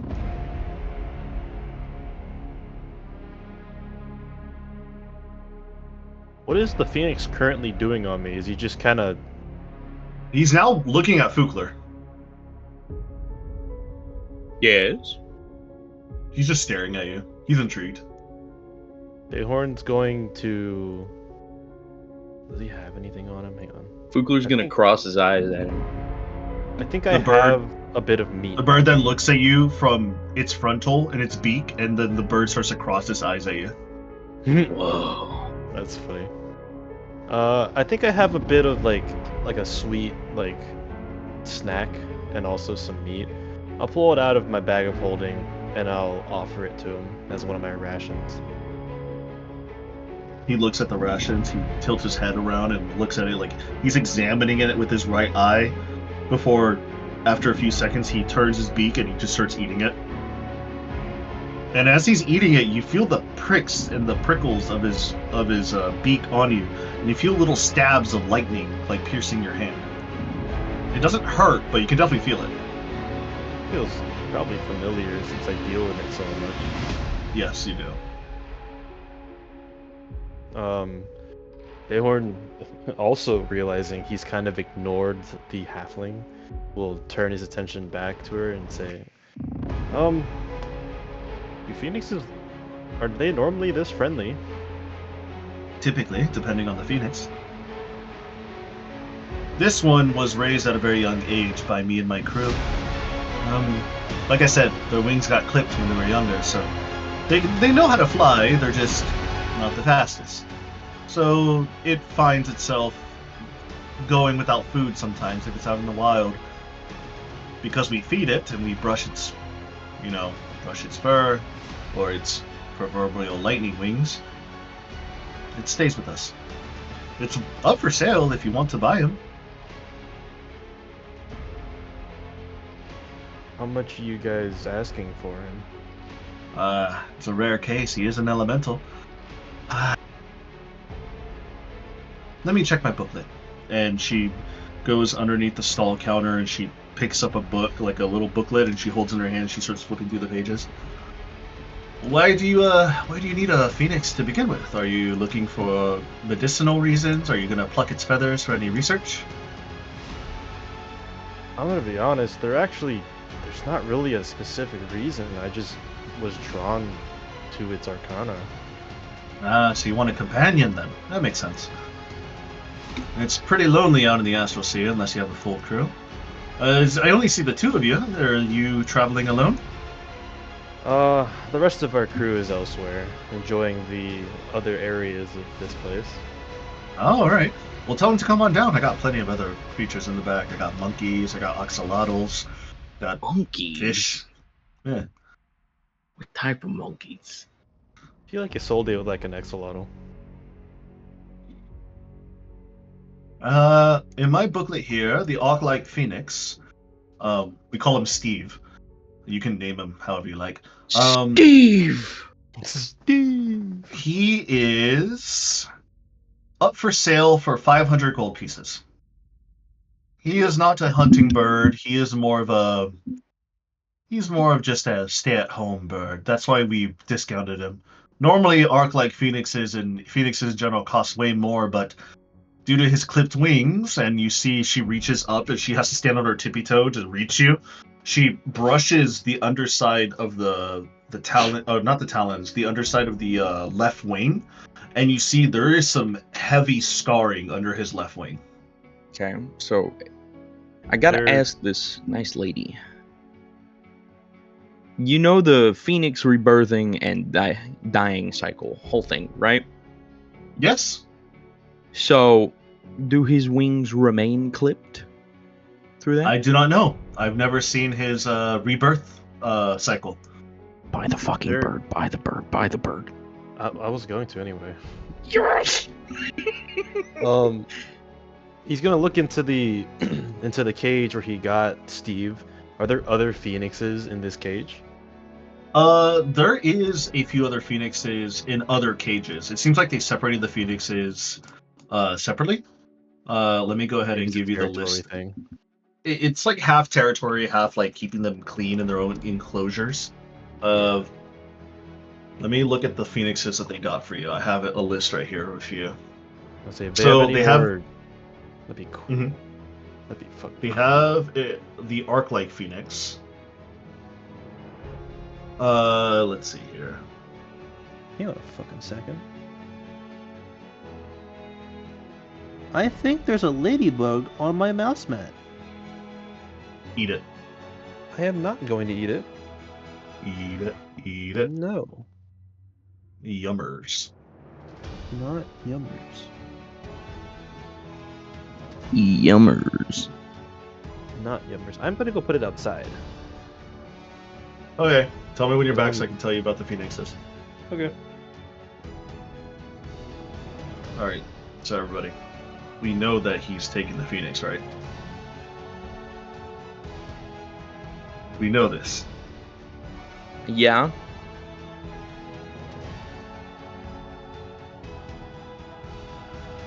Do you think it's a good idea that he should take it? That he's taking the bird. Mm-hmm. Yeah. Your ship is going to become a zoo.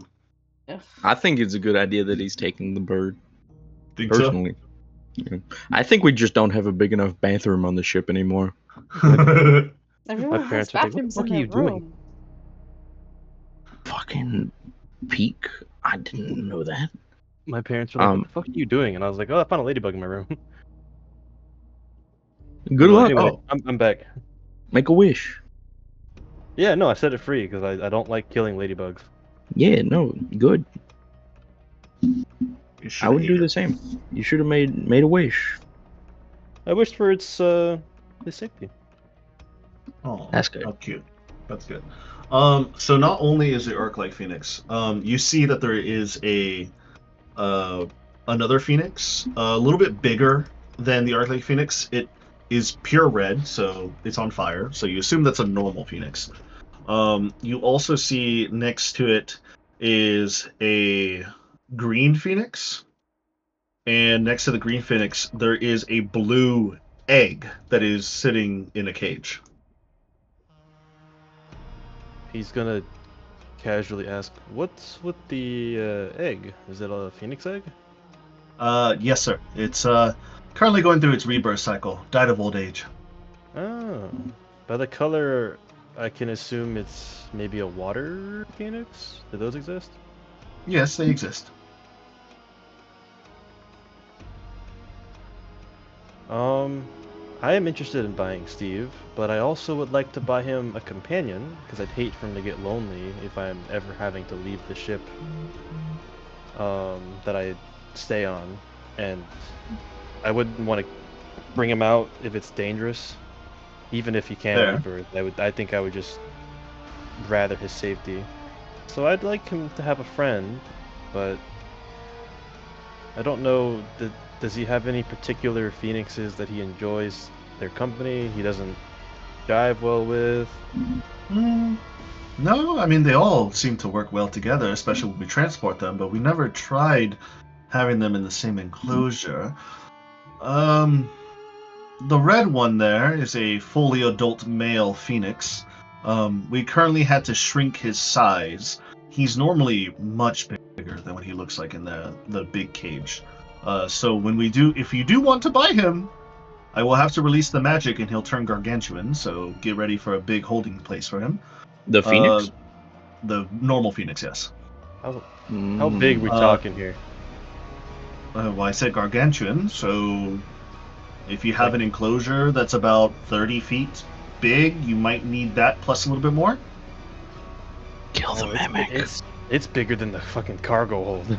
Kill the mimic.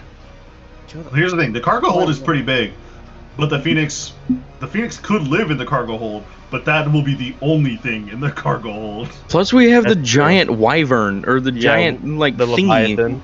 Yeah, we in the have cargo to deal with the hold. Leviathan before we put. We anything should else in. cut that up and sell it here. It's all in the ship. We'd have to get it all out. Well, we could always put it on the landing pad and just work on the landing pad. Pay a fee if we need to. There's like so much good stuff in there right now. Oh, I know. It's dude. totally silly.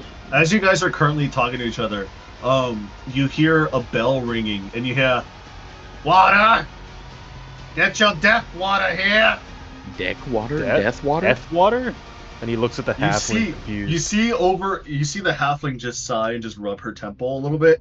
As you guys turn around, you see a kobold pushing a cart around with like big vials of water that are like inside like a chilling basin. You see like little like ice cubes inside, and like magical ice like ice steam coming out. And he's like, "Get your water here!" And he's like ringing a bell. You have my interest, but now I'm intrigued. Get the death water here! Feeling yourself refreshed and rejuvenated. We can go talk about buying what that's supposed to be. I agree. We can talk about buying those 20 ethereal scrolls later.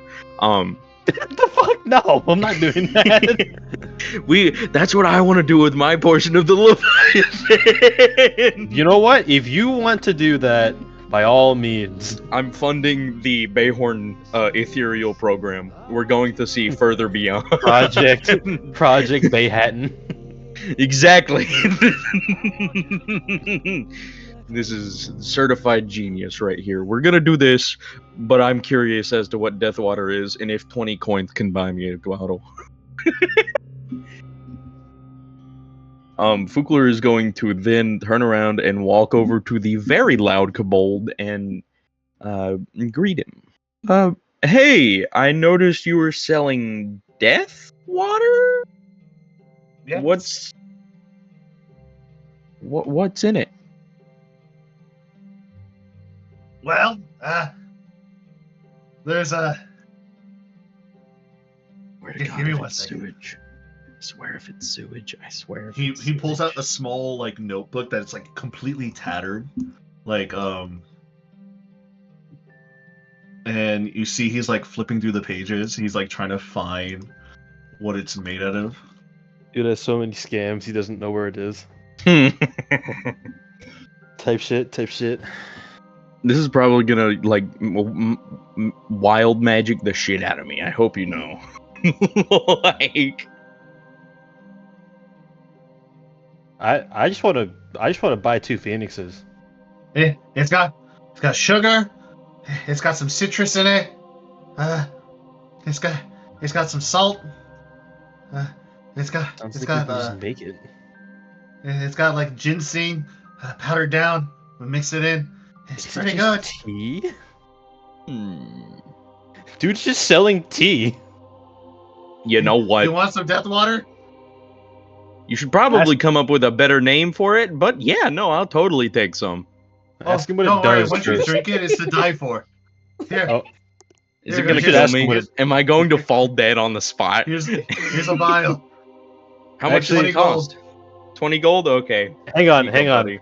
Bayhorn's gonna quickly excuse him and say, "I am very interested in buying these birds. I'm gonna go make sure my friend doesn't die first." As he like transfers Steve to whatever she wants me to. Oh, she takes Steve and she's like, "All right, buddy, come back in your cage." And you hear Steve Fukler takes 20 gold out of his pocket and is fixing to hand it to the kobold. You see the kobold is salivating at you, reaching for your gold. Mayhorn reaches him right before then. Say, "Hang on, Fukler." And is Fukler holding the vial? No. You see, he's holding the gold and he's reaching out and they're about to trade items. Mr. Kobold, sir, can I see that really fast? You want some? I want to see what it is before I potentially buy some, if you don't mind. Why? If you want some, you gotta buy some. This kobold sounds like not in the best health. Dude's just trying to sell whatever he finds, huh? Bayhorn's gonna look at it. Given that he is a rogue and in the past a master of anything deadly, yeah, does it look particularly deadly? Deadly. As far as you can tell, he's not hiding them, so he's not hiding them from a cover. They're out in the open. You can see the vials and the water's in there. The water's perfectly clean. It doesn't look like it has too many materials in it, even though he said he mixes stuff in there, but you're not too sure if he's able to hide it.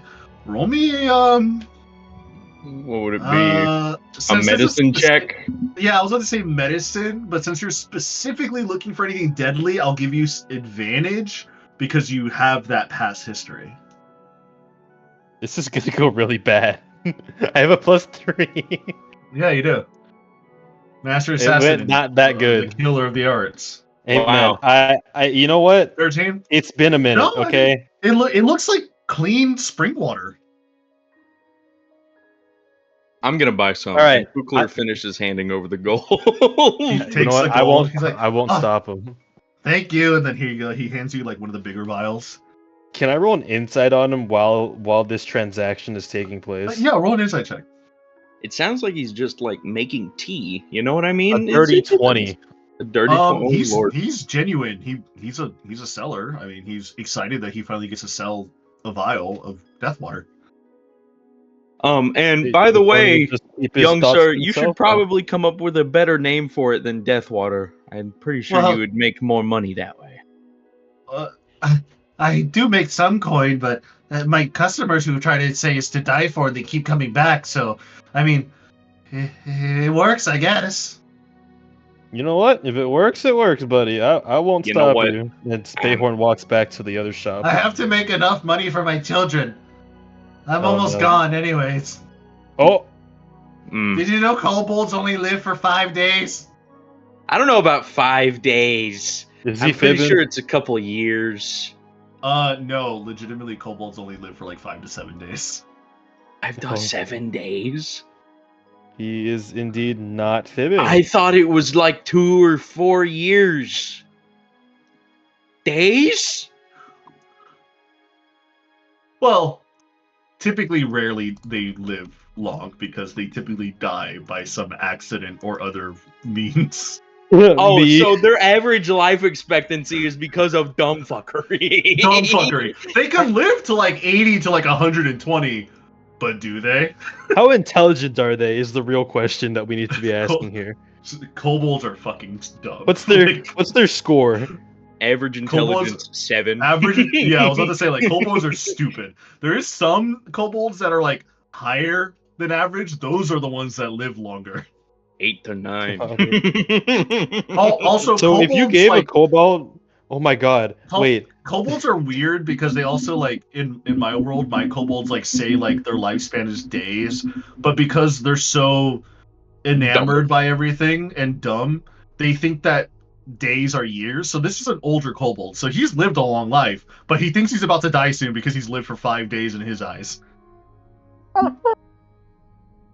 If a kobold happened to stumble across a crown of intelligence and was shiny, and put it on, they'll be the strongest and smartest motherfucker of the planet. That's kind of funny, man. That's kind of funny. Anyways, you have your death water. Bayhorn, yeah, he's genuinely excited that he's getting to sell more death water. He's not. Yeah, he's not trying to do anything here. He's like actually wanting to sell this. I'm going back to the Dude. shop, internally laughing inside. All right, Fugler's gonna take a sip. you take a sip. Yep. Yes. As soon as you take a sip, it's pretty fucking good. Damn. Like you taste like you can taste like it's definitely got something mixed in it, and it tastes really good. And it like you can't help but like wanting to drink more of it. Shit. Listen here, little man. I got a suggestion for you, and I have. Since this place is usually bustling and full of good things, here. Call it life Jeeves? water. Jeeves, are you there? Is Jeeves with us? As you're looking around Ouija for Jeeves, Jeeves immediately appears next to you. Jeeves, I have a recommendation. You know how there's a tavern downstairs and people go there for eating and drinks? Well, my little kobold friend here would like to recommend putting a new drink on the menu. Isn't that right, little buddy? You're gonna get rich if you do this. Yeah, I would. So, Jeeves, if you wouldn't mind taking, I don't know, how about this one? And Fugler picks up one of the random ones off of his cart and bring this to the chef so he could try a sample. Trust me, little buddy, you're gonna make a lot of money. You see Jeeves takes it in his hand, he looks at it, and he's holding it in his palm. He looks at you and he shakes his head. Why not? As you say, why not, as you go for another swig of death water, immediately, you die. Oh shit, really? Feyhorn, as you're walking back to the stall, you hear a crash from behind you, and you see Fugler is flat on the ground on his back, holding the vial in his hand. Bayhorn whirled around to see that and said, "Fuck!" and then runs back. Fugler, immediately, in the next 6 seconds, you wake up on the ground. You're at full health, and you'll have all your spell slots. I have all of my spell slots? Yes. Like all of them have been refreshed? Yes. You took a long rest. It's a long rest potion? Jeeves, are you sure you don't want it? I feel great. Jeeves is gone. Oh, At the moment, nobody had eyes on Jeeves. He is gone. Okay, He's little buddy. literally the SCP. Secondary suggestion. You take this to the local alchemist, and he will make you rich. Oh, take it to an adventurers guild. What do you mean? You know what? You know what, man? Let me have one of those. Let me see what you put in that thing. And he'll hand him 20 gold. Bayhorn, buy like 7. Oh, God. I wasn't expecting to just absolutely body myself like that. So as you pick it up and you look at it, what are you looking for? As he hands you the vial and you look at it. Well, now that I have it in my hand, I'm gonna open the vial and like smell it, look at it, literally anything. What's so special about it? It's how should I say? What's special about it is pure, like just pure water. Like this water that you're looking at it, even though he said he mixes all this stuff in it, it doesn't look like there's anything in there. It looks like it's just pure water. Like if you hold it still, it looks like there's nothing in the bottle. Okay. What if I like kind of swirl it around a little bit? As soon as you start to swirl it around, you see the water, and you see as you're swirling it, it starts to glow very slightly, like a golden hue. Does it remind me of anything? It doesn't remind you of anything specific, but as soon as you see that golden hue, it looks like it's lulling you to sleep, like you want to drink it.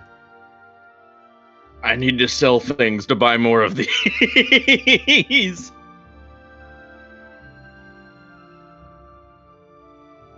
Okay, I'll go look around. Yeah, that's what I'm saying. Don't have him drink another one. If he drinks more than once a day, things could happen. Things? What do you mean things? We are not finding out, Fugler. I wish to find things. No, we are not finding out. I am. Typically, people just sip them, but when they figure out that it's not good to drink a lot of it at once. Bayhorn is going to immediately pocket the one that he bought in his bag of holding, and say, "If you want more, you're gonna have to go work for it, because I know damn well you don't have the money for it." I'm going to go sell things. I'm going back to And the then- shop. You see him like turning around. He's like, "Water, death water for sale." And he just saunters off. Okay.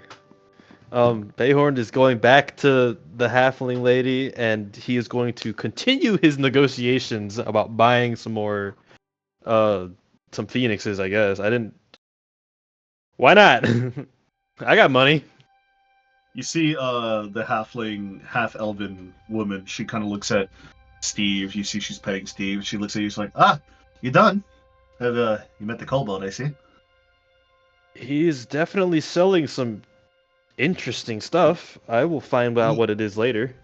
Oh, yeah, I had one before, and it was quite an experience. I mean, it's interesting. I felt really rejuvenated, refreshed, but I did not like waking up on the ground. It was weird.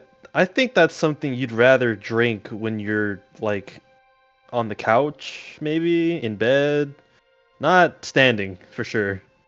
Ah, I mean, why does he call it death water? Why not he call it something else, like something fancy or something fancier or more medicinal, like NyQuil? That sounds better, right? It's literally anything but death water, right? Literally anything but death water. It's, I mean, it's true. he has a point. He did die for a second, but Look, I'm just don't saying. call it that. I'm just saying. I like the little scamp. He's funny. He's doing things for his children and his grandchildren.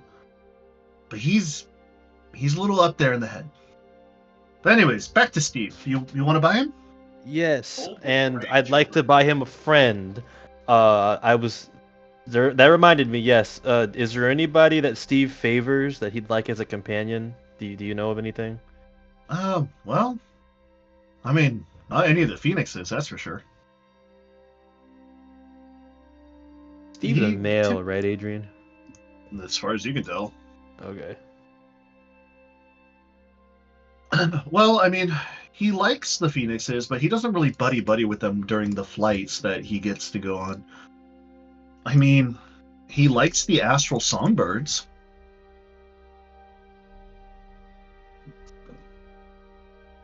Bayhorn's gonna kind of shift to see if he can see any of them. You look around and you see, there is a creature that. Let me see. Let me get the description for this thing.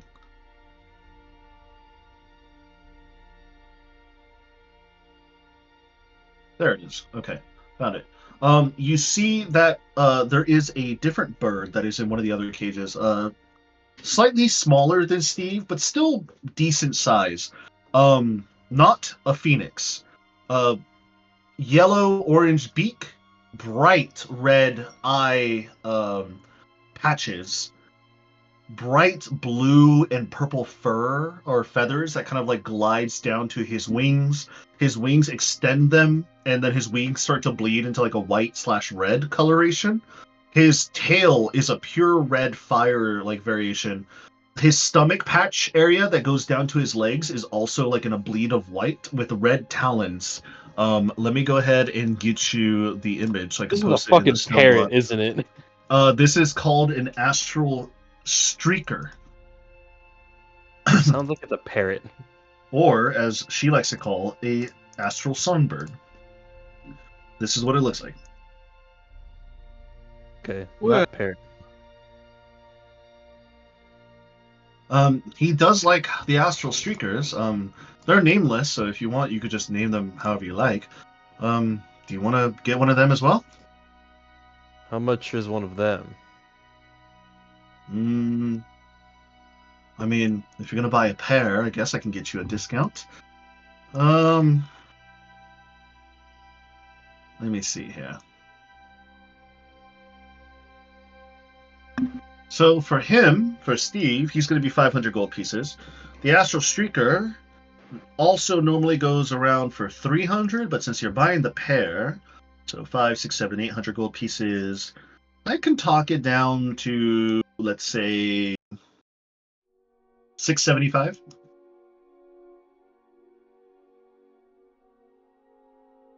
55 It sounds pretty good. comes with food. You get a week's worth of food. That's pretty good too. I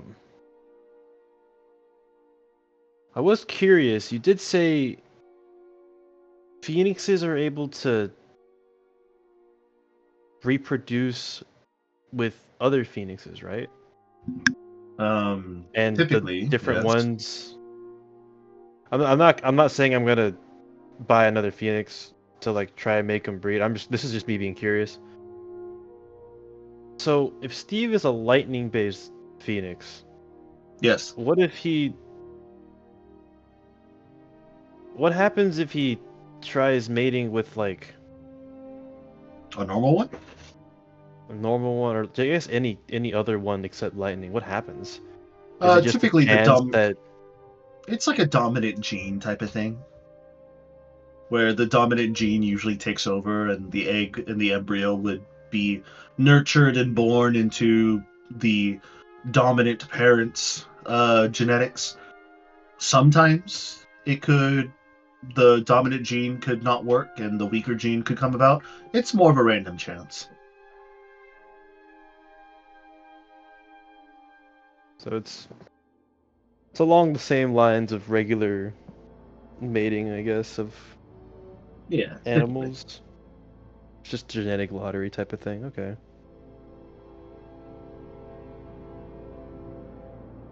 Well, in that case, I'll get Steve and one of your songbirds, whichever one he likes the most. I guess I'll name them Alex. Steve and Alex. Well, of course you did. Yeah. Yeah, I see how you knew I was gonna do that. I knew. I kind of had a feeling you'd do that. I was hoping you wouldn't because I had faith in you, but I guess that faith was misplaced. Nah, man.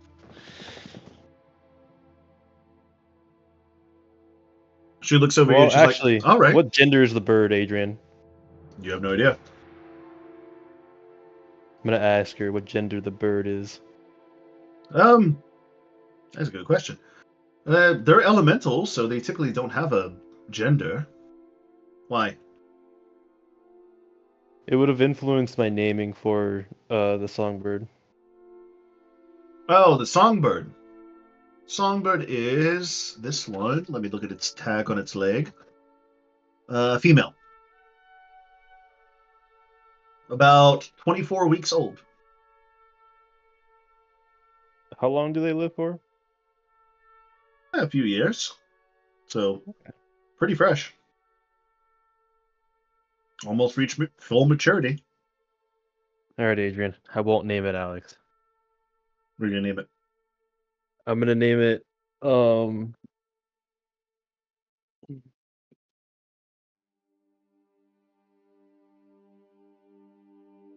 some reason the only thing I can think of is like the generic like white bitch name, Oh God. and I'm not naming it. Yes. Go on. Tell me a name. You gotta name it before you buy it.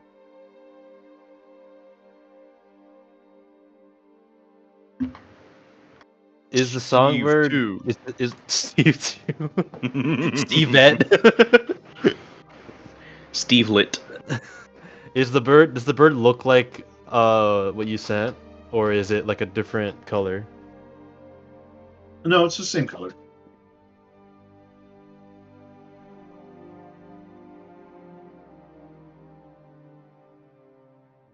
All right. I'll name her Cleo. Deal? Yeah. All right. You see the halfling woman writes down some paperwork to signify a transition of sale, and she gets Steve and Cleo prepared up in the cages. And she brings down the cages for you. She puts them on the countertop, puts both of them on the countertop. She's a strong woman to be able to carry cages and a bird inside of them. places them at the stall, and she brings out her ledger, and she says, all right, 675 gold pieces. You get 2 birds. You get Steve and Cleo, the Arclight Phoenix, and the Streaker. And you get a week's worth of food for both of them. Nice. And he'll. Are you playing by the- gold or voucher? What is a voucher? Do you not have vouchers? Everyone's gonna feel around in his pockets. Does he somehow randomly come up with a voucher? You do not. It appears like I do not have a voucher on me. No. Fair enough, then gold it is. No worries, same price. I was just wondering because vouchers make transitions a lot more easier. The Lord of the Palace, if you go over to the entryway, over to one of the right or the left-hand sides, typically a goblin there will trade in the gold that you drop off for vouchers that you can spend in the palace itself. Just makes it easier so people don't have to carry hunks of gold everywhere, you know what I mean? Yeah, that'd be a lot easier. I'll have to keep that in mind. Maybe I'll pick Yeah, one up on my way out. Paper currency is a lot better than material currency. I don't understand why more people don't do this. I guess it just has to wait for the times then. Maybe. Well, count Anyway. out your gold, and when you're done, we'll complete the transaction. Fugler's actively looking for a potion seller, by the way. I was about to say, as you're finishing up counting out your gold, Fugler, you're looking for a potion seller? Yes, I'm trying to sell the Hill Giant potion. All right. That's crazy. I want more death water. It's kinda not that hard wild. to find. You go over to the Dreamtide Grotto, where there's a bunch of potions, elixirs, and other brewer stations.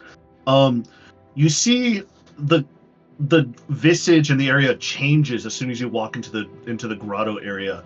Instead of this open-aired, beautiful palace-like location, as soon as you walk into this district, it turns into a cavern with bioluminescent wall lights everywhere. You see a river flowing through the middle of it, and you see there's stalls everywhere going down into this cavern. But the 3 biggest stalls that you see, the ones that stand out to you the most, are one of them is called the Elixir Forgotten Stars, another one's called the Amethyst Brewmaster, and the last one's called the Thought Binder's Tonic. There's tonic. I'm gonna go to the Brewmaster. Amethyst Brewmaster. As soon as you walk into the near the Amethyst Brewmaster's station, you see a jovial, like laughing dwarven male that has half humanoid skin. The other half is amethyst crystalline. Damn, he's You half see amethyst crystalline.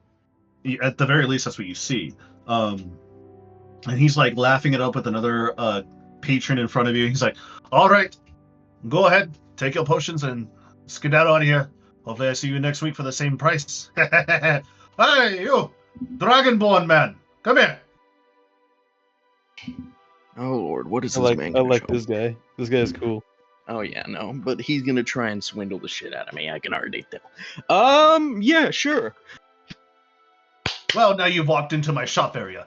How may I help you? Well, Trap guard. you fool, Yugi! You've triggered my trap car. So that's exactly what that opening line reminded me of. I have this potion of Hill Giant strength that I've had for a while now, and Fugler picks it up and then also angles his belt. As you can see, I don't really need it anymore. So I'm thinking about selling it to somebody who can put it to better use, if that makes any sense. All right. I see what you're selling. How about a trade?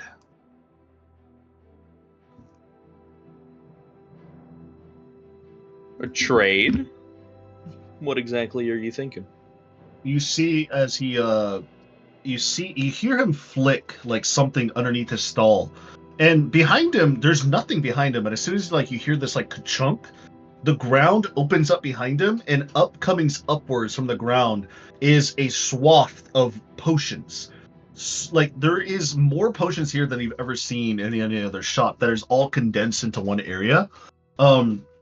He's like, I got potions of all kinds, my lad. Potions for adventuring. I got healing potions. I got medicinal sleep potions. I have other potions that rejuvenate one's soul, body, or spirits down under, if you know what I'm talking about. But I also gonna have some special potions as well. I'm I about mean, to end this you might man's need whole that. career. You got You might anything need like that that death water that Kobold has? Deathwater. I do not, but very popular with some folk. I'm not too sure why. I've never touched this stuff. Have you tried it? I have not. Have you? Yes. Oh? So what's so good about this death water he keeps prating about? And at the very edge of the distance you hear, death water. Well, It's I okay. actually have the rest of it here. I didn't even need to drink the full vial for the full effects. So if you wish to try it, be my guest. And what happens if I do tie it, laddie? Are you It's gonna a rob bit me? unexpected. No, I'm not gonna rob you. I promise as a paladin, on my oath, I'm not gonna rob you. Well, you're already robbing me. You know what you're robbing me of? My time. Give it here. And he'll give you the death water. Be warned, you are probably going to He pass just out. swigs it. Tell him to sit down quick. Tell him to sit down quick. Sit down, sit down, sit down. You need to he sit down. He swigs it, and he slams the vial on the table, but it doesn't break, of course. He just puts it on the table like he took a shot. He's like, all right. I That's recommend pretty you good. sit down. Why? I'm already short enough already. You want to look a little bit bigger?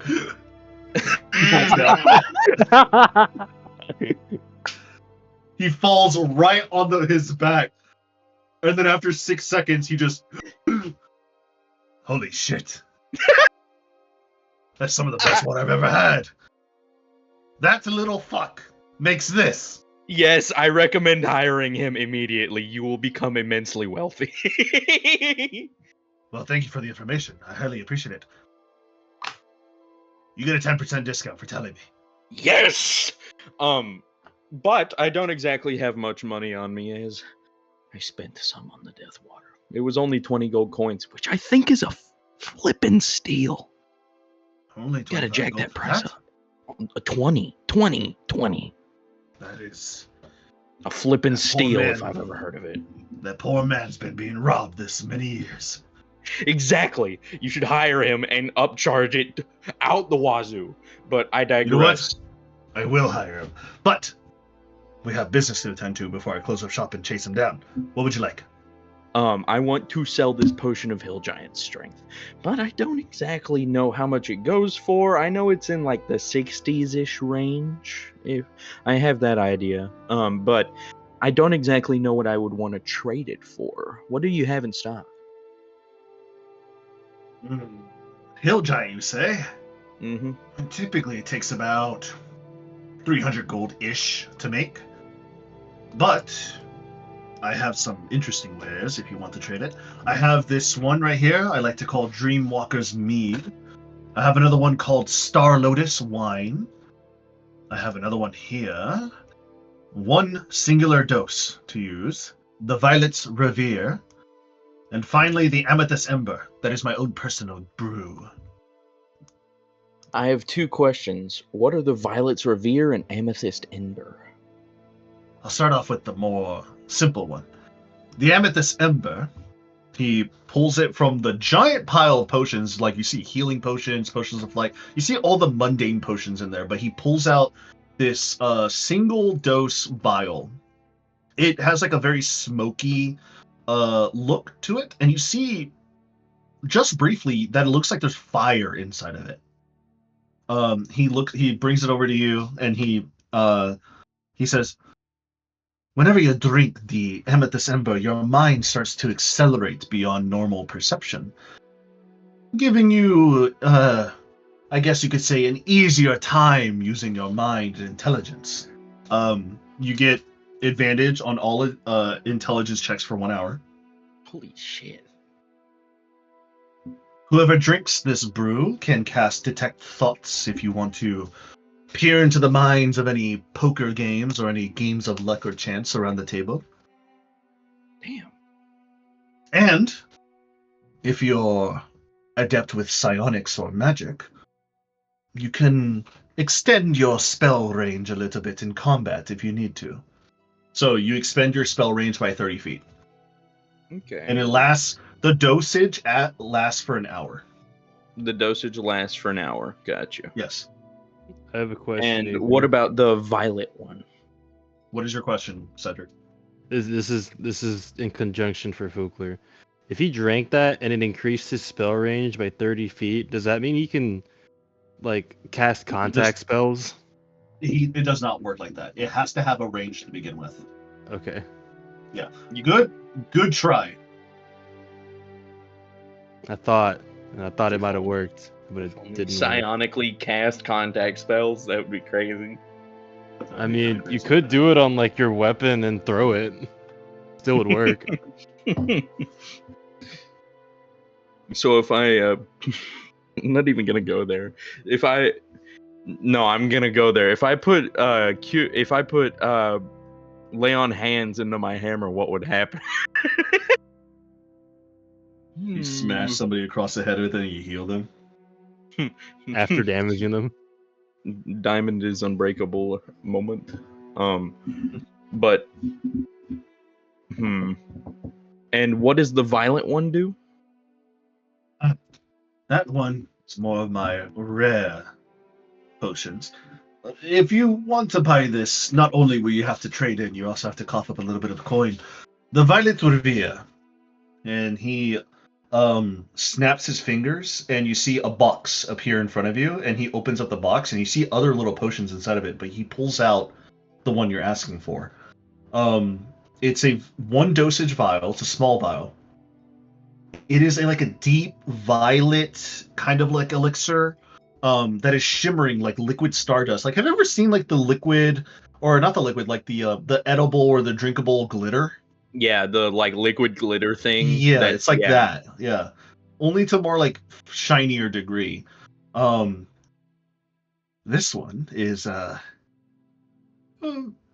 it's I guess it takes you on a very, very nice ride, if you catch my drift. He's selling fucking drugs. When you consume this violet, the drinker enters a deep meditative state for about a minute. During this, you experience all sorts of profound visions. I've heard of people experiencing past lives, different alternative selves where they chose to become a carpenter instead of a welder, or also potential futures. I saw and I've heard of people who drink this brew saying that they know who their wife is in a few years, or their husband. Just mushrooms in a vial. This is literally hallucinogen. After their meditation, there's some random effects. Some people get precognition that allows them to fight better on the battlefield. There is people allowing themselves to cast magic without even knowing how to cast magic. And he kind of leans in like quickly, like to your like ear shot, like he kind of climbs on the table because he's a dwarf and he like talks to you. I've even heard of people glimpsing the beyond, receiving words from some unknown cosmic entity. And he kind of like leans back.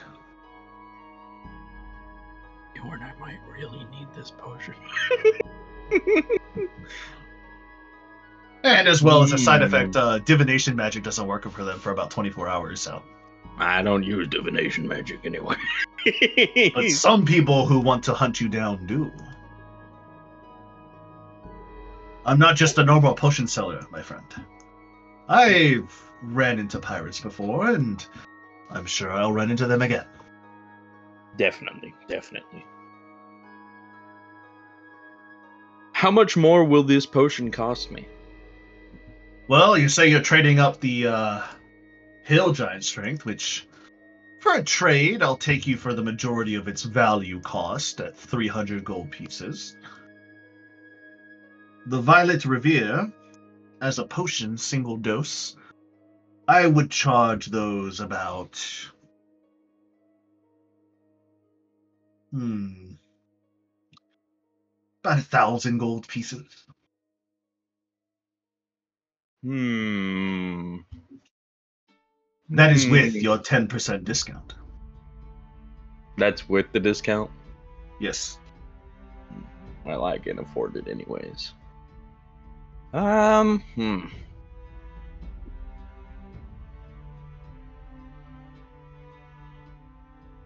If only I could. If only I would have known that I need more money and I needed to rob more people.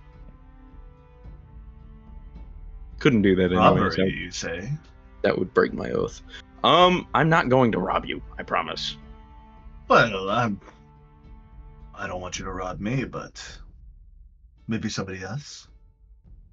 I have a buddy who would love to meet you. That's crazy. I do have a request for somebody who can grab me something from a nearby vendor. If you would do that for me, I would take your giant strength and give you the rest at no cost. Bayhorn, I'm about to ask you a huge ass favor.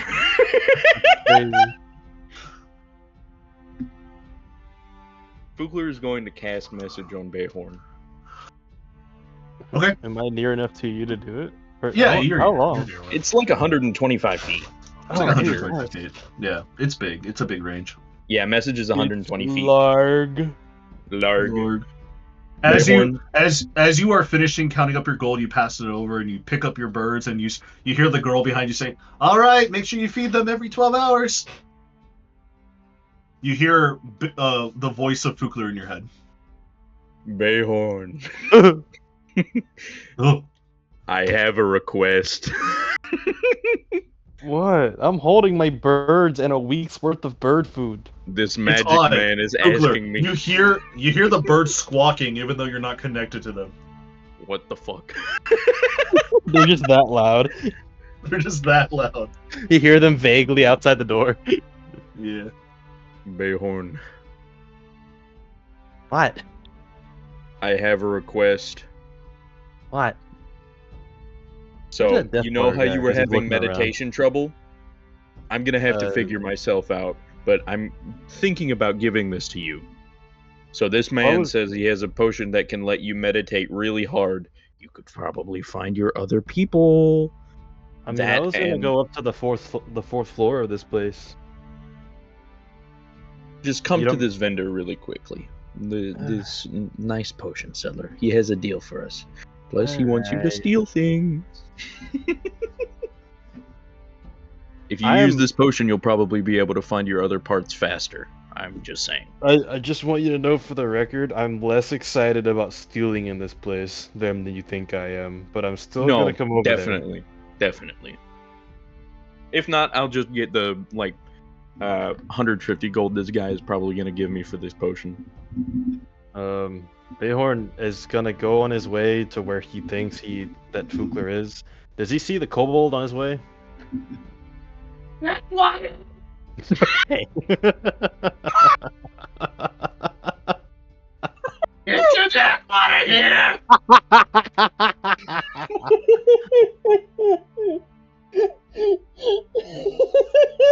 Oh my god. I'm glad you like my kobold. He's so funny, bro. Hearing him off in the distance is crazy. Like you turn around away from your mic. Yes, what? I'm just leaning back. That's all I'm doing. We know. Yeah. It's amazing. I'm sure Shelby can hear me across the whole house.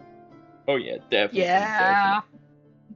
Definitely. I hope nobody hears me outside. Is my window closed? Okay, good. Hey, Adrian, you said that when I swirled it around, there were hints of gold in it. When you sort of no, the water. How can I explain? You know, biology, like biology and science class in high school when you have like a little experiment and then you mix something around, it starts glowing. Oh, it glows. Luminescence. Yeah. It starts to get looks like a luminescence when you start to mix it around. But when it's standing still, it looks perfectly clear.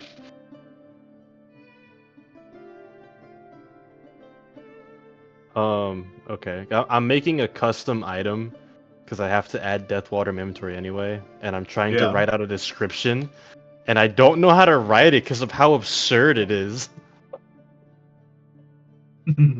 Also, wait. Fugler drank half of the vial and managed to gain the effects of a long rest? He took a sip, and then I had him like in RP, like he's like he drank a little bit more, and then he got knocked. Yep. So how much did he drink? Half the bottle. So you only need half to make a full long rest? Yes. That's so broken. Gotta sip on it. It is broken. That's why I'm telling if this you, man if you to want buy it, if you want it as a very good refreshing drink, you gotta sip. Otherwise, you actually die. But the death was so quick that you didn't have time to comprehend it. Even your spiritual self had no time to comprehend it. Oh, this is so good. This is great. Literally how it works is like as soon as the potion takes effect, you die. As soon as you land on your back, you wake up. Okay,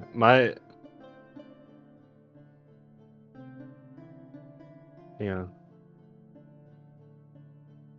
This is the description I'm giving it. Does it sound accurate?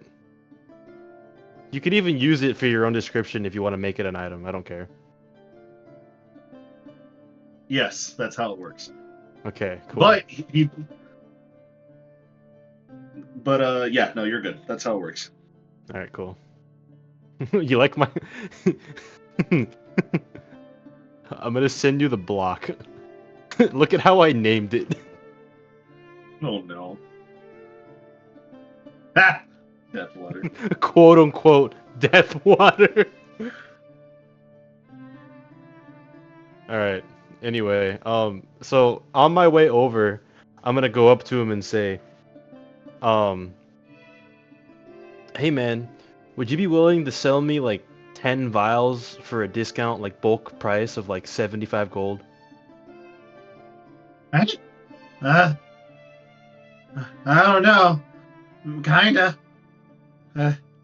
He's gonna hold the gold up and like kind of shake it in his hand enticingly. That's really good gold. But your buddy told me to sell it for higher prices, so I kind of believe him. He seemed like a good guy.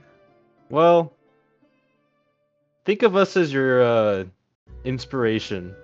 You give the inspiration a little bit of a discount before you go and Do you want to make be the investors? fortune. Am I gonna invest in Deathwater and Sable Theorem? Since I'm about to die anyways, it'll go to my son. He's about to. You can leave an inheritance for him if you want to invest in it. What is the investor idea that you have? How much to buy stock in Deathwater? If I got to buy stock. I want to open up a stall. It's kind of tiring pushing this cart around on my back and my feet. And he kind of like shows his back and his feet, and his back's all fucked up by scoliosis, and his feet's got like a bunch of bruises. He doesn't have shoes on. Dude. Direct him. Fugler is once again speaking to you like the voice of God. Direct him to the alchemist also. The alchemist wants to hire him and sell his Deathwater for a marginally larger price. You know what, buddy? If you spot me 500, I can make something within a few days, and I can get a stall going. You know what? I don't have 500 on me, but I do know somebody who can act as this investor of yours. He wants to hire you. Really? Yeah. Where's he at? I'm actually going there right now, but I was thinking that I would pick up some more of these Deathwater before I went. All right. How many do you want? I have. Like I said, I have a few left. They've been selling those since you guys bought them. Other people saw and they wanted to buy some. How many does he have left? He looks inside of his like cart, and it's not really much of a cart. It's more like a wheelbarrow. Yeah, I figured. You see, there's like 4 left. No, there's only 4. All right. It looks like you didn't have a lot to begin with, but it looks like because somebody actually bought it, people started buying them as well. So he's selling them for 20 each. 20 each, yes. That's like $80. I would leave one there. Gotta be honest. How about I buy 3 of them for 50? And I'll leave that last one. You can go show him to that guy, and if he likes it, you're gonna make a lot more than whatever I'm giving he you. shouldn't drink it right now. Can I get a little bit more than 50? Like 55 at least? All right, you know what? All right, 55. I'll get you on that. Thank you. I'll give him 55 gold. He takes the gold and he hands you the 30 vials. All right. Fugler's Follow gonna me. turn back to the chemist and say, okay, so as far as death water, it is a once per day drink. I was advised that there are side effects that can happen to people who drink it more than once a day. So each vial is about 2 doses. So I wouldn't recommend drinking any more, even though you feel like you're utterly refreshed. There are side effects that I'm not 100% sure about. All right. I'll keep in mind on that. I appreciate it. Because I didn't want this dude immediately seeing death water in this kobold's wheelbarrow, drinking it and dying on the spot. We could actually rob him if he did die. Yeah, Eventually, I know. as you're waiting there, eventually about 10 minutes pass by before you see and hear the wheelbarrow, and eventually the kobold going, Death water's closed for today. Come back tomorrow. Oh, hey. It's you. You're the one who bought my death water initially. Hi. Yeah, buddy. This is the guy who's wanting to hire you. Oh, hello. Hello, little kobold. You had this death water thing? Yeah. You want another recipe? We could be business partners, at least for a little bit. Then you have to talk to my son about that.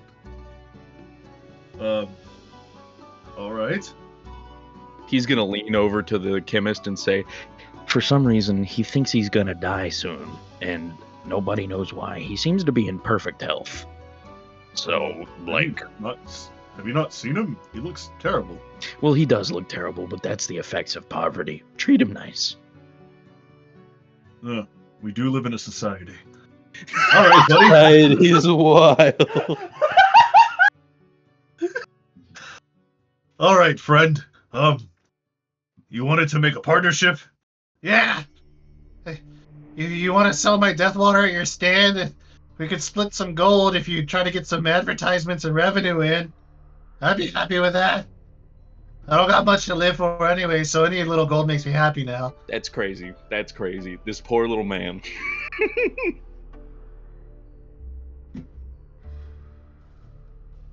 Yeah, of course. We can talk about our relationship after I'm done with the customer here. He's like looking a little bit nervous. He's not too sure what to think of this kobold. Not too sure what to think of this kobold? Well, yeah. Does he have Bayhorn? Anyways. Does he have any more? He has like 1 more. I didn't buy them all. Alright. So he still has 1 more as proof of product since he knows how to make it. But I'm sure you want to finish up business with me here first. That would be preferable, so I can get along with our new business partnership here. So, did you like that deal that I offered, or are you willing just to take the trade? As much as I would want the meditation potion, I'm probably just going to have to... Do you have a gold option? Yeah. Since you're trading me a perfectly fine hill giant, I don't see it opened, and thankfully nobody's been able to drink out of it. I'll give you 300 gold for it. Sure, I'll take it. He pulls out 300, not 300 gold, he pulls out 3 vouchers, like 3 paper, like, money vouchers, and he slides them over to you. Alright, there's 300 gold. Where can I cash these? Oh, you can Did you not get the introductions at the front? There's these goblins that are living in the side piles of gold. They can trade out gold for paper vouchers or vice versa. There's goblins that live at the front gate. Yeah, apparently did you not these are see like them? credit cards, Hookler. Bayhorn whispers. What's a credit card? Don't worry about it.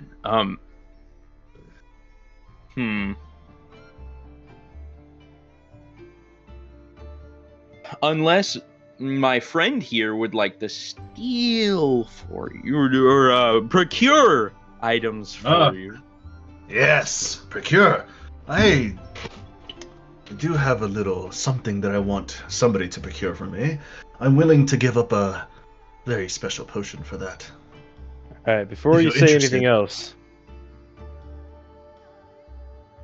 what's the nature of this procuring? Is this like trying to get an edge on the business? Do you got a grudge on him? Like what's the reason you want something to be procured from whoever this is? Oh, no, none of that. You see, he kind of like leans in towards you. Enough for you and Fukler to hear. There's this alchemist that I've been not squandering with, more of a competition. He's a changeling.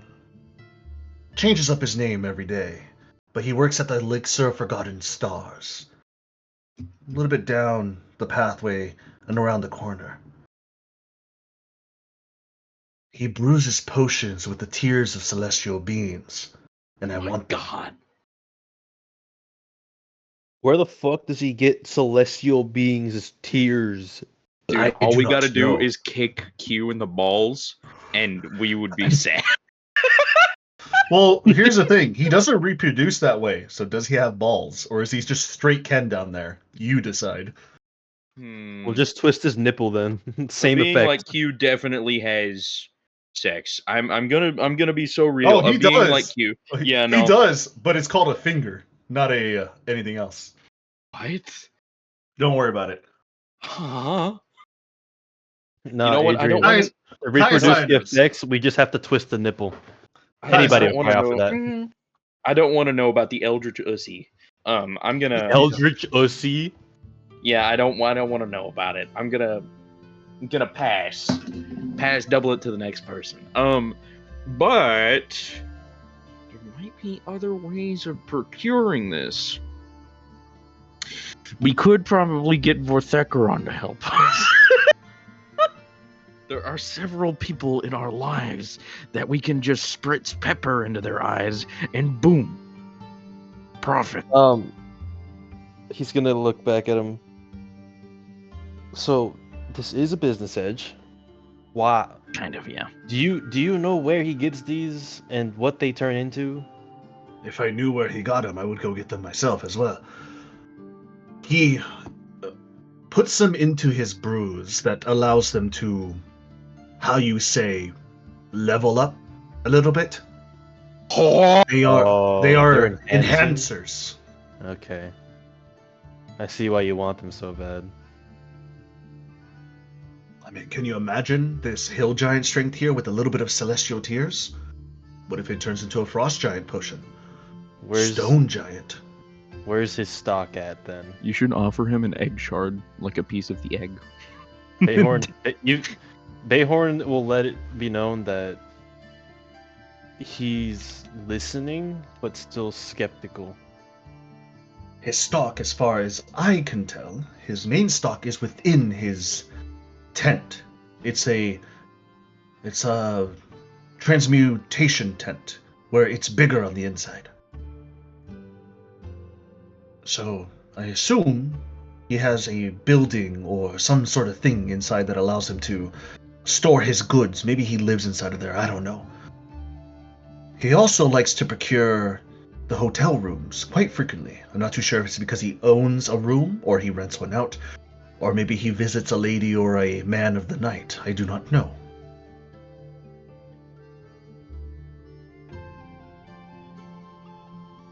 So it's either one of the two things, either in a hotel room somewhere or within his tent.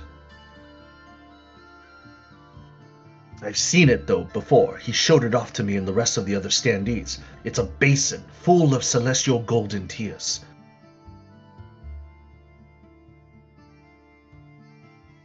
He covers a top and seals it shut with a very nice glass lid. Make sure none of it spills out. You could totally offer this man a piece of the eggshell and tell him to shave a little bit off into every potion he makes, and it will do the exact same fucking thing. Probably even better. I need those. Yeah, I know you need those, but like that's a shortcut. Like, just tell him to get a cheese grater and grind it a little bit into his potions. Cheese grater? Yeah, with the eggshell and go and boom. Adrian, in terms of Yes. the size of the eggshell that I inputted into Ronald, how many pieces do I have? I told you the beginning piece was about the size of like a baby. It was big. Yeah, it's about the size of a baby. Massive. Yeah, Fugler, not Fugler. Felonor gave you a pretty decent piece. Yeah, it was like a really big piece of it. And I did not put that big of a piece in Ronald. So how many pieces do I have?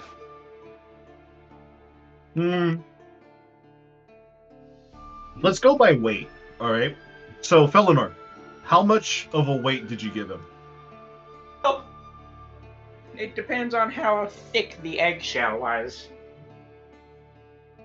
If you put into consideration that it was mighty thick because it's in the center of a planet, well, It was a big baby. It's much denser than a baby, too, I might add. Felonor pops up beside us temporarily. The spirit of Felonor has joined you. It's a floating head with a wizard hat. Only apparent to me and Fugler. Do you have the eggshell on your person? Yeah. I'd call it in total about 30 to 40 pounds of eggshell. So your back muscles are probably incredibly toned. Is that why I feel so good right now? And he kind of flexes a little bit. Oh my god.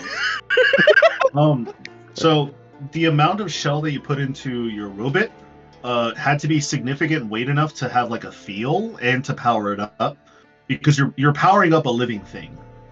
So I would say that was 5 pounds. 5 to 10 pounds. So I have 35 pounds more. Yes. Yes.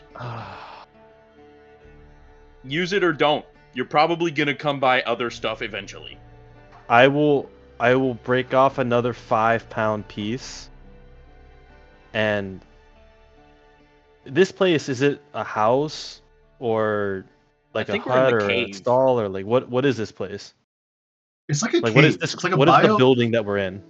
It's weird. The building shapeshifted into like a bioluminescent cave. It's bright enough to see, and it's not dark enough for you to go stealth mode, but it's more of like atmosphere. All right, Bayhorn's gonna turn to the kobold and say, "He's still here, right? The kobold. He's just kind of waiting around, looking around." Yeah. All right. He'll turn to the kobold and say, "All right, I have some business to attend to with this guy, but if you come back tomorrow, he'll discuss the details of your hiring and your partnership, right?" And he'll look up at the apothecary shopkeep. All right. I'll come by tomorrow. Bye. The shopkeep agree. That's what I'm mainly getting at. Oh, the shopkeep? Yeah, he agrees. Okay, cool. So after the kobold leaves, Bayhorn's gonna scan the store to make sure like no one else is here. I mean, there's some passerbys, but there's nobody here. Like inside though. Yeah, nobody's on the inside. He's going to close the door, the entrance, and he's gonna flip his sign to closed if he has one and say, "All right, you cannot say anything to anybody." But I think I have something better than what he has. What do you got? And he'll gently lay down the eggshell onto the counter. The full thing? No, the piece, the small piece. Okay. Not the whole thing. No. big is hell it? no. How big is it? How big is 5 it? pounds. About 5 pounds? Okay. Like this will be He looks at this it will over, probably he's be an equivalent of his entire vat of celestial tears plus more. He's looking at he's like, what is this? I have no idea what this is. This is basically a substitute for those celestial tears you were wondering about. This was basically part of the eggshell of a, and Fukler leans in real fucking close, creation dragon. This is incredibly powerful. If you add it to pretty much any of your potions, it will give you the power and level up you're seeking. Though You see like as a you're cheat talking, as he's like, he goes over and reaches it, he touches it with his Uh-oh. amethyst side, and he starts glowing. He kind of looks at it, he's like, what in the nine hells is this? I told you exactly what it It's was. better than celestial tears, is what it is. He puts it down. He just like, that is oh, that's some weird stuff there, my friend. Use it. Tell you what, grind some of it into dust. Use very little of it when you're making full-size pot brews, and it Grind will it. give you. I could barely even touch it without feeling weird. That's what I'm saying. All right. What were you gonna want say, help Bayhorn? grinding it? I was gonna say, if you want to test it out, I'll buy one of your, say, health potions and try it out.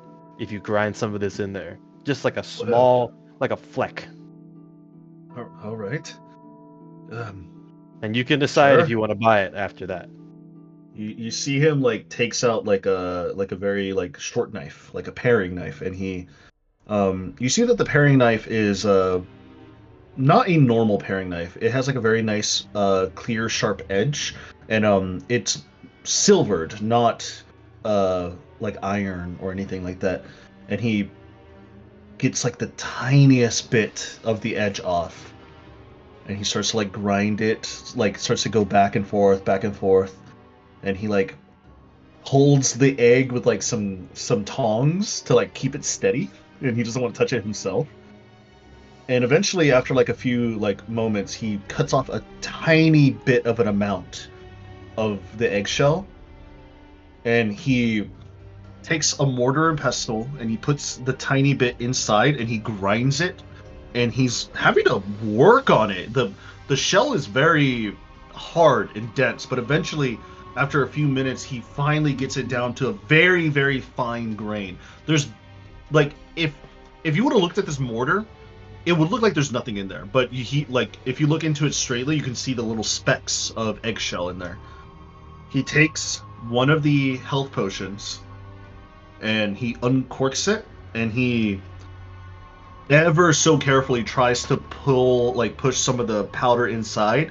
And as soon as the powder of the eggshell hits the health vial and the liquid inside, the normal health potion color of like that deep looking, or like not the deep, the bright red looking health potion Blood immediately red, yeah. starts to glow. He corks it and it starts to fizzle before he has to hold the cork down, like he's holding down like a Ramune glass, like that's overflowing. And then eventually it flashes and it turns into a pure golden hue. Does it go back to red, or is it just permanently gold? It's just permanently gold. All right, Bayhorn is gonna take it. If he's gonna like kind of ask for it, so he can try it. He gives it to you. Hold on, should I cause some damage first? I was gonna say Bayhorn now looks at Fukler and kind of does like the gesture of like, all right, come on. Put the potion and the birds down first. I don't want to hurt them. Oh yeah, the birds are actually just chilling like somewhere The else. birds Like, are they're in their chilling. Yeah, cages. they're squawking at each other right now. Yeah, the songbirds you're like calming them and everything.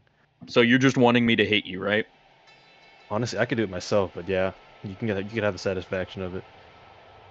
Hit me pretty hard. We're gonna see how well this works. So you don't have to roll to hit because you're allowing him to hit you. So roll damage on what you're gonna hit him with. Roll damage. I'm gonna use. Just use. I'm gonna use booming blade and my hammer. So Yeah, it's gonna. like really loud sound. Two-handed hammer and booming blade. Actually, no. Don't do booming blade. I don't want to scare the birds. That's a good point. Do okay. do a smite. I'll do a smite. Divine smite at what should I do? I just got these birds. Don't scare the birds. No, no. 3rd level divine smite, so 4d8 That's extra okay. with a d10. So, what health are you at, Bayhorn? Full. You're at full health, which I is won't like die. 90 something. 94. Okay, good. 94. Gotcha. I won't die from this. Whoops. Oh. So 26 damage to hit.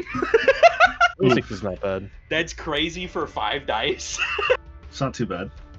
So the shopkeeper sees me like get Absolutely take it, dude. Absolutely.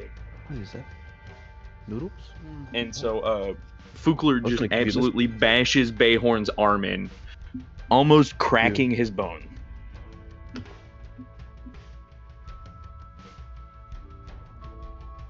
Bayhorn is used to this. He does not make It too is- much of a sound. It does not, but you definitely feel the wind coming out of you a little bit. Yeah. Bayhorn, he looks back at the shopkeep, and he gestures, "I am now hurt," in his winded I mean, state. I And feel now like he you didn't drinks the have to do potion. that. And now- Okay. Got it. He drinks the potion. Adrian's like, well, shit. Well, shit. Before I am ready to make my next move. Yeah, ready to make my next move. Let me I'm look really at curious this. what effect this is going to have on the potion. Let me look at this real quick. Adrian, do you even have this planned out, or you have to make something up? No, I have a plan of what you guys would have done with the egg, and there is certain potions that I thought you would put it to. Let me just look at it real quick. Because oh my gosh. I'm gonna say, if this actually works the way we want it to, I'm going to make a trade. I want gold and a batch of potions with this stuff. Gold in a batch. Oh no, I'm not giving this to him for free. But what about the trade though? Do you want the potion that makes you see your other versions? Adrian, this want is the worth potion? far more than that potion. I could ask for that Alright. on the side as well. Fair. Because You he scraped off like not even like he scraped off like maybe like an ounce to a half an ounce of this eggshell, And it and he turned the made this entire one potion gold. Yeah. Okay, Imagine what so- he does with like a couple ounces in a vat. Here's what happens. All right. So this Oh, God. stall is about 20 feet by 20 feet. Right? Oh shit. Oh no. He's saying the dimensions of the stall. It's about 20 feet to 20 feet. The liquid gold potion that you chug down, you feel this I great didn't chug it, I surge of. drank it. Well, yeah, you drank it, but you have to drink the whole thing to take effect. So I just imagine you just chugged it down. Alright, fine. You Does it slam it taste to the good? ground, and you feel your bruises start to clear. You're like, damn, this is really good. Like, you feel very invigorated. Like, very invigorated. Like, you feel your muscles are pulsating. Like, you wanna either fight or you wanna exercise. You feel everything down up from your head to your toes, everything in between. You feel invigorated, and then you start to feel a little bit weird. Like, you pop your back and you feel a few cracks. And you're like, oh, that felt good. Is Fukler getting smaller or are you getting bigger? And then you like start to look around and you're thinking, oh, I'm getting a little bit bigger. Fukler, you're looking at him. He's getting taller. Exponentially taller is His How much taller? skin is starting to turn. Am I turning into a dragon? He's turning into the eggshells color of like that rainbow chromatic effect. Unexpected side effect. Bayhorn, you start to like expand more and more, and you're like, this is like, you feel like you need open air. Do you want to go outside or you want to stay in? Oh, we're about to destroy the Ruby Palace.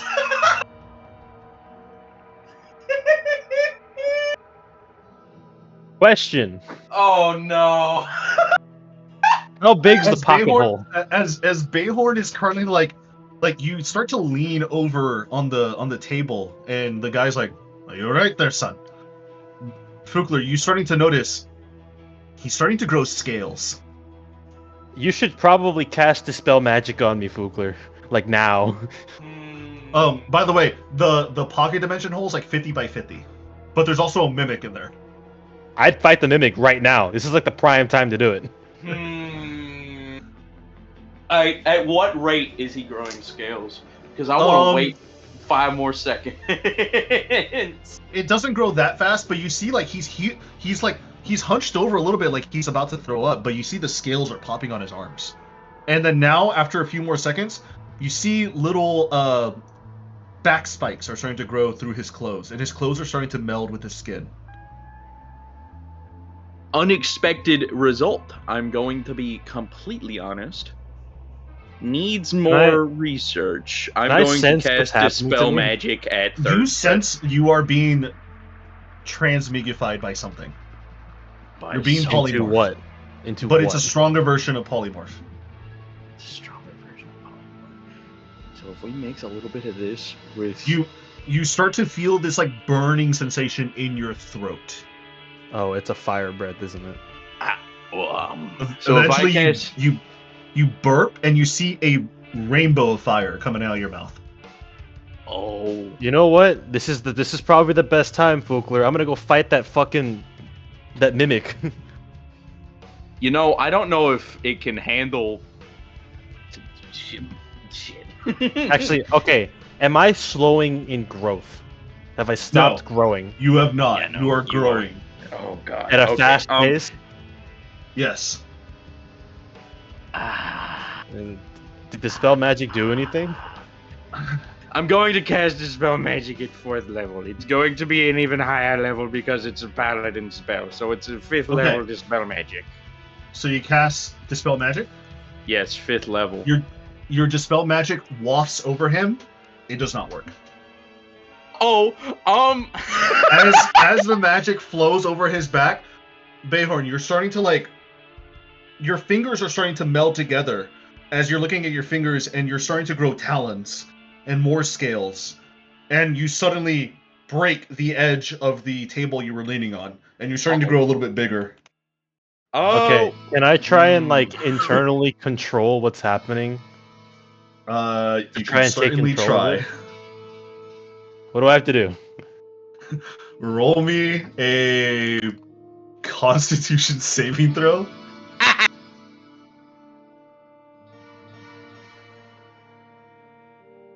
This is not a charm, and I am not trying to maintain concentration of a spell, right? No, it is not. It is a. At this point, it's technically a voluntary transformation because you drank the bottle. I did not agree to transforming though. Well, you drank the bottle. But you drank the bottle. You have a +3 to whatever this is. So 16. I need silvery barbs though. I'm gonna cast silvery barbs at 3rd level because I ran out of the other ones. Has silvery barbs at 3rd level? I'm out of 1st and 2nd level slots. It doesn't do anything but give me another one. A natural 20. Natural 20. 30.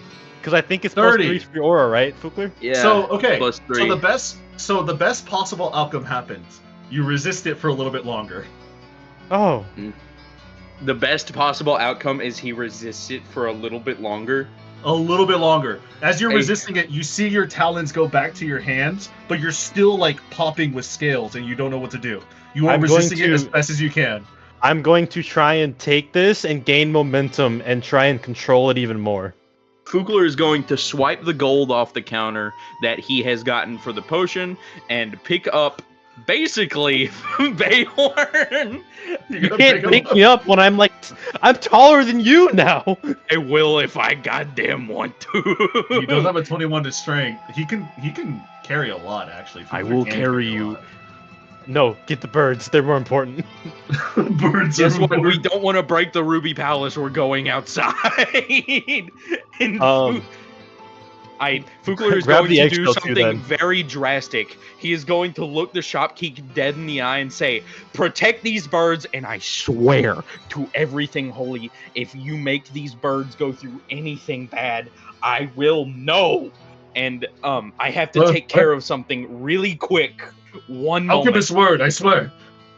And do I need to roll Take an the Hicksum. intimidation on that, or No, you don't. He is I like. think the fact that I'm transforming is intimidation enough. The fact that he is transforming, something is wrong, but he's intrigued in the eggshell and everything. He's like, yeah, do what you need to do. Preston, And take I'm- the eggshell. He cannot have it. I'm taking the eggshell as well. I'm taking this until we make our transaction. As you can see, it has very adverse effects that we aren't 100% sure on. So you're gonna make a lot of money. So That's let fine. me get him out of here. And Fukler picks up Bayhorn while he's transforming and books it out the room. Can I try and As you- cast invisibility on myself to help him like get away unnoticed? It doesn't work like that. Invisibility doesn't make you weightless. No, I know, but it makes me unseen. I don't want people to look at a giant transforming Do you half want to elf, half concentrate? dragon. Do you want to concentrate on holding the transformation, or do you want to concentrate on invisibility? Oh fuck. On transforming, I'm going to book it. Okay, actually wait. As a dragon, do I gain any bonuses to like movement? You're not fully there yet. Not yet. Not yet. As a half dragon, do I gain any bonuses You are that I would not At have? that point, you're just a dragonborn. You're not there yet. Okay. Not yet. Hey, you look simple.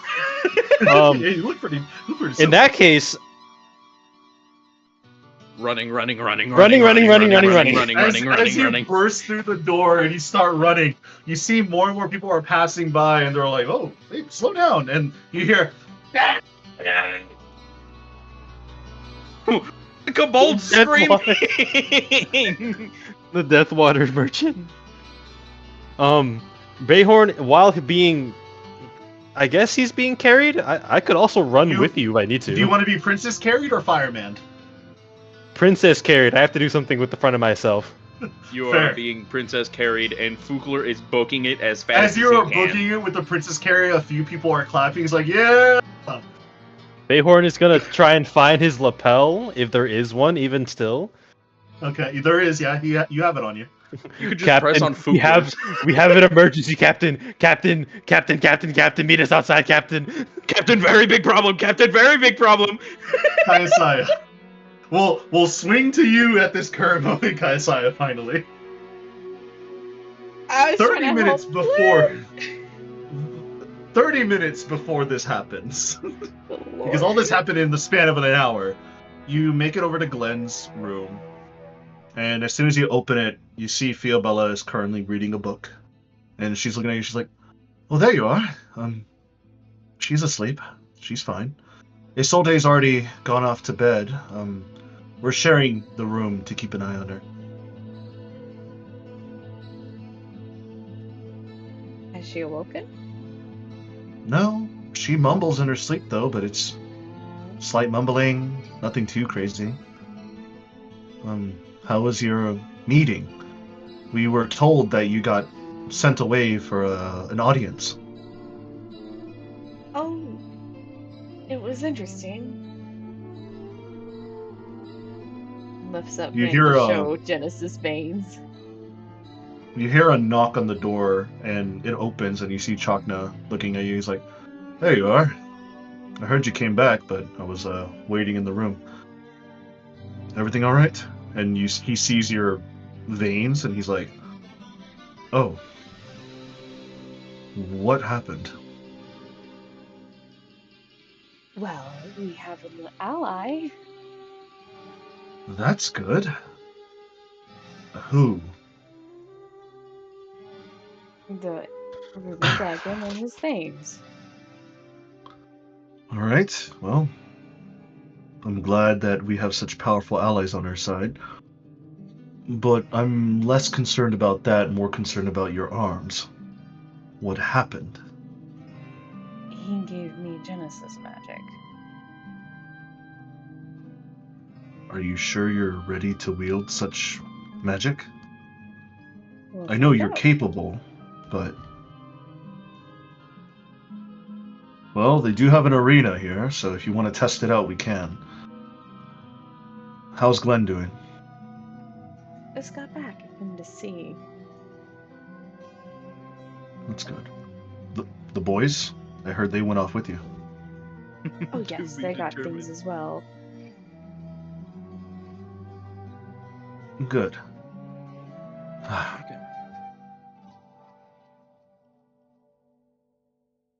How are you feeling about everything?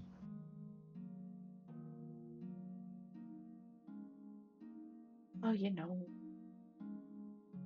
finding the end of the universe, learning new magics. Just part of our Another job, I normal day guess. then. Yeah. So tell me about the meeting. Well, Dragon and the dragons and Fort know each other quite well. There's apparently a rift, micro rift here. There's a lot to digest. It'd be easier if I just show you. He nods at you. He already knows what you'll do to him. Mm-hmm. And he lets you. And after a few moments, the wave of memories overtakes his view, and he nods and he looks at you. I see. Well, it looks like the boys might be happy with their upgrades, and we'll see what you can do later. So much for vacation, right? Ooh, no. We can try. We'll still be but here for another day or two, so yes. just but because the end of the world boys- is coming doesn't mean we have to rush things.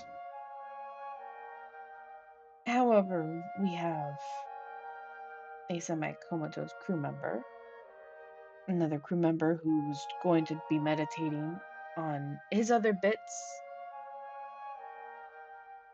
and another one Then who's probably going to do something crazy, which pulls in the other one. Wonder which one you're talking about. Yeah, I leave it very both are ominous applicable. I was about to say both are applicable. Exactly. Both work. It doesn't matter.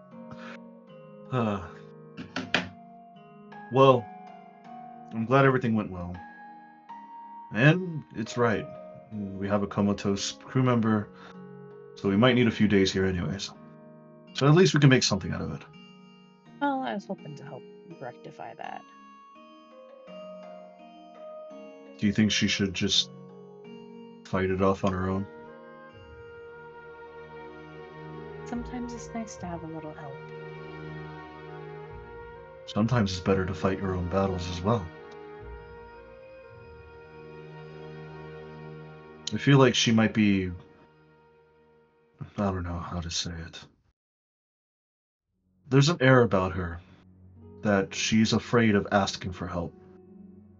She's been on our crew for about a week already. A little bit more than that, actually. Fully intact with her mind. And She's guarding herself, scared of letting others in.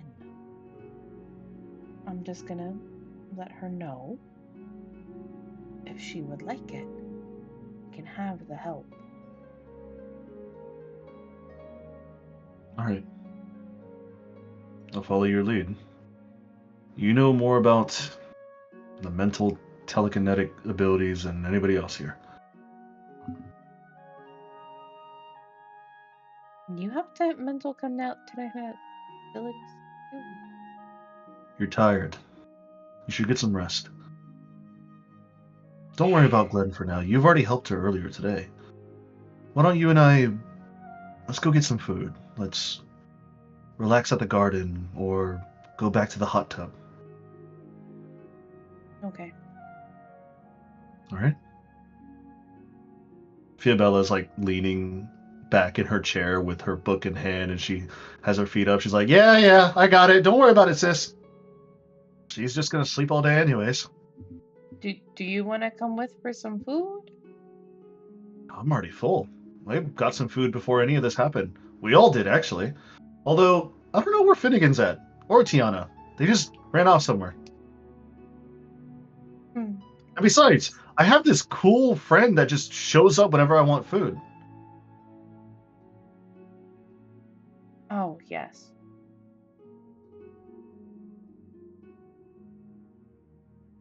Do you So want a better chair? I think I could ask for that. I don't know. Can I ask for a better chair? And as soon as she says that, you all hear a chair being plopped on the opposite side of the bed where nobody's looking at, and it is a magnificent lounging chair, like a lazy boy plus. She looks at it and she's like, "Oh, I'm gonna fall asleep in that. I'm really gonna fall asleep in that." Gets up from her normal chair and walks over to the bigger chair, and she sits down and she just goes, "Oh yeah, this is it. Yeah, don't worry about it, sis. I got it." Take you to explore the galaxy and you get very excited over a chair. Well, sometimes I like the simpler things in life, miss. I witness black holes and supernovas on the daily. Go have dinner with your husband, damn it. Get out of here. Okay. Lamau. And Chocno just grabs you by the hand and saunters you off as well. And you just hear as the door closes, Fiobella's like, "Oh, I'm so gonna take a nap in this," and you hear the door close. Good lord. I think she's enjoying her time out of Quadranum a little bit too much, don't you think? Well, maybe not enough. I was gonna say. I feel like she should be exploring the castle, but I think she probably sees watching over Glenn a priority at this point. You know, she takes after you, always caring about others other than herself. I hope so. I practically raised her. Well, how about you let loose? We have a little bit of gold. Do you want something for yourself around the shops, or do you want new clothes, or anything else? I can magically morph my clothes. That's not the point. The point is buying new wardrobes and clothing to refresh yourself and your mindset.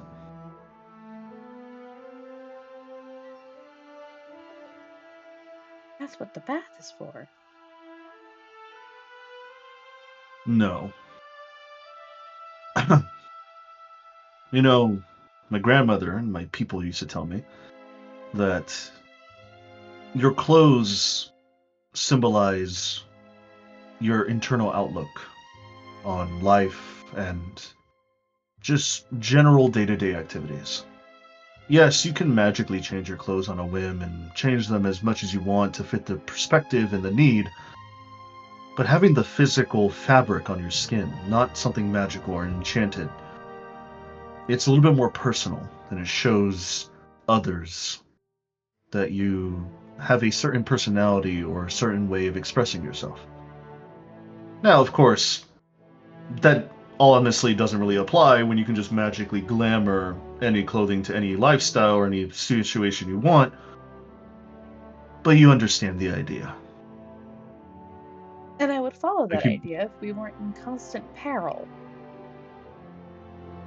well, right now we're not in constant peril. At the very least, we have at least 3 days before something else happens. We thought that when we landed here. Nobody died. This time. I'm sure we'll be fine. And besides, I'm pretty sure, since you have favor now with the Ruby King, based on what you showed me, we could probably pick up some things relatively cheap or even for free. Yes. So if you We'll want, go later. Let's go have food. then for now, food and a bath. Yes. And then after that, we can have some fun elsewhere. Agreed. He leads you down into the mess hall And as you are led into the grand hall, where like there's a bunch of food placed around, of course there's all sorts of meats and fish, but they have a very magnificent salad bar area where there's tons of vegetables and fruits that are freshly picked and constantly refreshed to make sure none of it goes bad. Even after an hour it's been placed out, it gets refreshed and repurposed for other uses. It is one of the best salad bars you've ever seen. It even puts Fukler's cooking to shame at some points. Fugler's cooking is very skilled. He is very methodical and very wild because he was taught by Needle. But when a ruby dragon serves you a all-you-can-eat buffet at the prime place of existence called the Ruby Palace, it's gonna compete. It's like Vegas. It's like one of Vegas's best buffets. But you grab your food, you sit down. As you sit down, you just have a peaceful dinner with Chakna. Do you have anything to say to him or anything you wanted to bring up? Nah, she's just content to have a quiet night. And the night stays quiet for a little bit as you finish your dinner. And as you're eating dinner, you notice off in the distance, you notice Vadia is currently walking around with like slabs of steak in her plate, and she sits down, she just starts eating. She doesn't even notice you. She's just eating.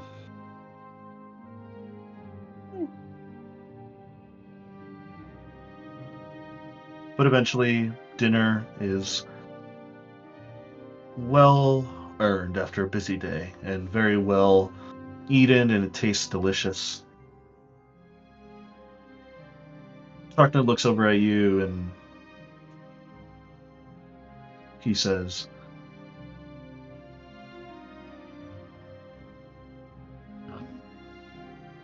you know,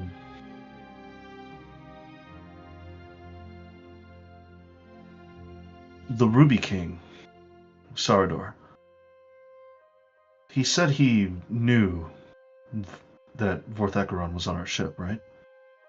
Yes. And Vorthacaron, with his confrontation with him, knew about us in a way and decided to go against the architect? He did. Well then, Captain, that must be put into question. As your second in command, I must bring up the question, do you still trust him? And this is just saying completely out of, we need to make sure our options are clear.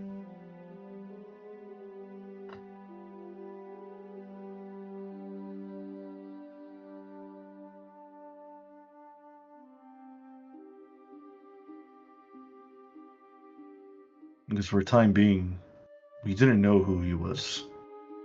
We used him as a power source of all things. I know if he wanted to stop us or kill us, he could have done so 10 times over by now. Hundreds, maybe. Mm-hmm. But now that this information is out, what do you think? I think at the start, it was a mutual using. He used us to hide while we used him as a power source of knowledge. I think he So is why did slowly seeing that we could possibly be the things that break his chain. There's a lot of thematics going around. Chains, threads. Speaking of, and he pulls out a wrapped up pouch and he puts it on the table. This appeared on my pillow when I was waiting for you. Open it. He unties the red bow and it flutters down, and you see it's the yarn ball. The idle version, which is just a white yarn ball with the 2 yarn sticks in it.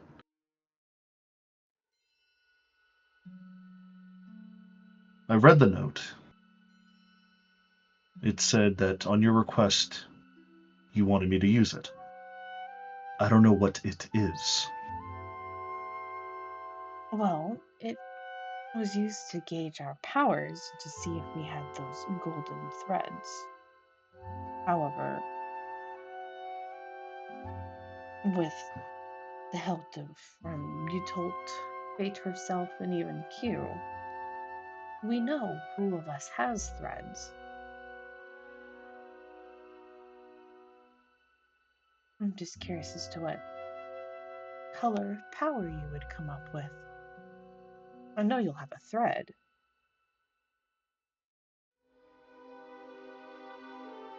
As you're talking to him, you notice that the lights start to dim, and there's a soft piano and bardic-like band that is playing.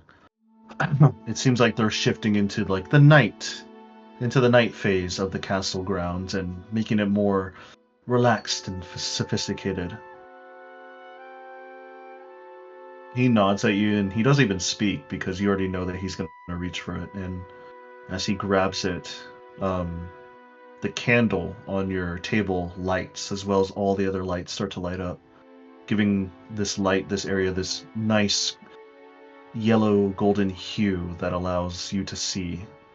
And as he's holding it, the tools start to click and clack with each other as the white yarn ball starts to grow a little bit more and more and more.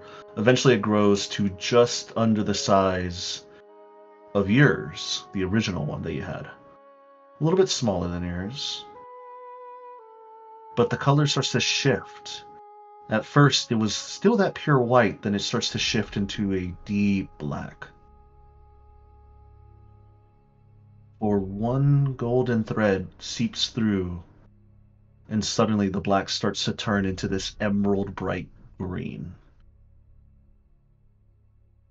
And as that emerald green starts to solidify, you see other strands of gold, but they're not full, not like yours or Bayhorn's or Fukler's. They're there, but they're more, I guess you could say, saturated out by the emerald green. But what is happening that you see is there's an ethereal thread that is spreading from his that connects to his chest. And it is a bright ruby red. And then another one, and another ethereal thread appears and it connects yours and your chest to his yarn. And as it solidifies and you see it floating in the air as you're taking it all in, it dissipates and the yarn ball dissipates as well as it has served its function and is gone to its original owner.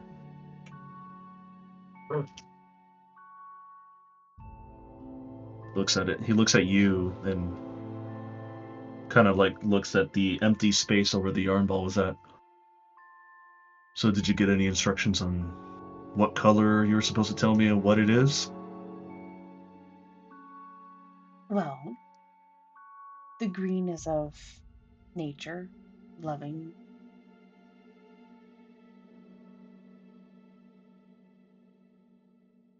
Red's power, but that was unique.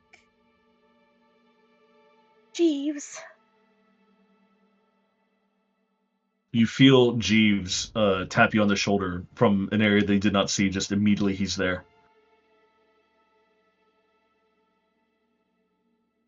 Can you explain the threads that we saw? He looks at you and Chakna. He just shakes his head before he writes down on a piece of note and he slides it down to you, and he's waiting for you to pick it up. I pick it up. As soon as you pick it up, since you picked it up and you darted your eyes away from him, he's just gone.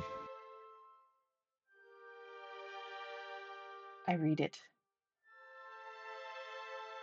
He doesn't say anything, except at the bottom, in the bottom right corner, there's a tiny little heart.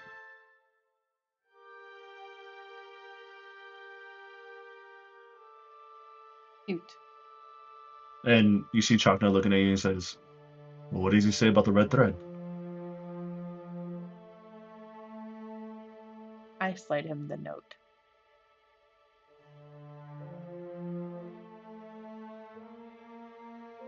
He picks up the note, looks at you, looks back at the note, looks back at you. Huh. All right. He puts the note down, and as soon as he puts the note down, it transforms and transmutes itself into a dove, and it flies away.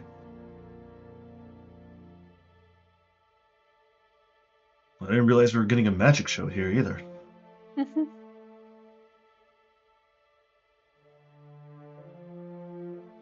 Well, are you happy? Did the curious cat become satisfied? Yes. Good. The night's still young. Do you want to look around any shops or anything? We can go shopping tomorrow. You hear a splash coming from behind you in the garden cobblestone pool area, and you see Vadia just made a cannonball.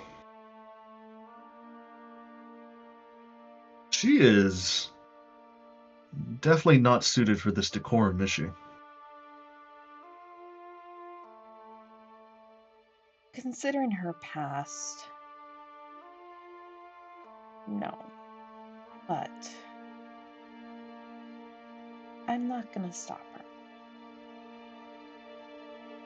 And what about them? And he shoots his eyes over at a table from across the way, and you see Tiana and Finnegan sitting down.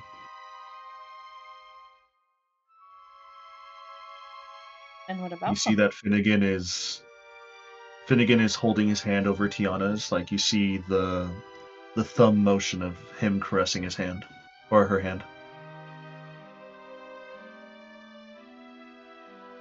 Do you think fraternizing amongst the crew is allowed, or is that only for us?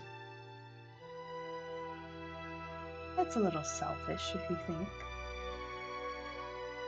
Well, I know you're selfish. That's crazy to say to your wife. But you know what? I respect it. She still dreams about that book. She still dreams of that book. Yeah, she's willing to kill for it. She'll rob it off the one who robs others. She can try. I still don't even know what it is. I wish them the best. With everything going on and everything in the future, I feel like everybody needs a little bit of happiness from time to time, Agreed. whether it be emotional or physical. And it wouldn't be What? the first love to bloom on our ship.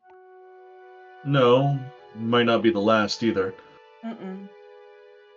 What do you think about Fukler and Vadia? I don't think they'll get together. What do you think? Unknown. I think it'll be more of a platonic relationship. I think they'll respect each other, but I don't know if anything will go anything different. You never know.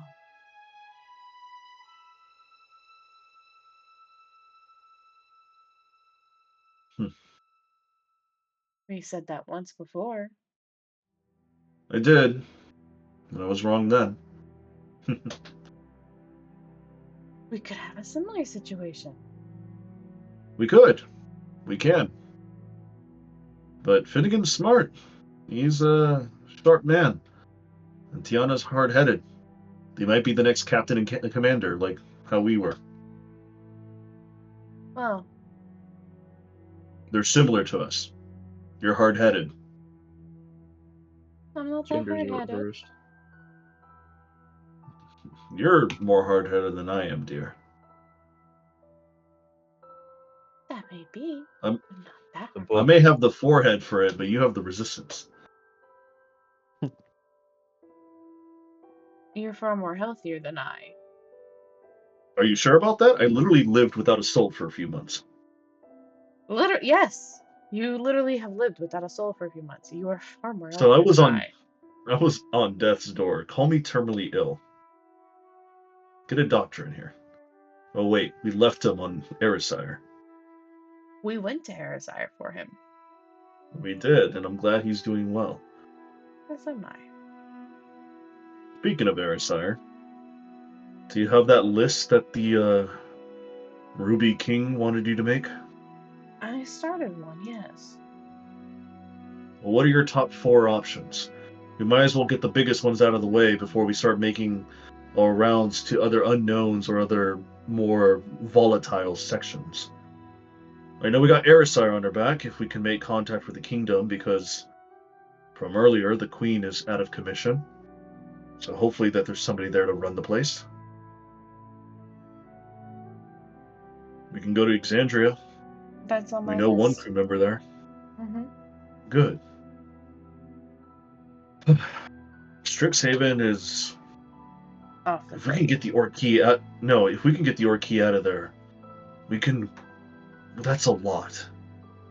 Exactly. The It's Deans... we The have 11 power... months. Less than, probably.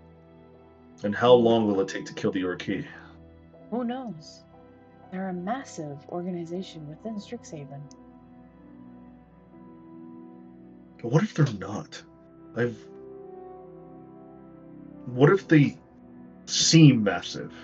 Because they're so suspicious and quiet. What if they're only just a small sect of people? But I guess we wouldn't know unless we're investigating there. And we have to be wise and strategic about the time we use. You're right. I'm eating it.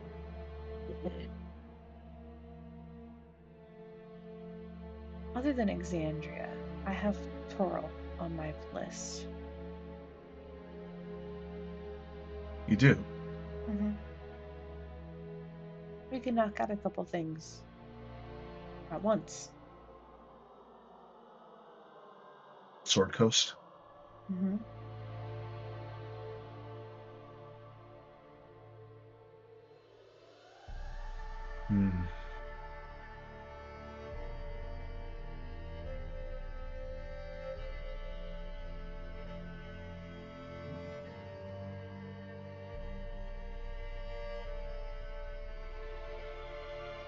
I have a massive list. Most of it so far includes the Outer Lands, the corresponding planes.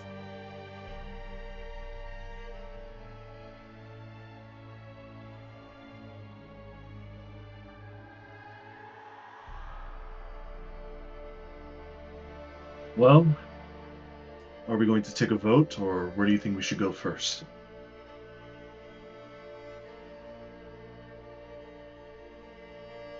I think we should look at portal routes that we can take the ship through, so we can plan our route most efficiently. We should hit up gate towns first, right? The Outlands? Some gate towns, because certain gate towns will lead us closer to and from other realms. Alright. Such as Glorum led us to the Ruby Palace. We can go back to Glorum, fly along the outer edge to make sure the ship is not affected by any of the anti-magic. Hit the next gate town, take the portal from there to the next material plane. Alright. I see where you're going with this.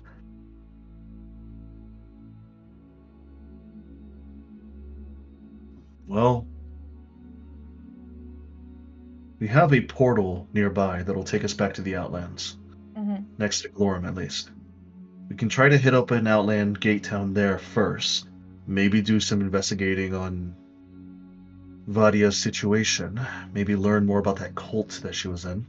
Mm-hmm. Maybe from there, hit up another gate town, leave, maybe hit Toril, hit the Sword Coast, Exandria if it's close enough. I know we have 11 months, but it feels like everything's so rushed because of the scope and size of everything.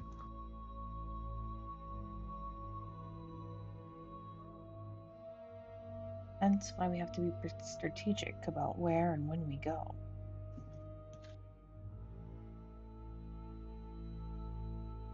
And we will. I'm sure we'll all take a vote and we'll figure out where to go and figure out the best situations. Bayhorn's got allies potentially, I'm not too sure, in the Sword Coast. Maybe he has notoriety there. Who? Maybe the good time. The good kind, I'm not too sure. Isolde's also comfortable there too, so she would also know where to go. Maybe we could even find a fragment of his. Sounds like a solution. Exandria, we do have an ally there. We have an old crew member. And who knows what heroes or other people they got there. What about Sigil? What do you think of that? Intriguing.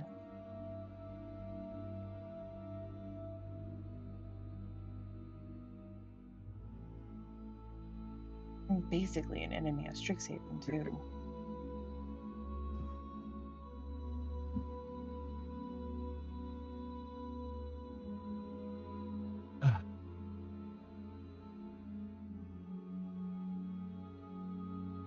Let's look to the divine. Any gods, goddesses that we can look for? We know we have Yutol on our side, and it seems like, with what happened earlier with the architect, Timora's a little bit hurt. But, at the very least, we know she'll be there to help us if we need her. So that's at least 2. Q is... To be honest, I'm surprised Q hasn't crashed our party yet. Well, he's already done quite a bit for us. And has taken punishment for doing so. That is true.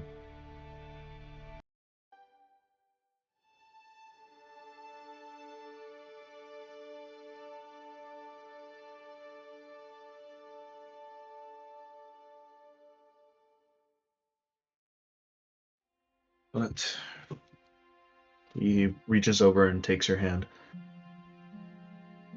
No matter what happens, we'll be fine. If we die together, we'll die together. If we somehow survive everything, then we'll survive. We'll figure it out later.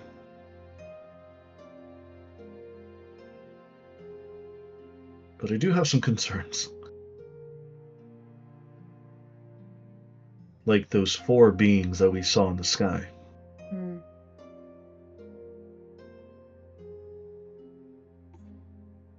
I don't know if we're supposed to hunt them down or meet them at the edge of the universe, but...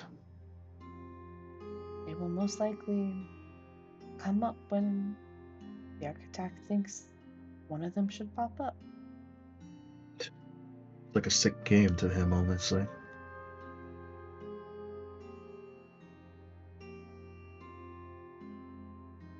Well, he created all of this. We are technically his He did. things. That's sad to say and think about. It is. Well, we'll show him what for. We'll teach him a lesson. And he takes your hand and he gives you a kiss on your hand. Now, since we're done with dinner, are you ready for...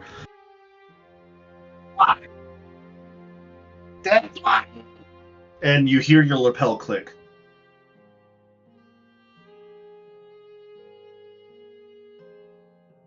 Deathwater.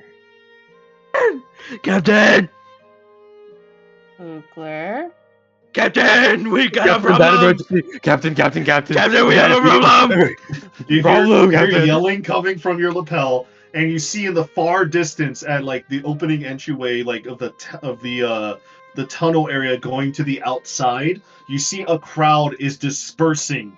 You see both Fukler. You see Fukler carrying this large golden and crystalline rainbow-like thing on his shoulder. Or no, Princess Carrie, sorry. And as he's running out, he's yelling, and you can hear him yelling from this distance.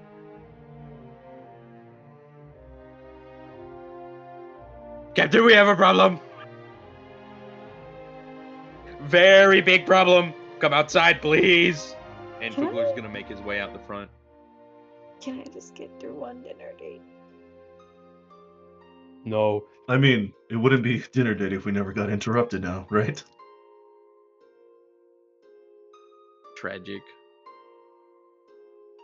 Come on. I'm let's only see what half they sorry. need. Well, they are living up to their predecessors, that's for sure. Predecessors. Predecessors? Which one's Bayhorn? Tyronin. Oh, He Fair. do have his gun. that is true. What's Fugler again? Hokum. Oh, Where? yeah, that makes sense. Mm-hmm.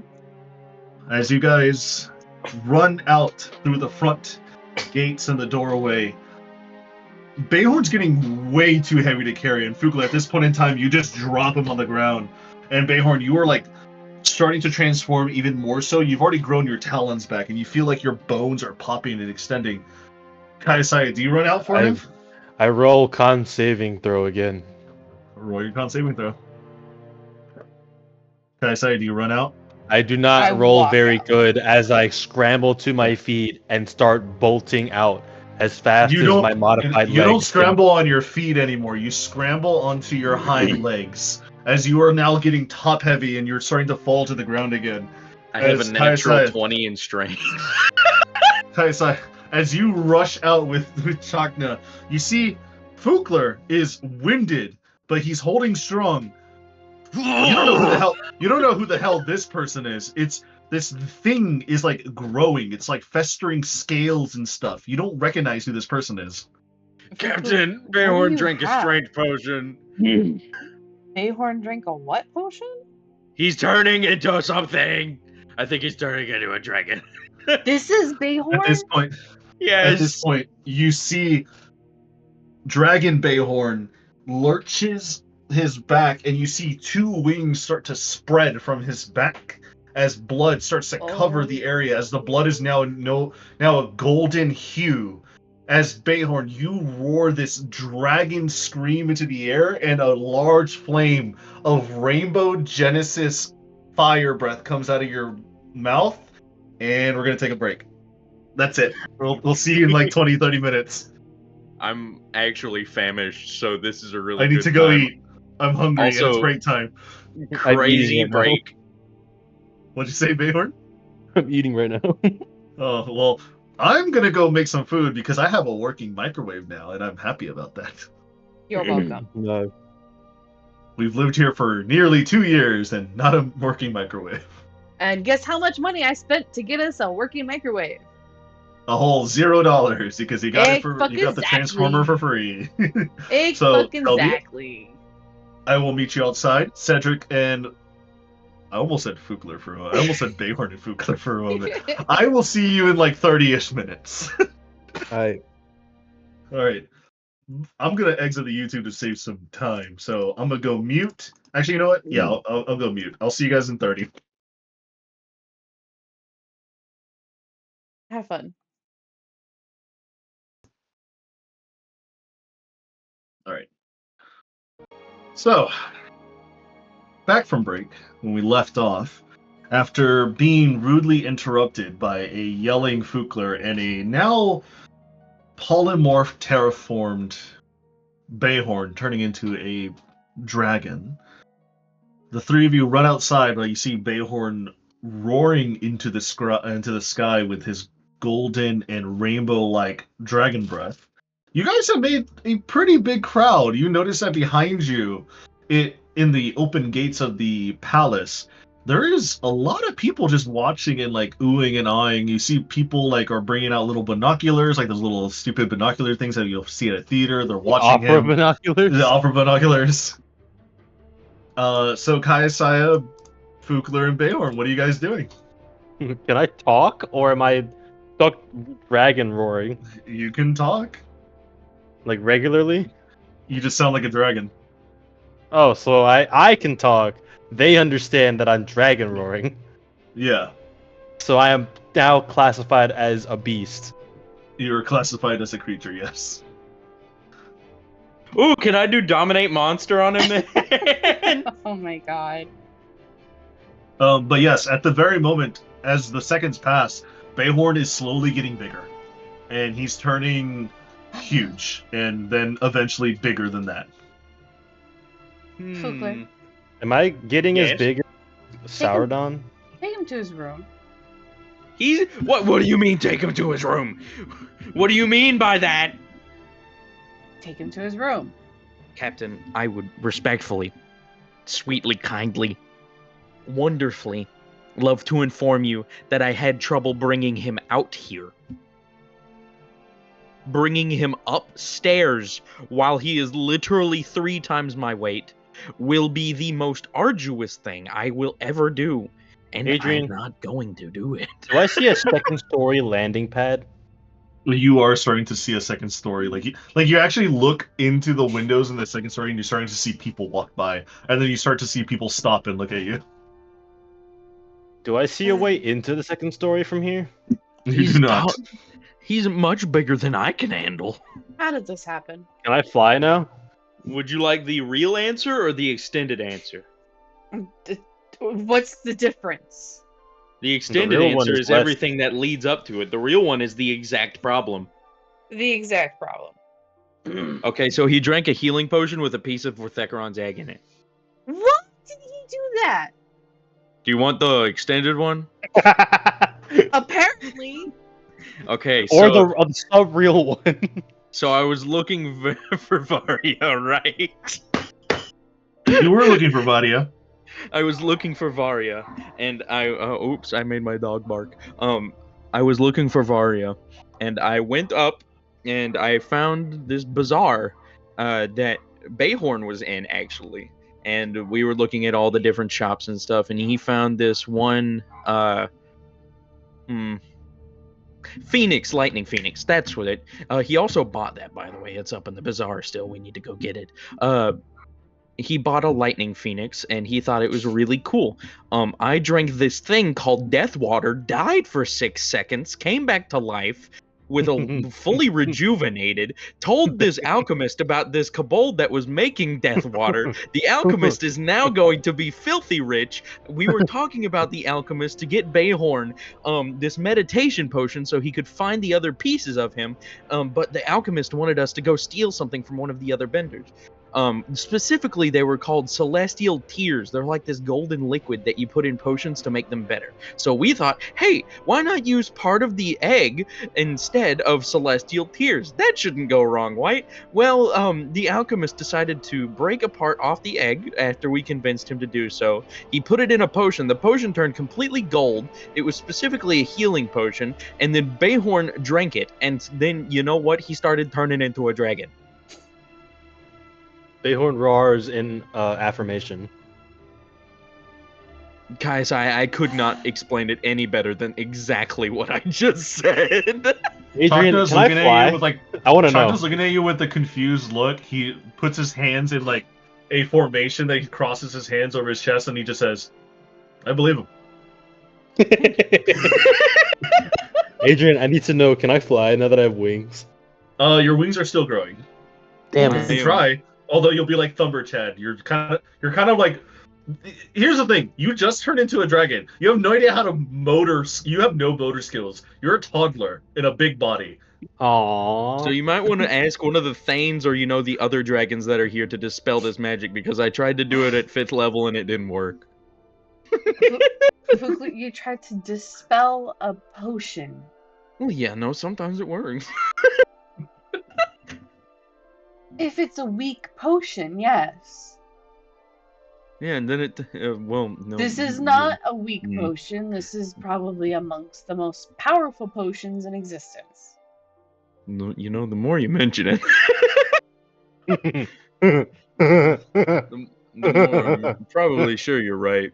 So how do we undo this? He has to work it out. Funny. He has to sleep it off. He has to sleep it off. He has to sleep this off. Oh my god. At the mention of that, right? Can Bayhorn still access like his inventory? No, your inventory is melded with you. You are now Lightning Serpent incarnate. Bayhorn. Although it's weird. Now that he's grown into a more fuller size, he's still growing a little bit more. You see that his body is still expanding slower and slower. It's like a weird like mix of gold, but the chromatic look of like the Genesis magic. I have an idea. I am now technically speaking Draconic now, right? Yeah. You can't I'm speak the going to language. speak. Yes, I can. I'm a dragon now. You can't He is a speak dragon. I'm a dragon That's now. bullshit. I That's my So- my so native he's a- common so- language has been so- replaced with Draconic language. What do you so here's the mean? thing. So just because now you can learn, you can understand and speak it, doesn't mean you can fully pronounce things. So you're going to be pronouncing things like somebody who's barely learned English. Who's somebody That's who just fine. had a new tongue put in their That's mouth. fine. Exactly. Bayhorn is going to attempt to say, death water to Fukler. So what you hear is meth was this. Meth slaughter? What the hell are you talking about? He's gonna now try and say kobold. Nobles? What the hell? Nobles, Dude, yeah, I was about to say nobles. What the Fukler is Good going to look you lord. dead in the eye and say you're draconic as shit. Stop. Kaisai goes up. Does Bayhorn and- still know how to speak? How to like write in like common and stuff? How are you going to write? With like Finger with the ground. claw.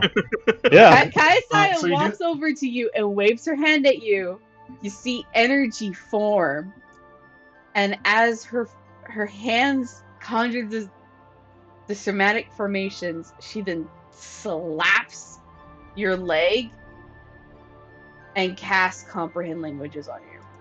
I'm just gonna cast message. Yeah, it works. No, No, yeah, comprehend languages works. then she looks at you and goes, "Speak now." Give So- me death water. It'll make me sleep in 6 seconds. So here's the thing, right? Whenever he speaks with his mouth, dragons normally speak telepathically. So when he's speaking with his mouth, he literally starts saying, "Bring me death water." Deep guttural dragon voice. Yeah. Roar is replaced with words. Yeah. Words with a roar intensity. Mhm. Adrian, actually, Yes. you know, Bayhorn, Fukler is saying this with message. Now that you have turned into a dragon, I'm sure that merchant is watching. We could probably get even more out of this than what we were bargaining for.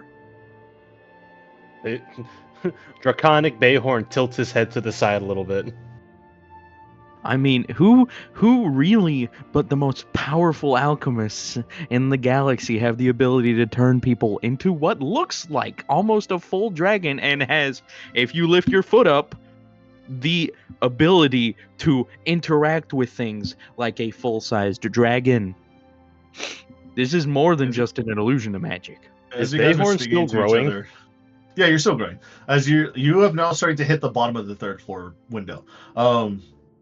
At this point I'm in a time, big ass dragon. What the fuck? At this Kaisai point in then time- points to the front door and goes, "Get to the landing pad. Get out." We were on the landing pad. No, Yeah, we're not. no. We're in the. No, I No, took him outside. I no, took him we- outside. Oh, you I took him outside? specifically outside. said to go to the landing pad. Yeah, Yeah, you're no, on the I map. Okay. You're specifically outside took the him map. outside. In fact, actually, I have to expand Bayhorn. He's Big. big now. Oh my god, big. What are my dimensions right now? Well, I mean, What am I eventually classified you'll turn- as?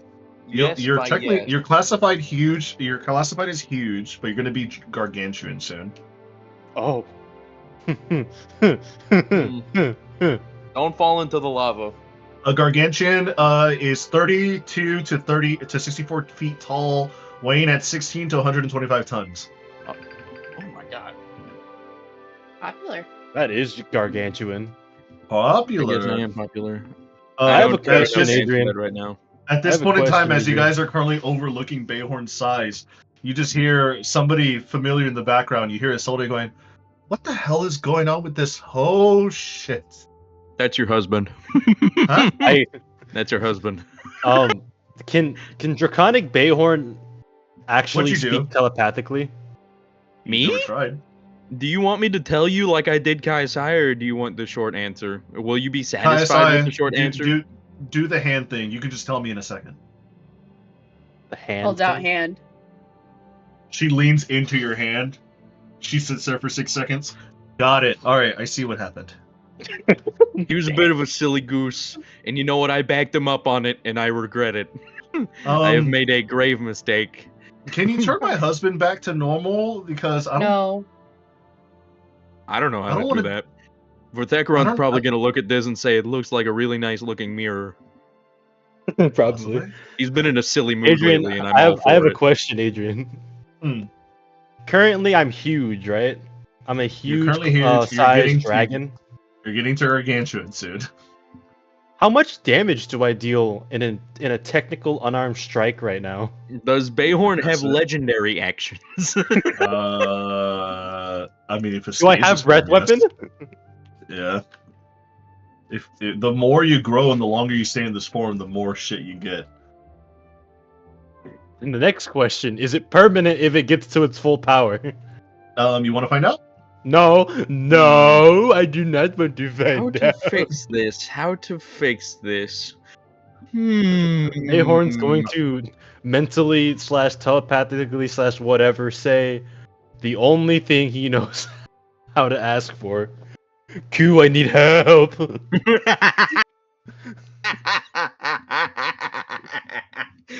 You know what? That's a valid question right now. That's a valid request. That's so. Yo.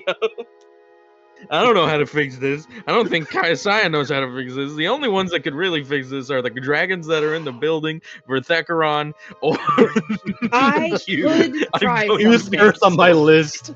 He's first on my emergency contacts list. I could try something. I'm still calling for Q. Are you gonna try and do counterspell? I don't No, think that'll work. It's already happening. it's something new of mine. No. You guys got upgraded weapons. Can I fly yet? Kaisai got silly spells. Bayhorn, attempt to fly. I attempt to fly. Are you sure you Whoa. want to do Saving that roll. over lava? That'd be That so is true. true. That is Do true. it, pussy. Oh. You know, Adrian, what do I have to roll if I want to try and fly? No balls, king. Athletics. Nah, I'm good. Couldn't be me. I have a plus This 11 is- in athletics. This is not the right one for athletics. I have plus Nope. 2 instead of plus 8 or plus 7. Nope. But he's still growing. So Kaisa, what would you like to try to do? At this point in time, you do hear footsteps coming up from behind you, and you see the Sapphire Water Genasi, Charisma, one of the Thanes, comes by. She looks over and she says, "What you got here?" Adrian, I don't know if this matters or not. I rolled another natural 20 to con save to try and keep it in check. You stop growing. Cool. I, to the Sapphire Temporarily. Dragon, hold out my hand and say, just take my hand and I will show you. It's easier that way. He Nice takes to her see you hand, again, and Miss I'd like to within, like, imagine within that 6 seconds, that she plays him kind the of just whole lets thing. go. Yeah, she lets go, and she's like, "Huh, all right." I don't know how to fix him. I have And an even if I idea of did, how this to is fix too him. funny.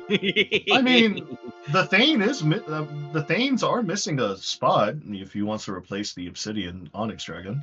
I mean, he could probably only do that temporarily. I don't know if this is permanent. I mean, you could let it be permanent. What do you mean by that? Draconic Are you- Bayhorn very insistently shakes his head no. Do you I want me mean, to try he and could fix this? become a dragon forever and then polymorph into a human. Yeah, but then he would have to find a lair. Shit, you're right. I do like gold. And he would have to start hoarding stuff. Wait a minute, he already does that. Maybe I am a dragon. Dragon in disguise. Bayhorn. Anyways, I think your captain had an idea. You Does want me to Q try and answer my fix call? this?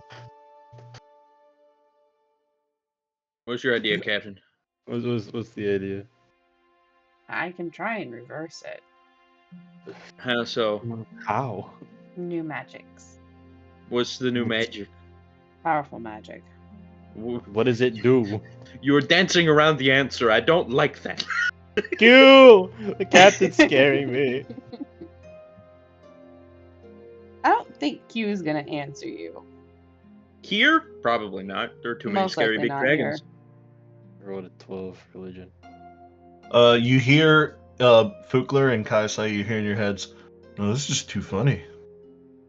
Yeah, no. I ain't figured gonna both help Vort and Q would find this way too funny. Yeah, no, this tracks. So, Bayhorn, nod if you want me to turn you back to human. Shake your head if you want to stay a dragon. Fervorously nods head. Almost clips the side of the castle while nodding.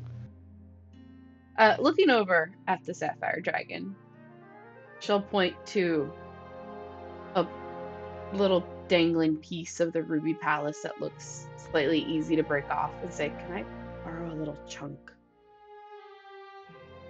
Go right ahead. I'm interested in see what you got. Thank you. And I will use my telekinetic abilities to break it off and bring it to my hands. Okay. And then I will crush it into my hands.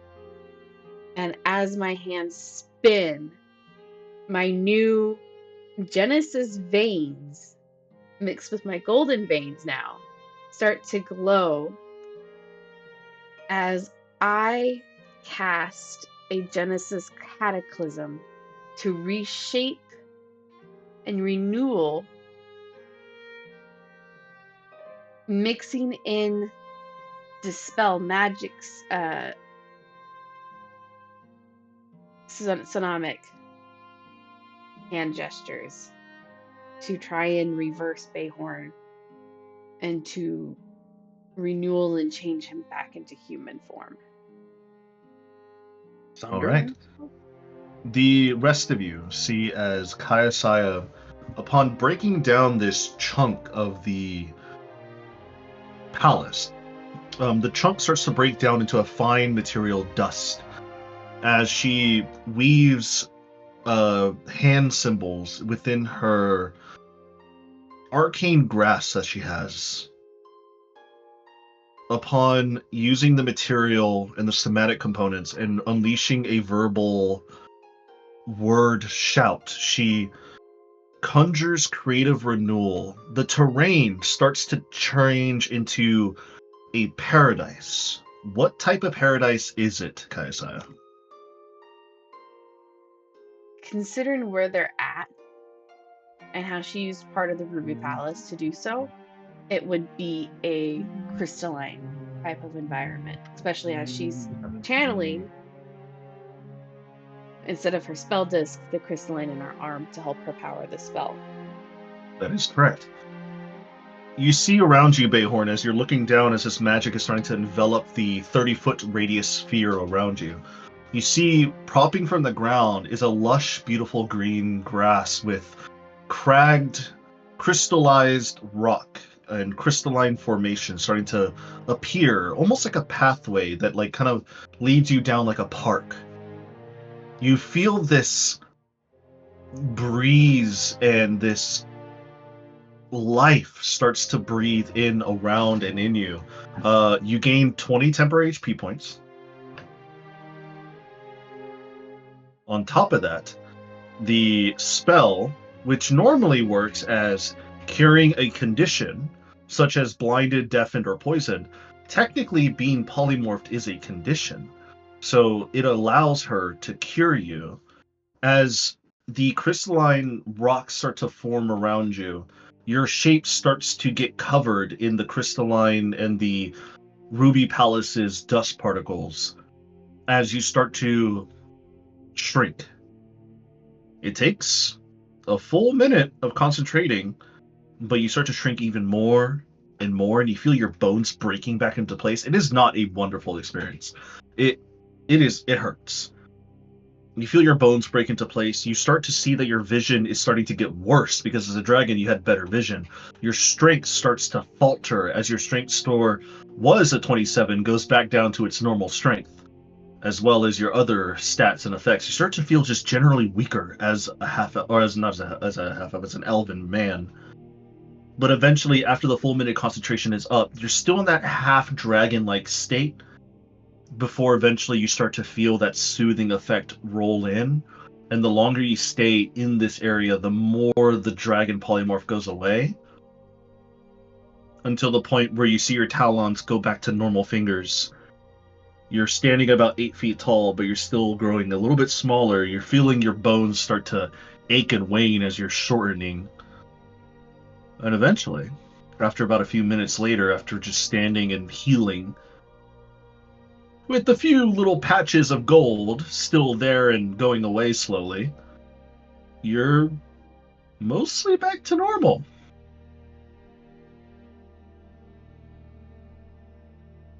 This is like an area, As soon, like an oasis as soon area. as soon as you start to speak, you let out one more belch, and you see another flame of fire come out of your mouth. Oh, acid reflux. Tastes like chicken. Horn's just gonna lay down and be like, oh. You lay down in the grass in the path. You see, you hear clapping coming from behind. It's like almost like golf clapping. It's like very light, very subtle. As people are like looking at the show that just happened, they thought it was an act, and they're like, "Woo! Do it again!" No! No. 20 gold, then I'll do it. Not really. No, not really. Alright, we gotta go talk to that alchemist dude Death again. water! And then Get your death water here! Not the. He still has more. I What did swear he go back it's home and get more? You don't know where he's at, but he's saying he's got death water. He's got more. I swear it's probably just dragon piss. If it is, that'd be crazy. No. I'm gonna have to like analyze it and like see if I could recreate it on the ship. Just don't do anything stupid again.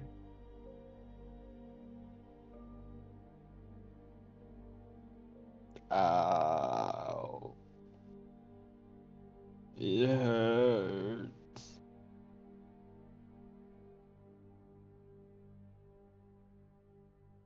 Isolde walks over to you, Bayhorn, and you see that she has her hands across her chest and she's tapping her foot.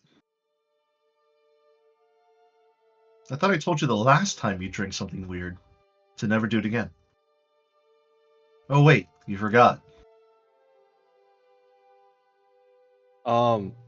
Are you feeling all right? Kind of. Kind of. I need a yes or a no. All right, Adrian, you tell me right now. Does she look very like scary wife or just annoyed? Half annoyed, half concerned. Does she look scary wife at all? No. Okay, cool. That's what I was most afraid of. Ahorn will slowly sit. What are you saying shit to? I'm probably gonna get blamed for this. What, for what happened? Yeah. Oh. Oh no, both of you are equally in trouble. Dayhorn will slowly sit up and say, I think I'm okay. Where are my birds? What birds? As soon as you say, "Where are my birds?" you hear the clanking of 2 bird cages being dropped from across the way where no one is seeing. And you see their food and them are still in the cage, just waiting. And they go, "What?" Is that Jeeves? Did he drop off my birds? You have no idea, but you think so. Thank you, Jeeves. Oh my god, it's raining really hard at my house. It's Is it really? raining, man. It's like it might be hailing. It hasn't Let me check. hailed in a while. Not since last year. I heard the fucking curtain drive. So this is just really heavy rain. So if I go out at any point, remember me. Who are you again? Your mother. You need to get a better joke. I know, but it works so well most of the time. It is not raining here. It's actually very nice here. It's raining really hard. Just You guys want crazy to listen to considering it? I'm only like 10 to 20 miles away from you. Might be Maybe getting the edge of it. Maybe I should charge my phone. I don't want it to come over to me and my phone be at 12%. No, yeah, Beaumont's about to get a lot worse. There's Yeah, apparently a big old thunderstorm's fixing to roll in. that's fun. Well, he has some tweaking to do to that potion. I don't know about tweaking, but I think he could get the desired effects out of it if he tried. I actually just had a brilliant idea, Heh. but it's kind of like a double-edged sword. What's that? You know how sometimes we get put in situations that look really bad, like whenever Finnegan and Fiabella almost died? Yeah. Don't you think a full gargantuan dragon would help? Yes, but also which time Finnegan and Fiabella almost died? It's happened With a the couple tree. times. The tree, yeah, no, yeah. I might ask him to make me a couple more of those and just hold on to it for an oh shit I don't know moment. about a couple, maybe one more. And you can hold on to it for in case of emergency break glass. Something like that. He's gonna have to fine tune that shit though. Oh no, yeah, but I'm Oh, pretty boy. sure he's going to be very willing to do business Adrian- with us over it, though. Speaking of that, did I even regain hit points? Yeah, I What gave you was 20. Yeah. No, You no, regained 20. from the potion. It was a healing potion, not a polymorph was. potion. Yeah, but something happened to it because you acted a. Think about this, Cedric. You acted You a new. put in the You dust of added a Genesis dragon. you added a nuclear element to a medicine. So it didn't heal me. It did, and Kaisaya also bumped you up a bit with temporary HP, but it also polymorphed you. Yes. I call this a win. But the main thing I'm asking is, did it do its main desired thing? I almost broke This is- Bayhorn's arm. Was this it is for fixed? experimentation. I almost broke Bayhorn's arm. Was it fixed? It was fixed, yes. Success! What did I heal for from that potion? Full health. Maximum. It was What? maximum. Like, I hit to you my for max 25, you HP? hit it all 20. You healed everything. Your max You HP. You're healed up to max HP. oh man. It was literally like a full heal potion. So this alchemist fixing to be rolling in it. We have made another merchant friend. I'm starting to get a lot of those, and not that it's a bad thing. It's just I like the idea of growing a very vast empire. Are we sharing this one, or is this gonna be yours? What? This specific merchant. Oh no, we're probably gonna all be friends. I'm just getting a bunch of friends all over the place, though. Because I got Nadir. Yeah, and I've apparently made a couple friends back on the Radiant Citadel, in Erisire, specifically the bookstore, that freaky deaky bookstore. Oh yeah, with the one guy and the asshole. Yeah, Tusk Love. I'm gonna tell Theon. I can't even remember her name. I'm too giggly. Tiara? Tiara? Tyra. Tiara. Vadia. I'm getting no Finnegan's girlfriend. Oh, Tiana? Tiana. Yes, Tiana. There we go. I got there. No, I'm gonna tell Tiana that Finnegan was reading Tusk Love, and that he made me go get that vile book. She won't believe you. I'll find the Out damn of- book. It's No, still she somewhere in won't there. believe you just to side with him. You're probably right. She'll just mess with you because they're together. Yeah, no, she probably would, wouldn't she? Yeah, that checks. But and I made that one on Quadradum, with the lady with the big old wish shard. What else? Even What else? alive. I think she is. She left Adrian, if you're Quadrata. alive, She left Quadradum. Adrian? I have her name. Actually, I have her name down somewhere. Hang on. Adrian, is You she do have- alive? Hang on. I can't tell you. What Wait, do you mean? She She has a boyfriend on Airshire. Yeah. Nora. Nora. Yep. How do you spell Viralis. that, Nora. Honora Viralis. Yeah, Cedric, how do you spell that? I don't know No, if I I've written spelled it down. right. I just want to find it. I don't know if I spelled it right, but the way I spelled it was Anora. Literally how it sounded to me. So I need to write all of my special friends into this notes real quick. Dude, I have like 6 different note tabs open. Plus my actual Word document. I stopped updating it. I just went to note tabs.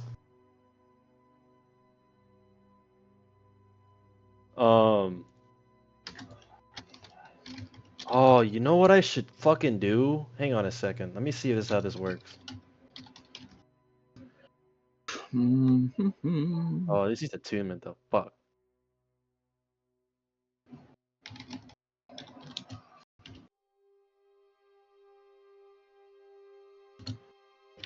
Oh, never mind. I don't want to use this anymore.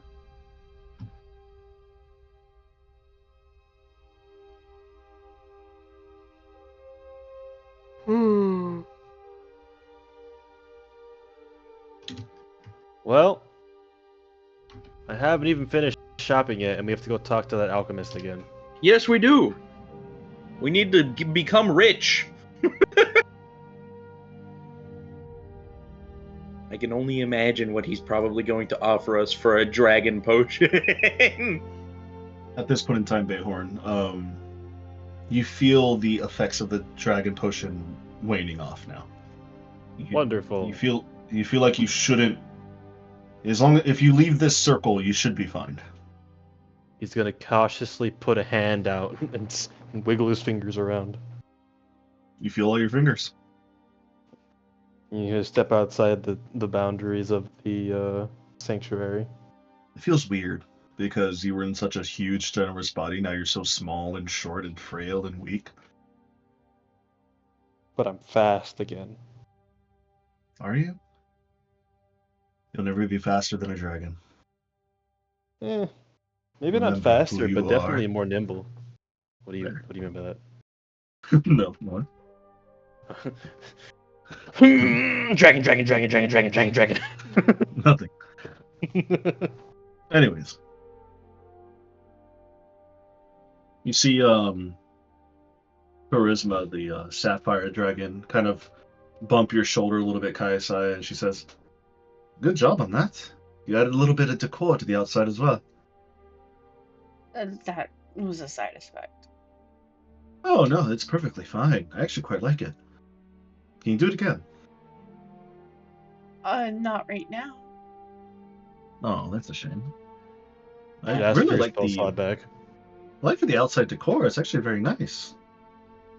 Maybe add a little bit of flower here. Maybe make it a little bit less rocky.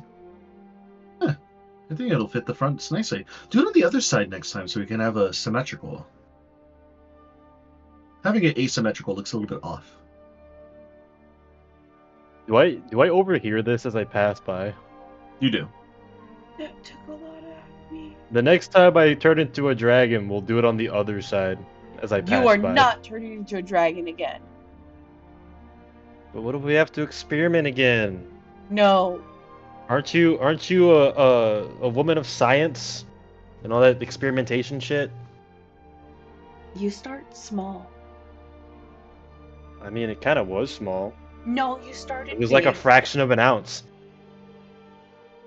My drug dealer says to me. It was super duper small. It was only a flake, if that they put in the potion. Your Honor, he was not guilty. You know what we The should amount do of next? fentanyl put in that. Testing the amount. You didn't. Vukler, you know what we should set- do next? We should add it into a giant vat instead. Dilute it all. I think so. I genuinely think so. If that much will Going back. polymorph a person, how much will just heal a person? I'm going back in there. I think we need larger quantities. Same amount of dragon egg, larger quantities of healing potion. And Yes, you should I perhaps agree. get a plant that is dying to test it on. Maybe. It's And probably not a good idea. yourselves. I guess. That's how you start small. If you think about it, healing potions are just extremely weak polymorph potions. Healing Because is just necrotic magic. Because you're polymorphing back into yourself. You ever think about that's how that? works. I don't No. think that's the logic behind that. I'm going back inside. You should come with me. And he goes back You inside. sure? Okay, I'm coming with him. As he continues to try and sell this to me. I mean, think about it. You just polymorphing back into yourself. And they walk off. As you No, two that's walk not- off, Kaiasai, you notice that Bayhorn left behind his birds and they're still squawking. What do you No, I want to took do him with me. Are you sure? You didn't say it. Okay, I took the birds with me.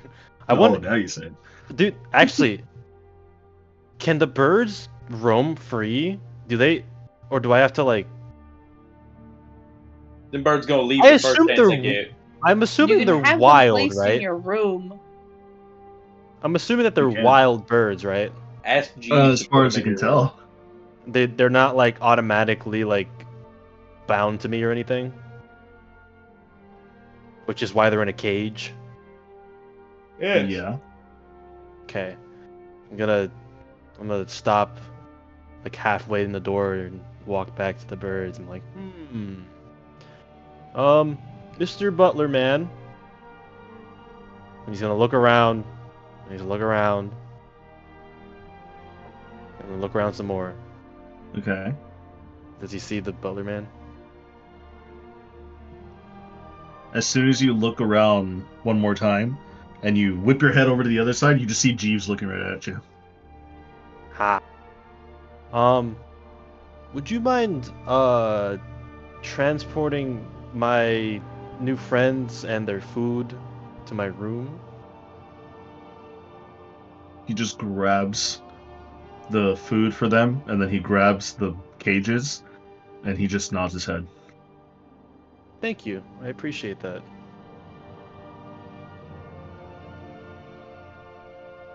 He's just staring at you.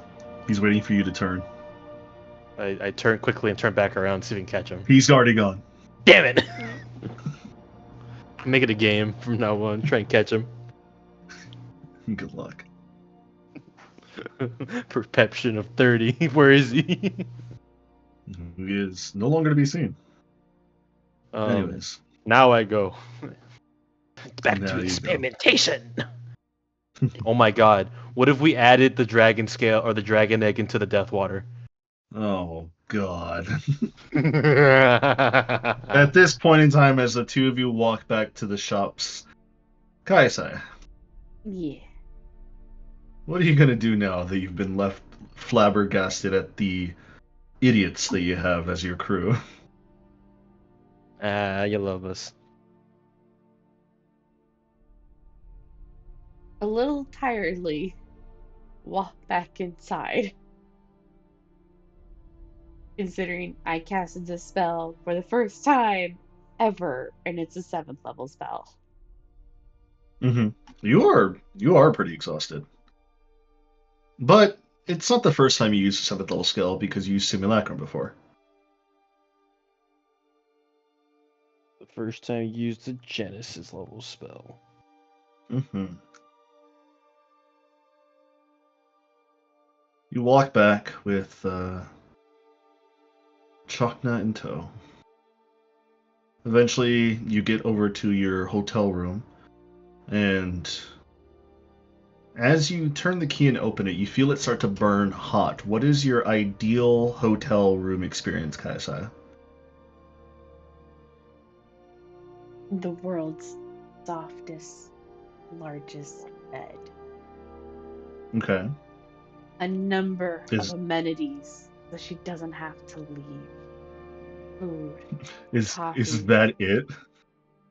and then Kaisai's version the of a man cave. biggest bathtub clawfoot. Okay. Got it. Got it. All right. I understand where you're coming at.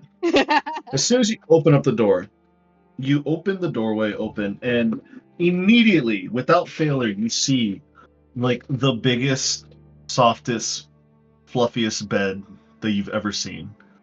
It is the size of like a double king plus more. Like you and Chalkna are able to spread like starfish out, and you would even reach the edges of it. You would need another two people to reach the edge of it. And on the right hand side of the area, you see that there is a large dining table filled to the brim with vegetables, other food, some dry meats if you want to partake in any of those, but since you're vegetarian, you probably won't. And a magical, coffee tin that is perpetually steaming. And you know that since this is one of the best stays in the Astral Sea, it's probably never ending. It's probably a decanter of never ending coffee. However, the best part of all this is that over to the left hand side, you already see an open two-door opening as it's already spread open and you hear rushing flowing water. The biggest claw bathtub that you've ever seen. It's so big that you might as well just call it a hot tub. It's not even a bathtub anymore. It is comically large that you know that no person in the right mind would have this unless they are extremely wealthy and have the magic to enchant it to do so. That is your hotel room.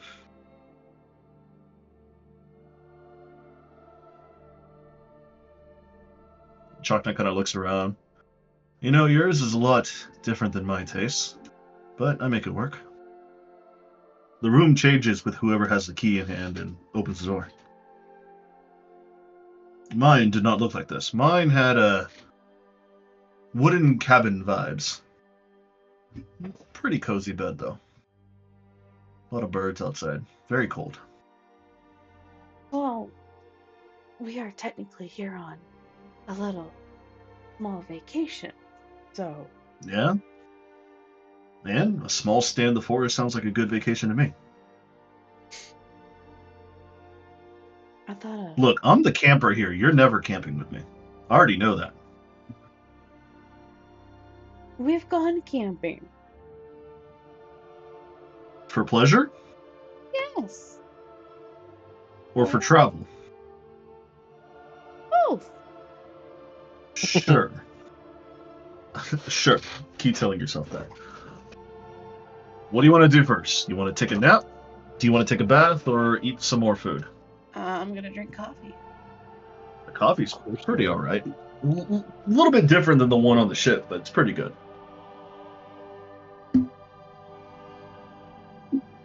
You go over to the decanter, and it's piping hot. You hear that it's slightly bubbling on the inside, that it's in a never-ending state of like a roaring boil / hotness. And as soon as you pour it into one of the available mugs, it's a perfect cup of black coffee. He gives it a It is not sniff. burned. It's not burned. It's roasted perfectly well. The color of it is not diluted or not too dark. It is just a perfect black cup of coffee. He takes a sip. It is delicious. Almost as delicious as the ship that you like to make it on, but for this being a hotel, technically, or palace where you're staying at, It's pretty good.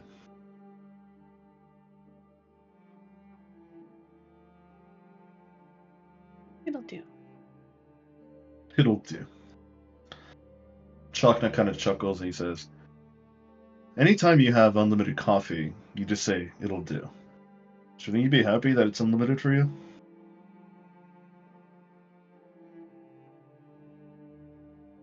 Sometimes knowing that it will end at one point makes it all the more special.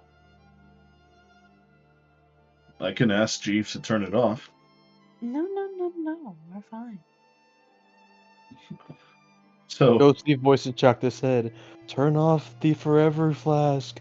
Turn off the forever flask. turn off the forever flask. Alright. Just, take it easy on the coffee, will you?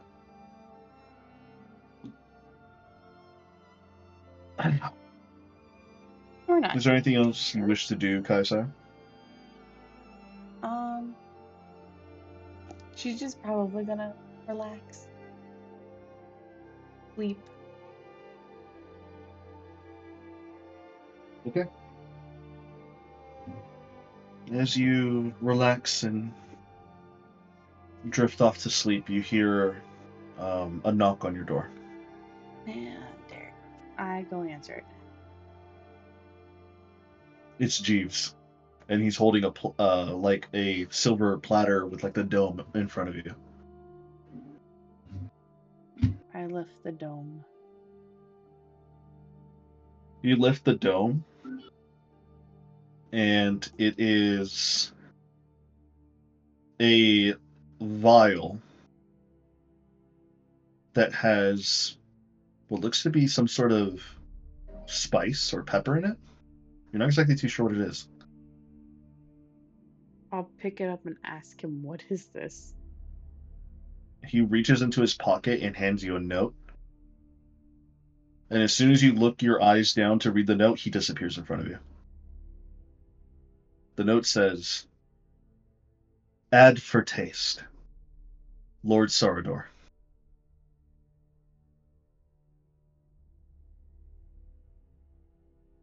Huh. It's a decent vial, and it's filled almost to the brim with like this weird substance. It's like a salt or seasoning. You're not exactly too sure what it is. I will save it for later. Okay. Confused. You hear Chakna. You see Chakna looking at you, and he says, what do you bring by? Spice. Spice? Spice. Did he say anything? To add flavor. He looks at your coffee mug and looks back at you. Things for the coffee? Don't know. We'll try that later. Try it now. We're trying to go to sleep. So you drink coffee? Having a cup of coffee has ever stopped you from going to bed? In fact, you fall asleep faster with coffee. It relaxes you. As do you. Fair enough. Well, we have some shopping and a little bit more relaxation to do tomorrow. Exactly. I'm thinking about hitting the fighting pits. Or at the very least, I'll probably go to the reflection hall or the dream pools that they have upstairs. That'd be nice.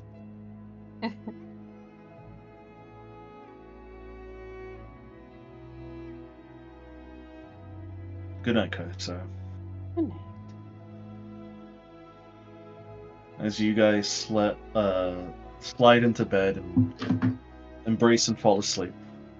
These two knuckleheads are making their way through the bazaar. At this point in time, during the late at night, it is a lot less crowded.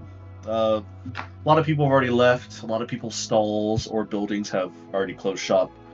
But eventually, after about another 30 or so minute walk, you get to the bioluminescent cave and you make your way over to the Amethyst Dwarf brewery. And the door is still open. You see him inside. He's just sweeping up the place, and he looks over at you and says, "Oh, there you are. I've been waiting a little bit past closing time for you. So what happened?" He turned into a dragon. He turned into a what now? That was a healing potion. No, not a polyjuice potion. Oh, I turned into a very large dragon. A very, very big dragon. We have an idea. We're Probably going to can't need. do it now because you're, Yeah. closing. I don't know Yeah. if you want to have to break open more stuff. I would like to not do that. I would like to get some rest and wait till tomorrow. I agree. But we have an idea. Maybe it was too concentrated. So we might need a bigger cauldron of potion. If that makes sense. Well, I'm definitely going to have to wait till tomorrow. I don't even have my cauldron in the store. Yeah, no, that's what I was thinking too. So we just wanted to report back. Are you All still right. interested? Slightly terrified of what I've seen, but I think I'd like to make it work. I'm interested. That's the spirit. What do you think, Bayhorn? I think if we do this again, it needs to not be pure gold. Pure what? The color the of the potion? potion Yeah. needs to not be pure gold. Definitely. I think if we can dilute it into like a mostly red color, it'll be okay. I agree.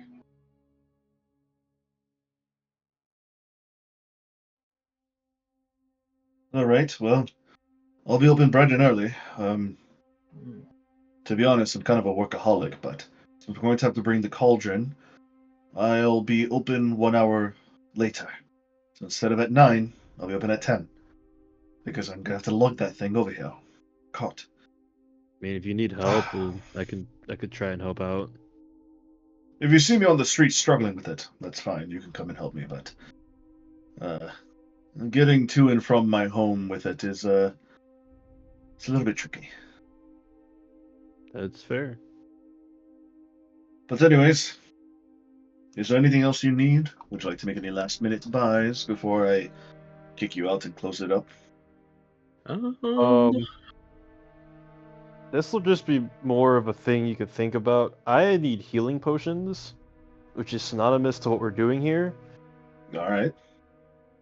So if we manage to make it work, I propose a trade of both potion goods and maybe a little more gold. If we figure it out and it works, I'm open to talk. All right, that's it for me then. But if it ends on a failure, I do need to get some reimbursement back. That's fair. All right. We have ourselves a deal then. I'll supply the materials for the potions. You supply special thing. If it works, we'll make a deal and trade. If it doesn't, I'll at least need some repayment for the potion magic and the ingredients that I'm using. I Alrighty. legitimately do not have a value for whatever the fuck we put in that thing last time. Oh, trust me, we don't have one either. Oh no, yeah. Oh. Yeah, sir. If you do find somebody who is willing to buy this at the right price, I feel like you would be set for life, and you would never have to make another potion ever again. You could probably sell like a batch and you'd be good. Yep, I think I do think you will become extremely wealthy if we figure this out. So, hopefully, in both of our interests, we are able to figure this out. No, I hope so too. Now get out of my shop. I need to lock up. have a good evening, sir. And Fukler's gonna turn to start leaving. Have a good evening, gentlemen. As he starts sweeping up more and more, you hear him shut down or like shutter some windows, and you hear him like closing up glass of like other various like parts and other glass cases that he has around in his shop/stall. But eventually, you do walk off towards the distance, and you hear a door close behind you. You see him lock it up with a key, And then he walks the opposite direction, and you can't see him.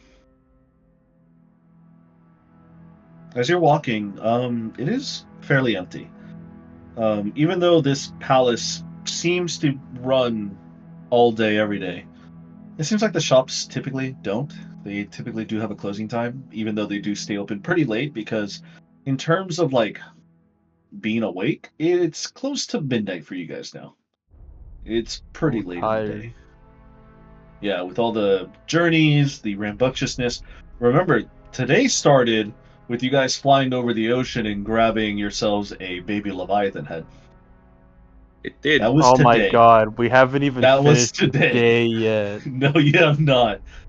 Kaisai and Chagnar are out. Everybody else is either doing their own thing or also out as well. You guys are starting to feel that like slow fatigue where it's like you're sitting at your desk, you're watching something or doing something, but you can't keep your eyes open, so you're falling asleep.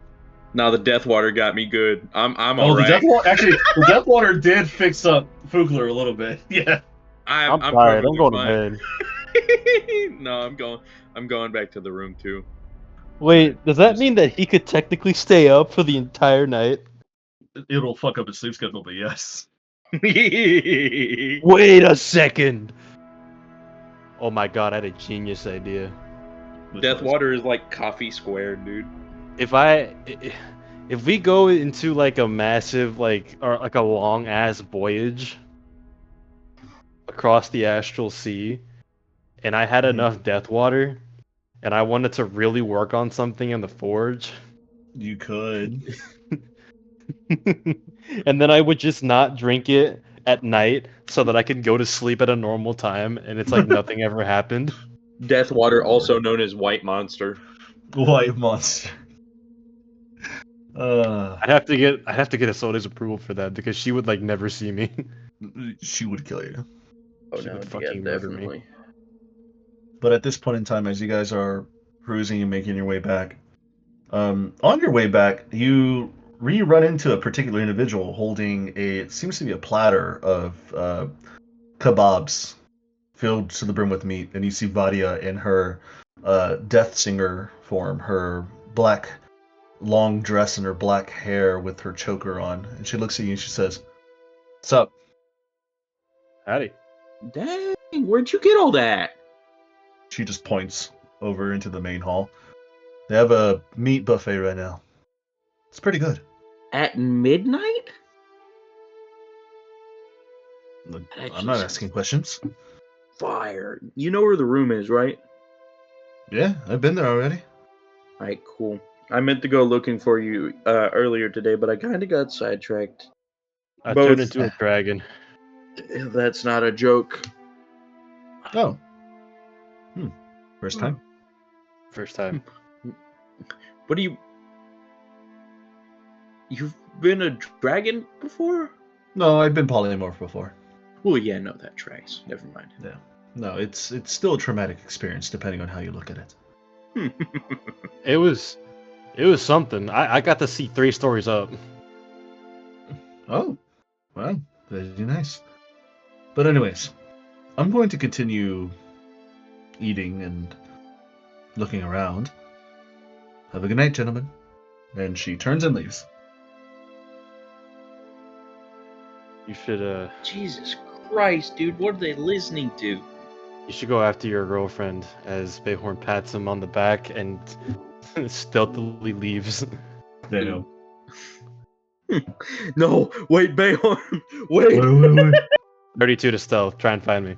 32 to say fuck you. Roll a perception You have to check. roll a Try nat to find 20. You have to roll a nat 20. Where is it? Where is it? I have it tabbed out because my notes are pulled up. There it is. All right, perception. Damn it. Nope. You do not see him. Mm-mm. Nope. He is gone. So what are you going to do, Fukler, as he has disappeared?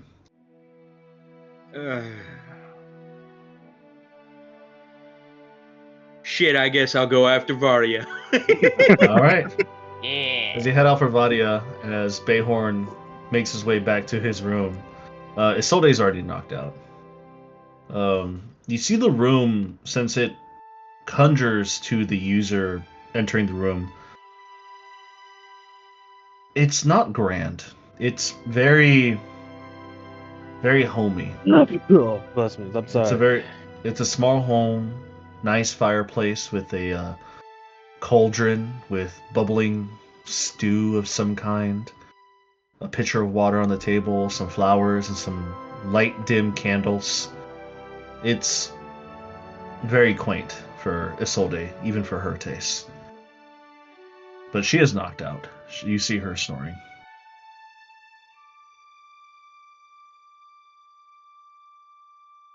And eventually you crawl into bed knowing that at the very least Fukler's doing his own thing. Speaking of Fukler, you eventually find Vadia just overseeing everything. She is sitting in a corner, just eating and watching, and looks at you. She says, "Oh, hello. Are you not going to bed?" Not quite yet. Did you ever go to the bazaar today? I have. I did look around. I saw some books and scrolls with uh, Tiana and Finnegan today. Heck yeah. Why? Well, I was there and I managed to drink some of that crazy kobold's concoction. And, Oh, right. The Deathwater, he says. yeah, no, he's not joking about the name, I can tell you that much. Really? Yeah, I tried it on both myself and another person. Both of us, I don't know if died is the right word, at least passed out for a couple seconds. But I woke up feeling fit as a fiddle. So, it was nice. And I'm not quite tired yet. Would you drink it again? Probably, gonna be honest. But they did say there's adverse side effects, so don't exactly want to be turning into a dragon like Bayhorn. That's true.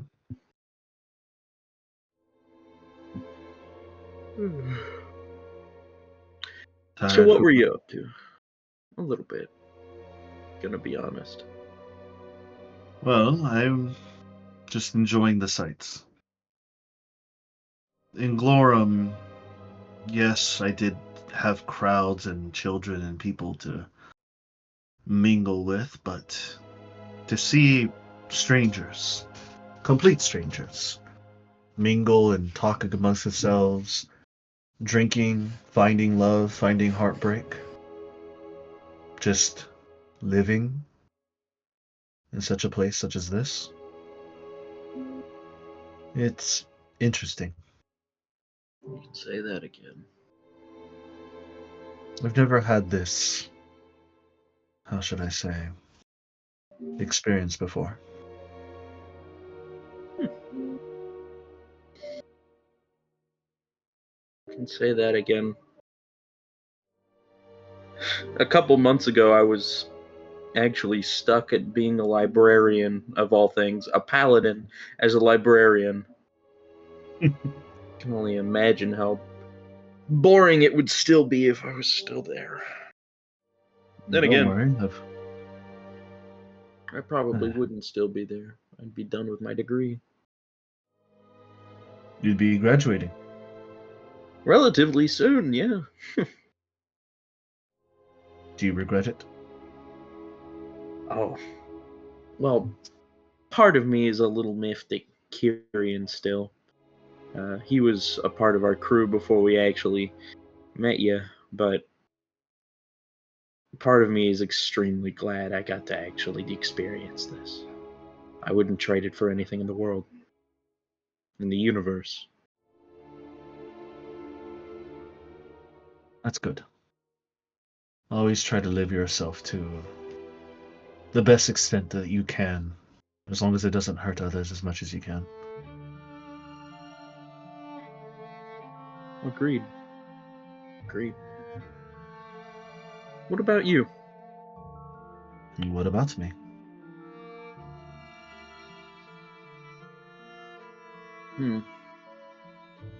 What's the center city called, Adrian?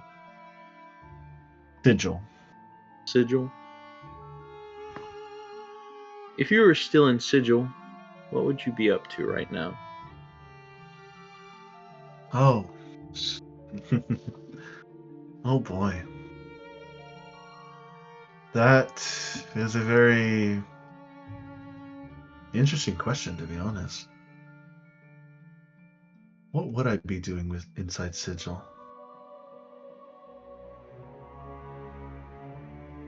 Well,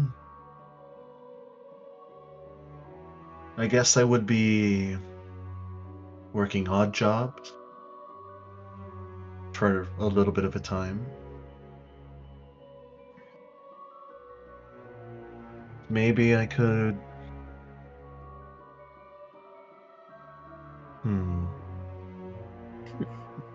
I would be a clandestine agent. Really? Do you know what they are? I've heard of them. I don't exactly know what they do, but I've definitely heard the term used before. Well, a clandestine agent typically offers its customers, its clients, secrecy. With me having two different forms of bodily shape and appearance, I'm able to get around places at a much easier fashion. Nobody knows exactly who to look for when one keeps changing their face around. It's surprising that I never became a rogue or an assassin, but I became a cleric. The agencies there of the clandestine offer escape from infernal debt collectors or other looming perils. We kill our clients, keep their bodies safe and preserved, and then we resurrect them when the trouble has died down. I've heard of some low folk being killed and be resurrected weeks later, sometimes years. But there's a few big wigs out there that hire services of the clandestine agencies. They're still dead and cold in the ground, waiting to be brought up and resurrected. Interesting way of getting out of a bind. Basically Well, killing yourself and waiting for it to blow over. if you make an infernal debt with the demon, typically they live a very long time. If you don't want to pay up, and if the only way that they can collect their debt is by you physically, why not wait it out until they're dead? Waiting It's out. rumored. Yeah. It's rumored that somebody who offered and they gave up 100,000 gold pieces to escape an infernal debt. That was over 200 years ago, and they still are dead in the ground. I wonder what happens if a soul stays away from their body for that long. Are they even able to come back? Is it still the same person that goes back into the body? It's a lot of interesting questions, especially in the world around us. But not only would I possibly be a clandestine agent, I guess I would be... To be honest, I don't really know what I would be. Maybe an exterminator? A curse breaker? Maybe I'll be a lady of the night. Having two forms gets people's rocks off way easier. But I really wouldn't know. Maybe I just become crazy and become a devout follower of the Lady of Pain, and I would die as soon as she sees me. I would never join the factions, not after what happened.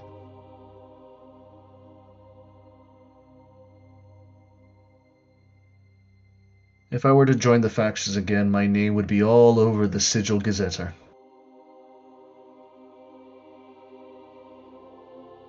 For good and bad reasons.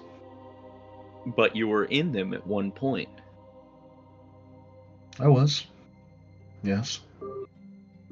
It wasn't the best of times, I guess you could say.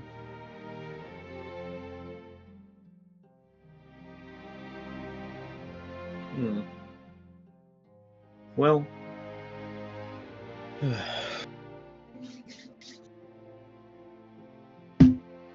We have a lot of road ahead of us. And whatever the case it is, I'm glad I'm doing it by your side.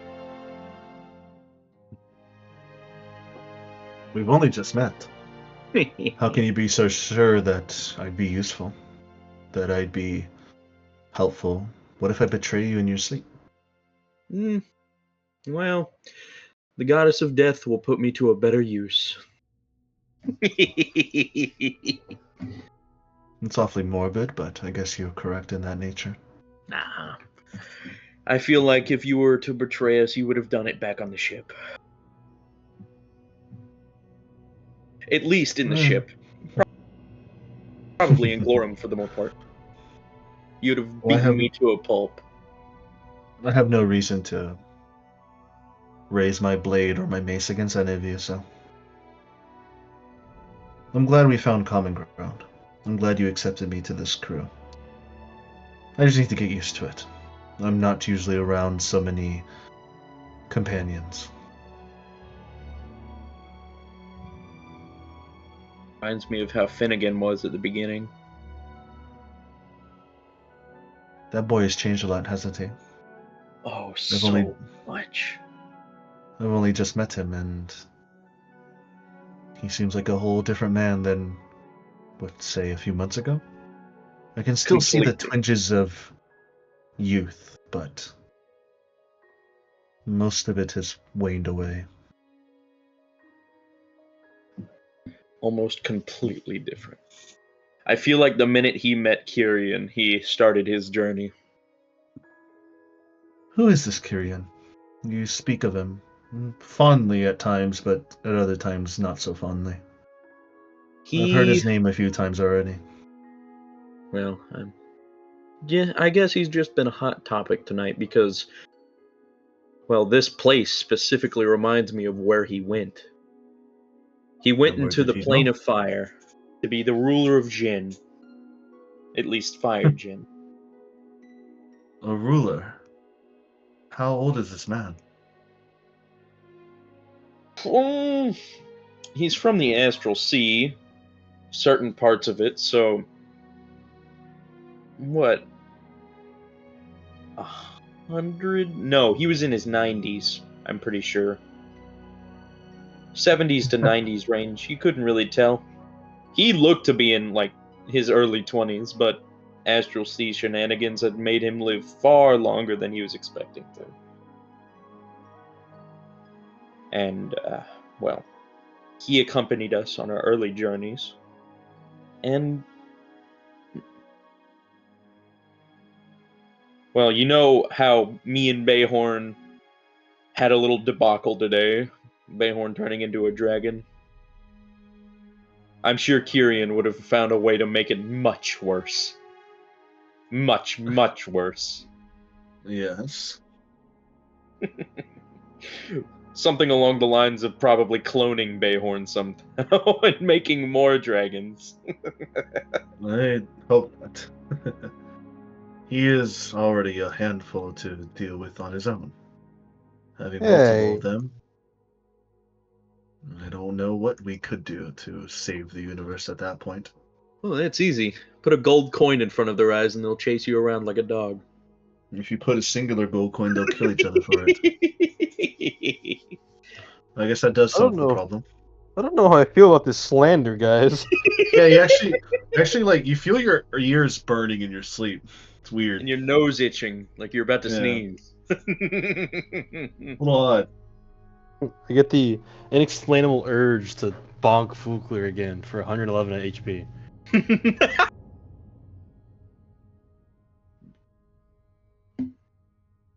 But we decided to split ways after we came in contact with Finnegan. Well, a little later after that. Finnegan had been on the ship for a little bit, and basically this was right after his village had been burned by the Orkee. And he wasn't taking it too well. Kyrian offered to help him get drunk and forget all of his worries. It worked pretty well. And Finnegan latched onto him like looking up to an older brother, looking at him as a man full of experience and wonder. So, seeing as Finnegan is extremely different from the man he used to be, I in part blame that on Kyrian.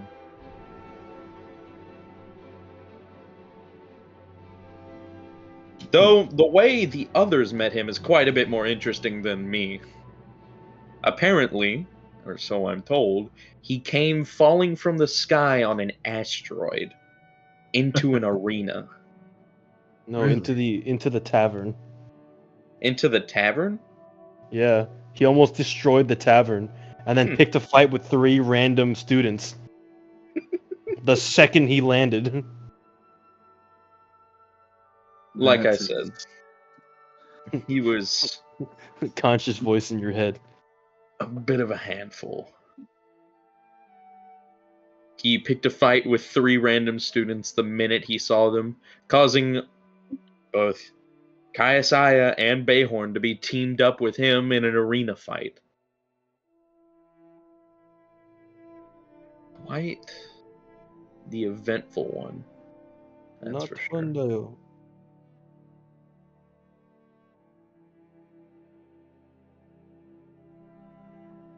Oh. I appreciate the stories that you tell me. It's interesting to see what I have missed. I am so fresh and brand new for the crew, but I would like to get to know all of you better. They would And love hopefully to I know do. more. If I take some time to open up, it's not your fault. By all I've means, already I'll be said I've already said a lot. More than I've ever said anybody to Glorum.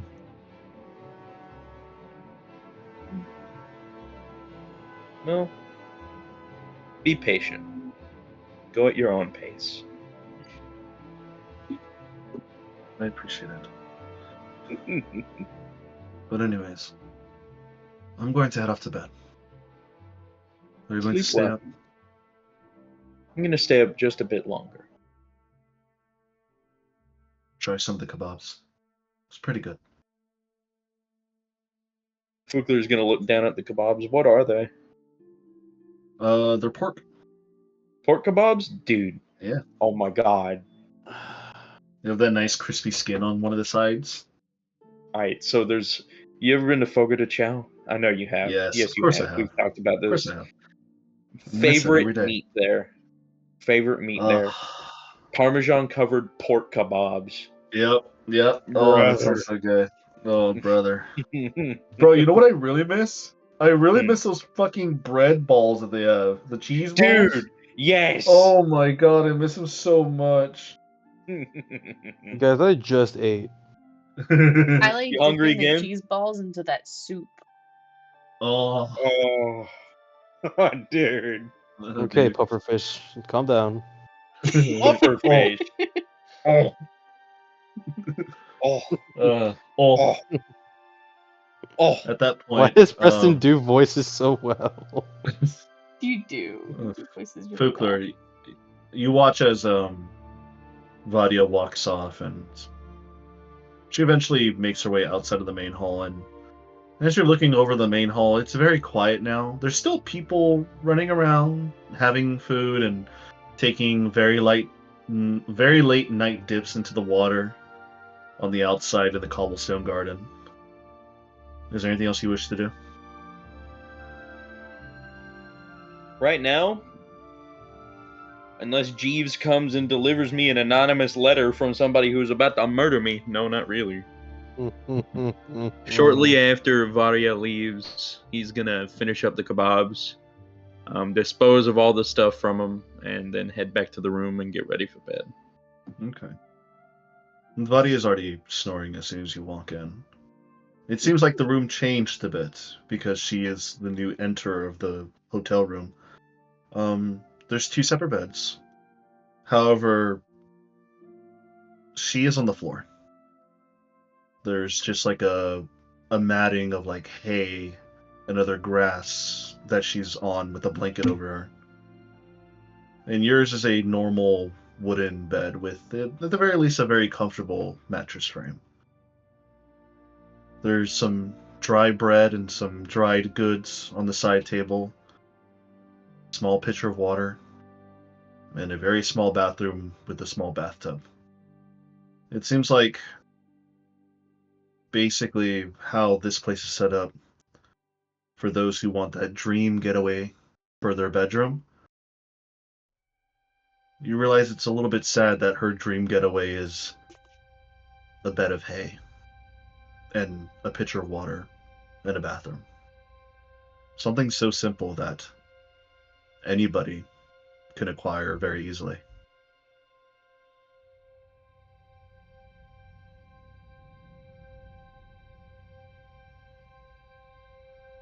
But eventually you drift off to sleep. Trying to force yourself to, at least because of the liquid that you had earlier. The death water allowed you to get a long rest in the middle of the day. But eventually sleep comes for you too. And with that, everybody wakes up to a brand new morning. You all wake up naturally, and all of you wake up very, very refreshed. Like, even more so than usual. Kaisai, you wake up. Kaisai, you wake up, and you don't want to get out of bed. It is way too comfortable. However, Chakna's already up, and Oh, damn, I was gonna say, since she typically wakes up first, she'll just lay in bed till he wakes up.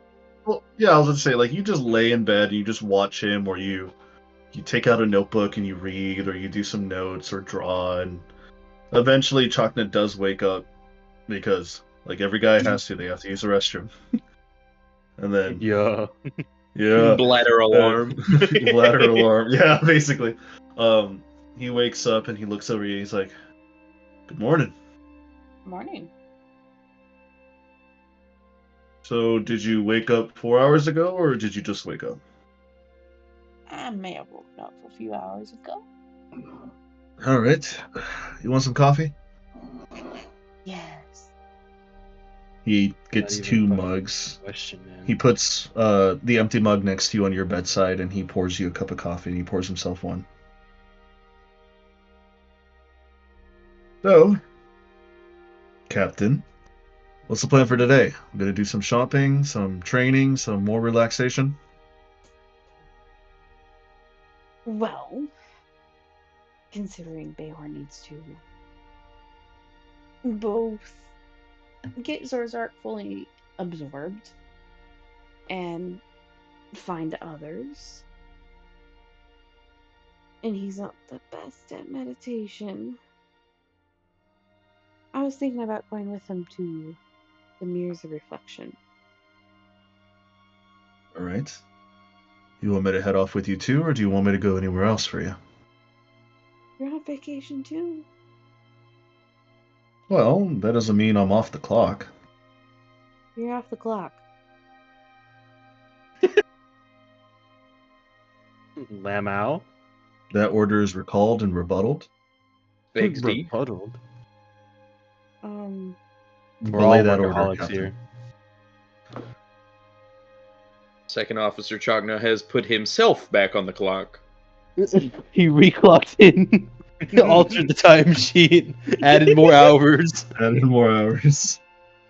Signed Wait a up. minute, you guys get Finnegan over here. You guys get paid? Wait a You know minute. that? No, that's a You didn't know myth. that? Captain is just as poor as us. Actually, you I guys don't know. That overtook war me. chest looking real nice. I'm taking a really big hit on this adventure right yeah, now. no. Are you? Yeah. Are you Yes, saving bro. for retirement? Are you? Is that what Dude. you're doing? Dude, I had 3,000 gold. I'm down 2,000 gold. Are you saving for retirement, or are you saving to save the universe? For retirement, duh. He's gonna bribe the architect. Architect Hey man, can 200 gold pieces snap if you go back anything next he year. will. He snaps his fingers. He can will anything to existence. Ayo, 3,000 gold? Hell yeah, I'm down. 300 Hey, no, gold yeah. pieces, and I get to keep my wife. Hey, no, it's like No. this. Hey man, I'll give you 200 gold pieces a year if you come back every year for it. 300 gold pieces and a Snickers bar, and you got a deal. A Snickers bar. Imagine Bayhorn creates the Snickers bar specifically to get him out of here. All right. Inputs the image of how to make a Snickers into your head. Go. Go. All right.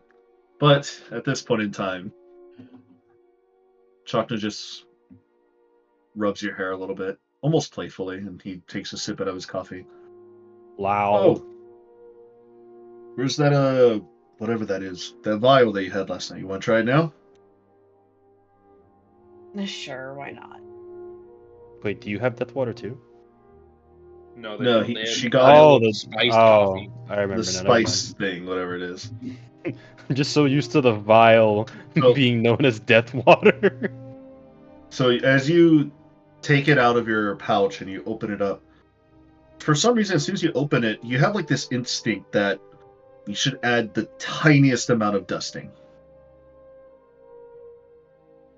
She literally grabs the smallest pinch she could ever get, Yeah, using her telekinetic abilities to ensure That it's works. small.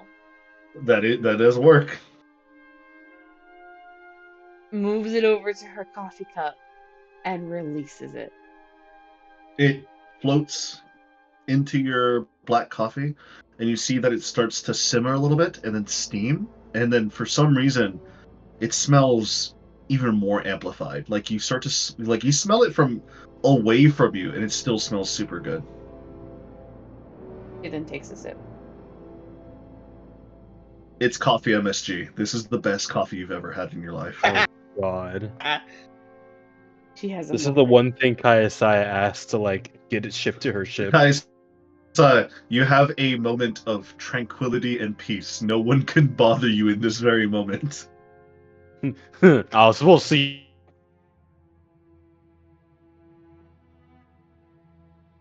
about that. And retrieve transcendence.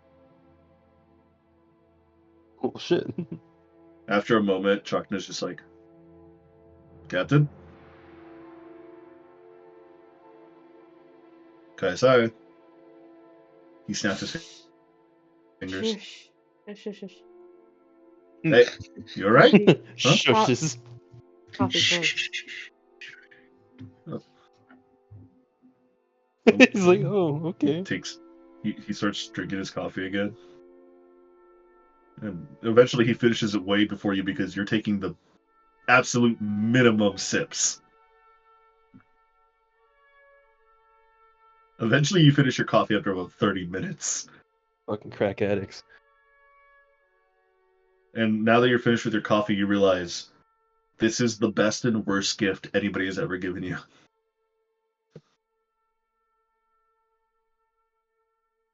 You all right there?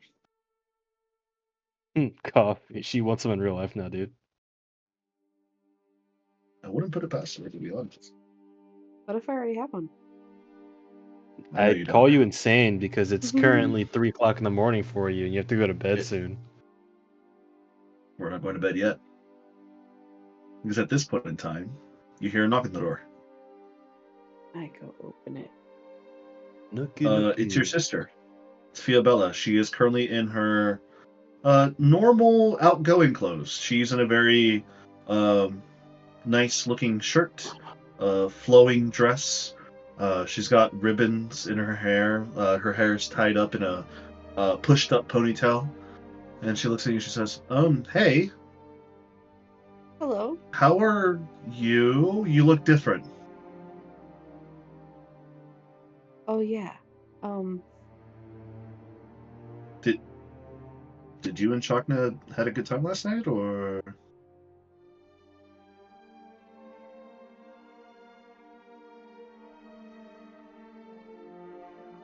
That wouldn't cause this.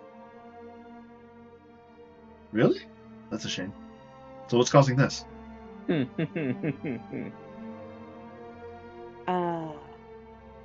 New magics? All right. What kind of magic? Genesis magic?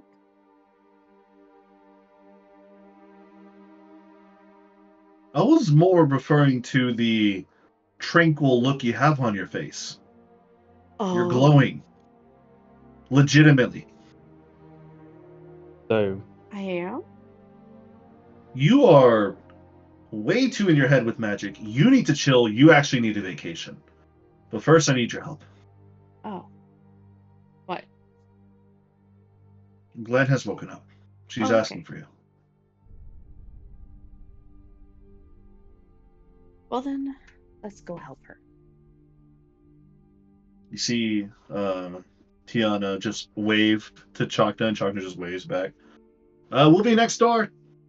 And as you guys close the door, you guys make your way over to the extra room on the side, and you see Glenn is fully dressed. She's fully dressed in her venturing gear. She's got her shirt and her leather pads on. She's got her hair nice and clean. She's got her glasses. She's got her quill next to her. She's got her magical enchantment and her items on her belt.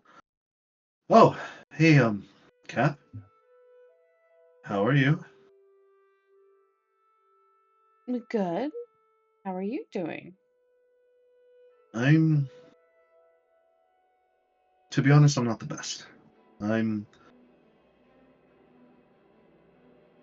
kind of in a rock and a hard place at the moment. I knew I was in a coma last night, but something or someone woke me up in the middle of the night and I felt a little bit better. I'm not too sure who did it, but I feel odd. Can you help me? I need to decide something important. I know I asked if I can join your crew, but I think I'm more of a hindrance than I am helpful to you.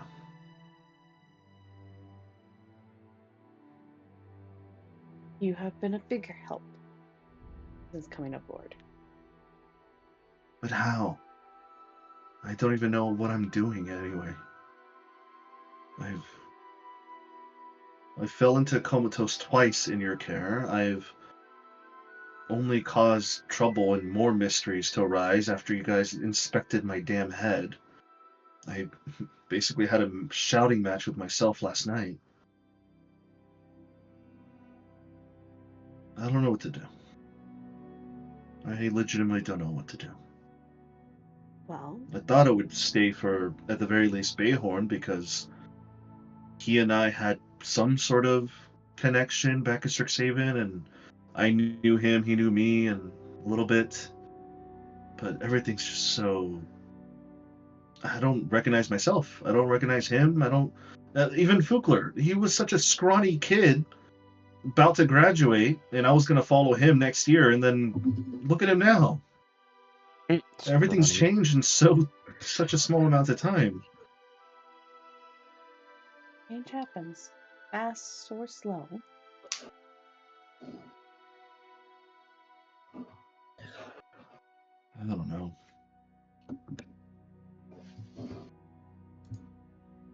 What do you think I should do? Do you want me to stay? I would love for you to stay. I think most of the crew would agree with me.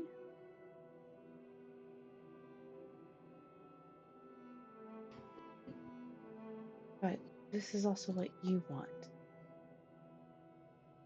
And if you're unsure as to what you want, and unsure as to what path you should go down, then we'll figure out what path you want.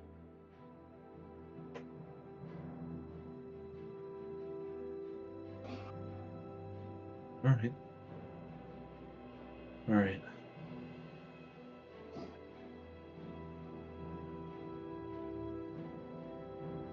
Do you have any of those weird meditation abilities of yours?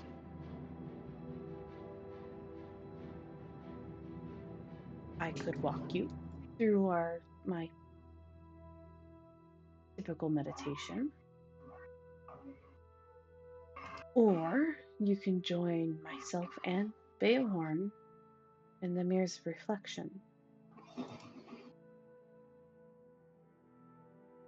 All right. I think that could work. I was looking into that before it showed up. And after that, I blinked out. I just remember feeling that paracausal energy, and it was just too much.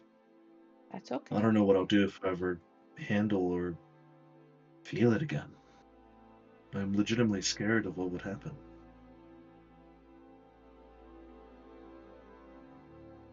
Well, Does if it that make does me weak?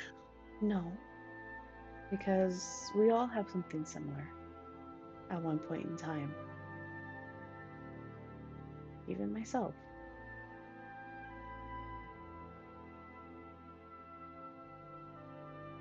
There are How'd some you points overcome it?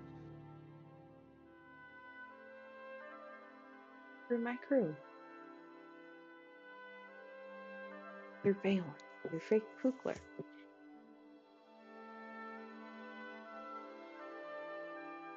I'm assuming it was also because of your husband as well, right? At some points, he wasn't available to help me.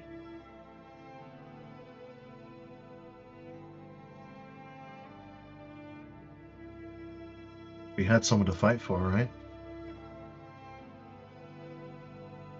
I don't have that at the moment. Yes, you do.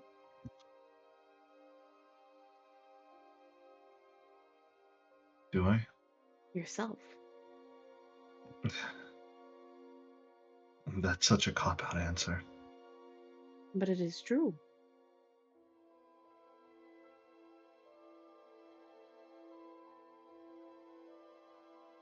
Is it?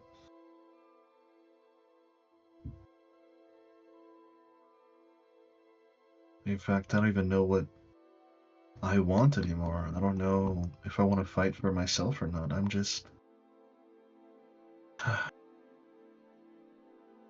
In a rut. I'm just so lost. Yeah, that also is true.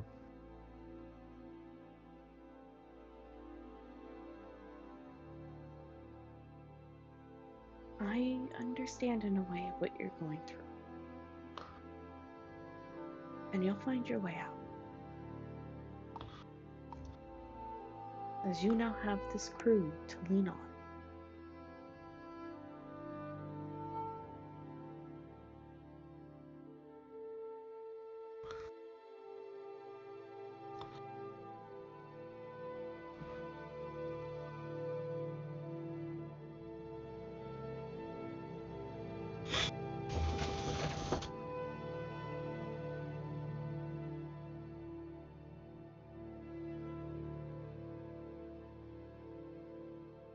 All right.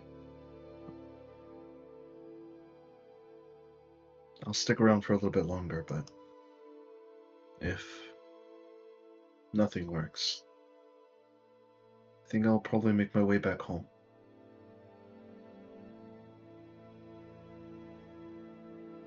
If that's what you want, we'll support it. It's not... I don't even know what I want anymore. Well then, let's go find out.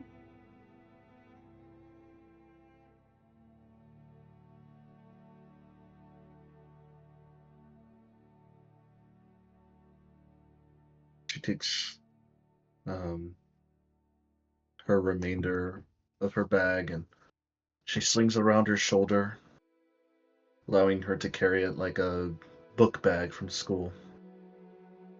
Lead the way, Captain. I will tap my badge and go, Bayhorn, Yup. it is time for your reflection session. But I was supposed to do the thing. You can do it afterwards.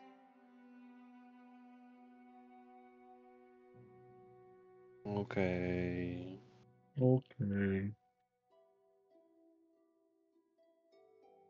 You won't be alone in this. Glenn and I will be joining you.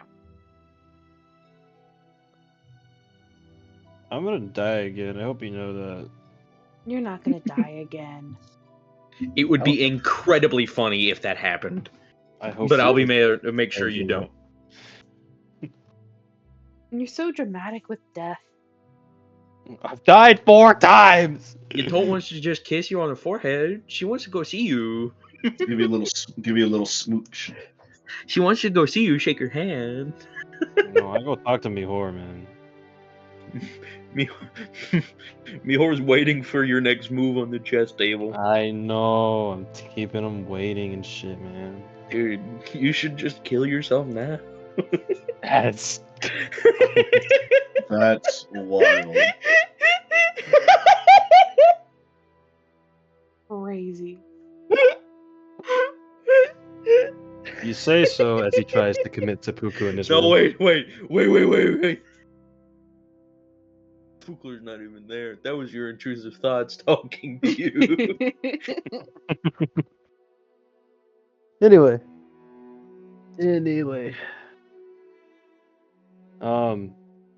Bayhorn is going to contact Fukler and tell them, all right, you need to do the thing on your own for a bit. I am being summoned to therapy. What thing? Do I need to go talk to the dude? Yeah, I gotta go do something else. Okay.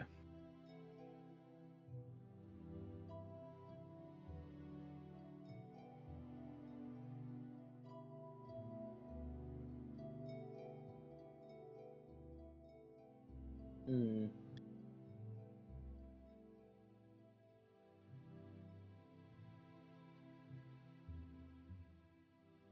What exactly are you going to do? Me? Yeah. I'm gonna go meditate. You gonna go find your other pieces? Yeah. I gotcha. Good luck. Dreesh.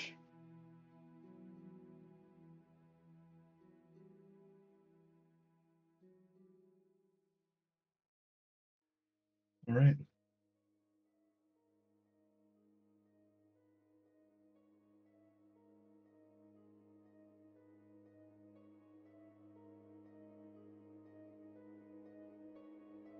As you get yourself ready, Bayhorn, and meet with both Captain Kaisai and Glenn outside, you make your way up to the third and then eventually to the fourth floor, where this place called the Hall of Reflections is available to you.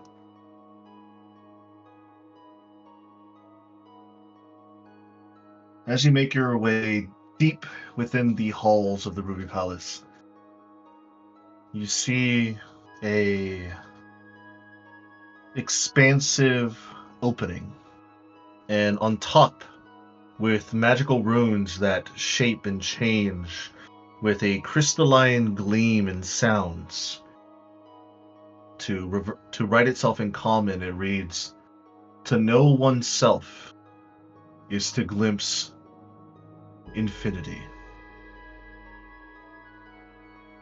The hall is an expansive, circular-like chamber. You see a domed ceiling above that appears to be made out of almost pure astral starlight. You see it shifts between soft hues of violet, ruby, sapphire, emerald. You see the walls are composed of faceted crystals. Bayhorn, as you're walking past the crystals, you blink your eyes heavily and you rub your eyes because you could have sworn as you were walking past you saw a childlike version of yourself. But then it goes away. Bayhorn's now getting the shivers. Kaisai, as you're walking past, you see your teenager self taking care of your sister. And Glenn is looking out into some of the glass as well, and even she looks taken aback.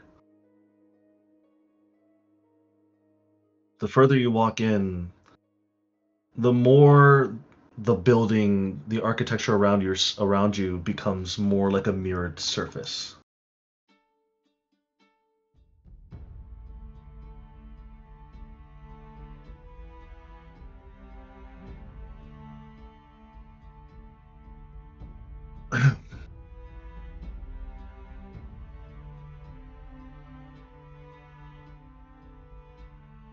Let me change the music for this.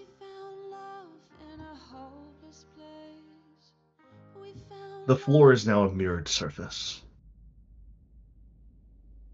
Although it doesn't reflect your current selves. As you all look down, you see mirrored younger versions of yourselves. All of you as children forms into teenagers, into young adults.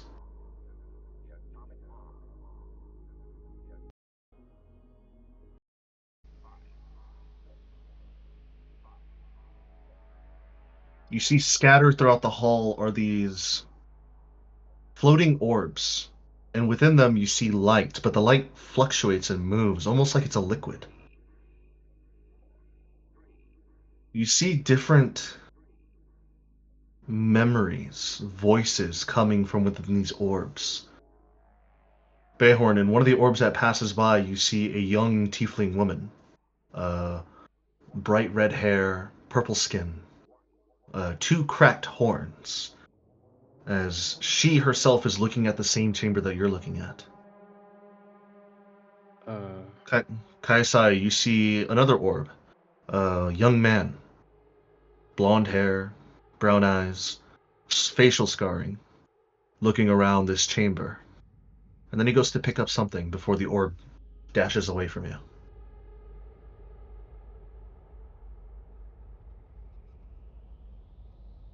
You hear whispers of voices of their past selves. It's hard to discern exactly what they're saying, but you hear words of affirmation, of good luck, don't fret, stay a while, please don't go.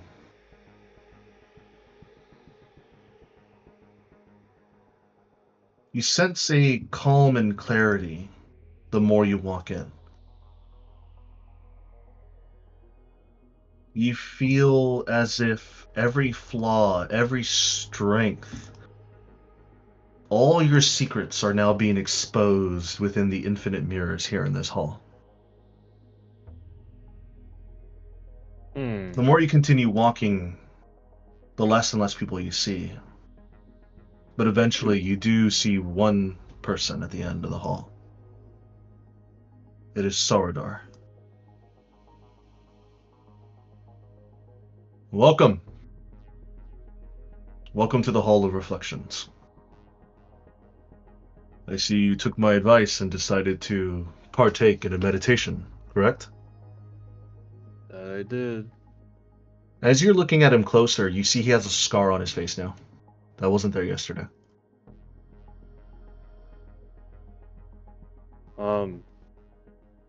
Adrian, Yes. can I do a small retcon Sure. of something real fast? What would you like to do? I am now a rogue. Okay, that's fine. That's I totally woke up fine. as an artificer, changed to a rogue as I was getting ready to leave for the day. That's fine. That's easy enough. Right. Cool.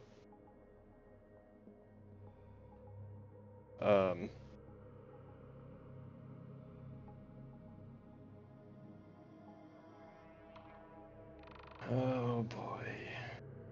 And you see as he is explaining, if you wish to partake in a meditation here, you must see within oneself. You see he raises a hand and he flicks 2 fingers upward, like he's pointing up, before suddenly in front of you a mirror shunts out from the ground and it shines a bright light on the 3 of you. Kaisaya.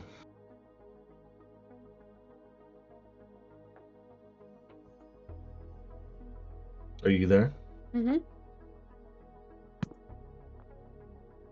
As you look into the reflection of this pure, smooth mirror, you don't see any physical likeness. You see a shifting spirit in front of you. What do you see? Do you see a younger, a idealized, a warped, or completely different Kaisaya? Do I get to choose? I'm leaving this to you.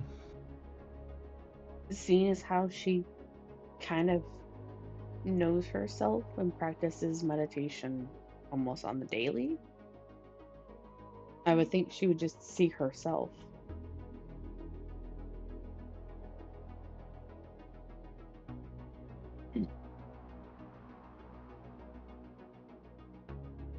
You see an idealized version of yourself in the mirror. Somebody far more confident on their face. Somebody who never slouches. Somebody who is not chained down by fear. You see their crystalline veins have embroidered and powered.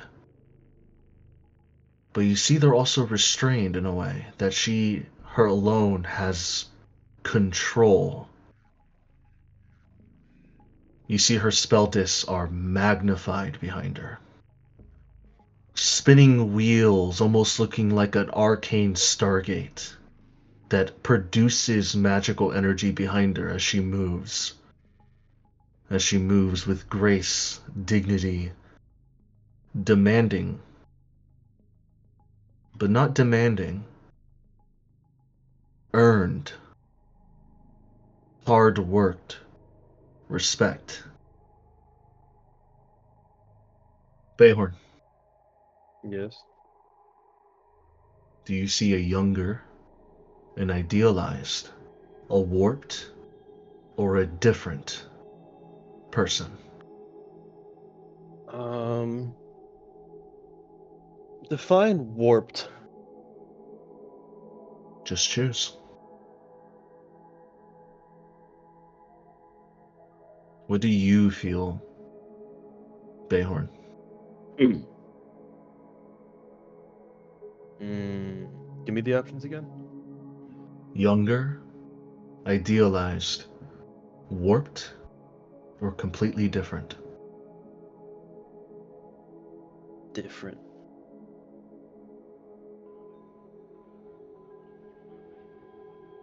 You see yourself, but in a more confident stature. He's leaning on a wall, flicking a dagger within his hands and catching it perfectly. Smirk on his face, holding his belt and his pants up with one hand, looking at you with a smirk. This is not who you are.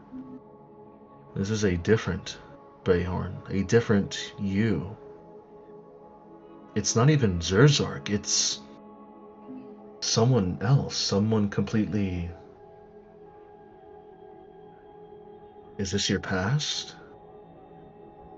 Is it an alternate life? Or is this a buried truth? It sends shivers down your spine because you don't know the answer. But he's just watching you with these sharp snake-like eyes and a grinning, wide smile, knowing that at any moment he can slice you down to ribbons. You don't see Kaiasaya's reflection, and nor can you see Glenn's, but Glenn is looking at her reflection, and you see her take a step back as she holds a hand to her chest, and she's just rapidly looking up and down at what she sees.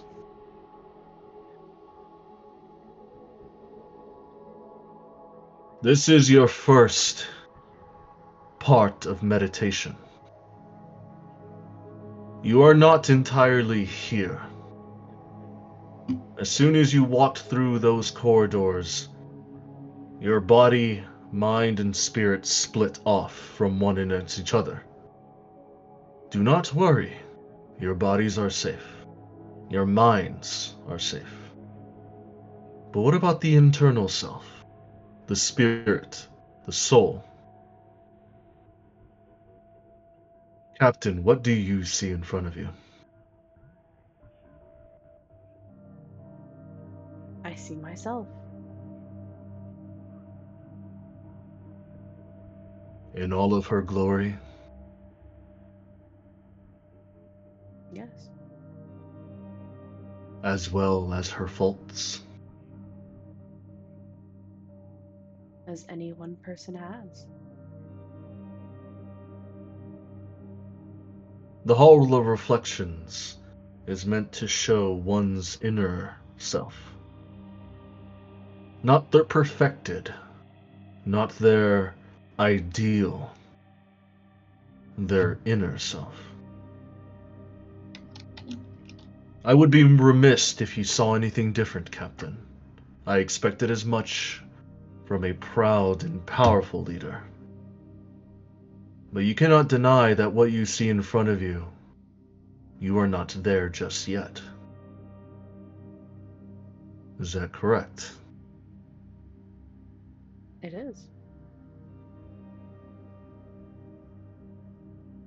Bayhorn, Yes. what do you see? I see myself, but definitely different.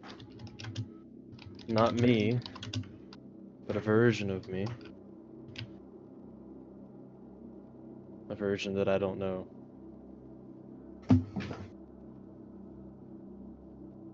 Those who do not know themselves are those that live freely. Those that live without worry, without any cause, rhyme, or reason day by day.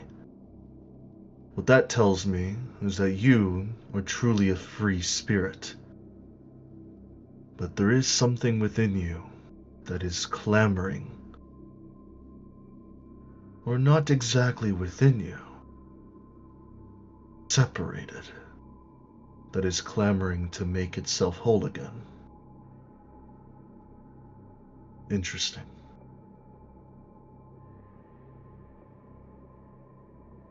And you, young one, Glenn, was it not? What do you see in the mirror? I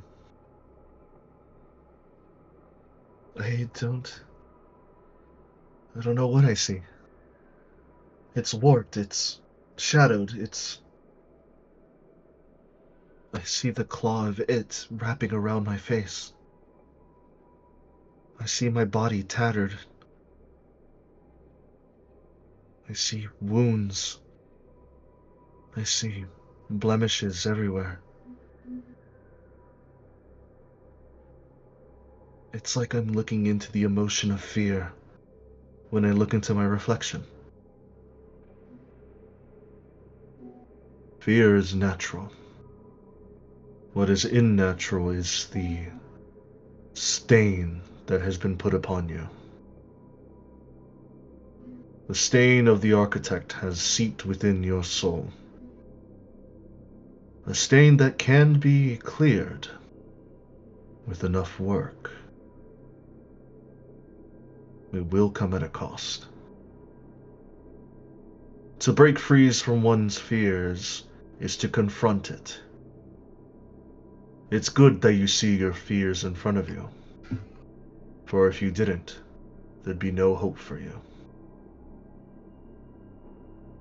You see the mirror of self shatter in place as it falls down, and you see Sarador again, a little bit closer this time, like he's moving closer to you, not you moving closer to him.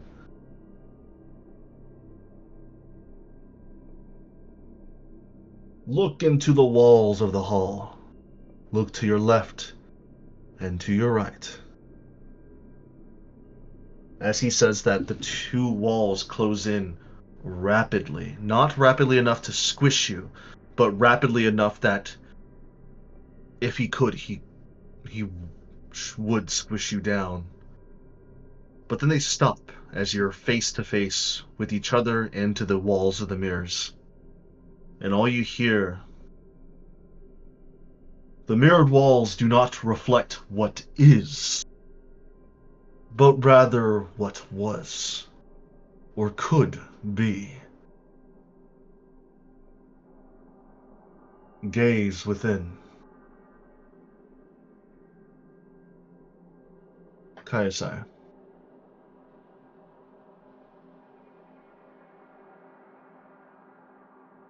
Do you see forgotten possibilities? Alternate.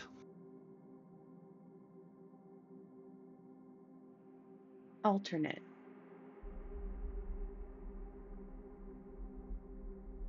You see a grave with your name on it. You see, past that, a woman with your resemblance from the back. Your hair, your armor, your weapons, your spell discs. Cutting down innocence. You see another one. In a dress. White as snow. Belly big. With a child clamoring for your attention next to you.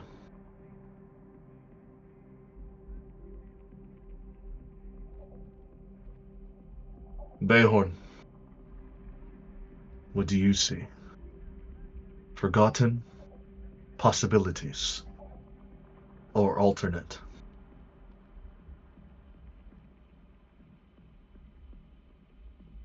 Forgotten.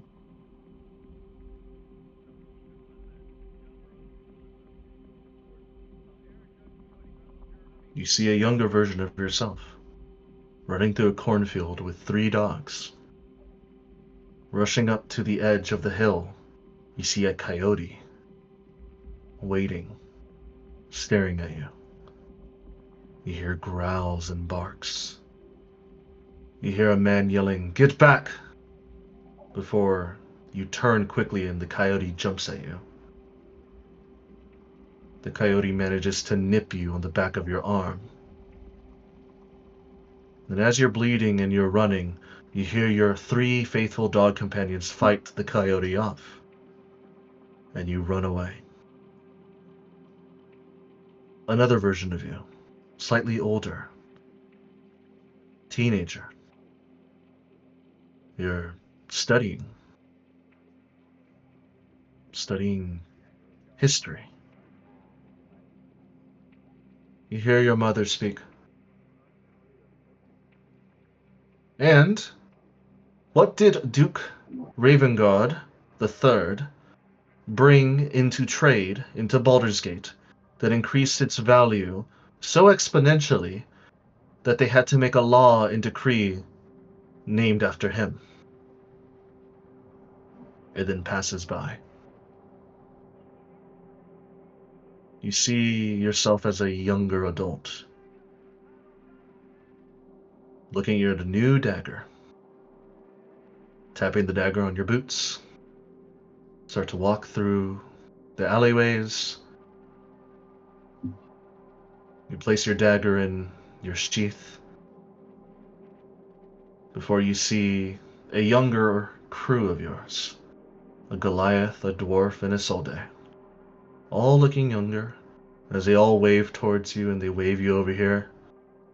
And walking out of that alleyway, you look over and you see a beaten man, bloody to the pulp, as you're holding his gold pouch in your hands, and you walk away.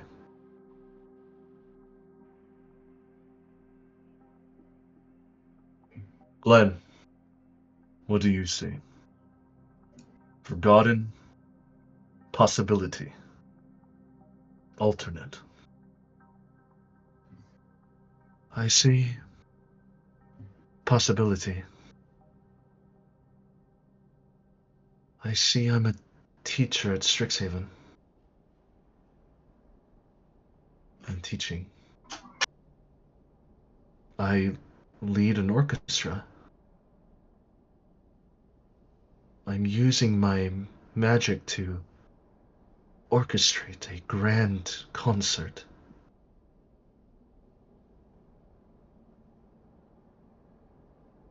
I see myself on the Valiant. I'm a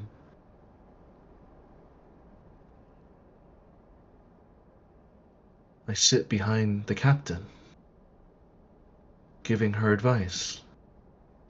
We're in a perilous predicament, and I use my magic to inspire everyone else around us. You see the walls separate, giving you guys room again.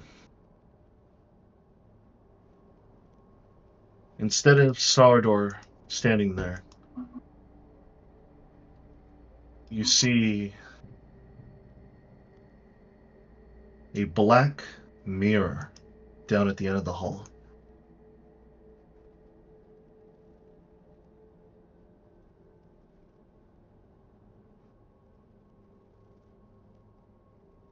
Sardor's voice speaks up.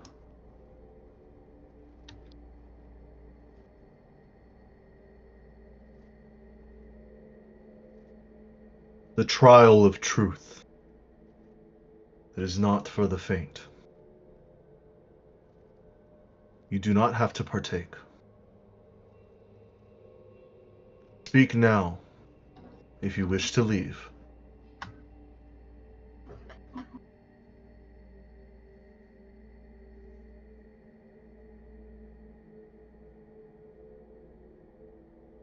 No one? Captain?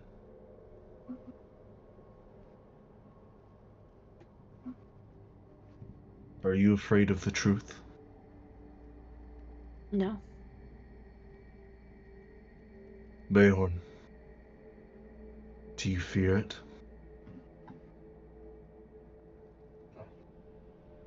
Even if I do, this is the way. Glenn, I am afraid. But somebody told me that I have to fight for myself. So I will. One at a time, you may step forward.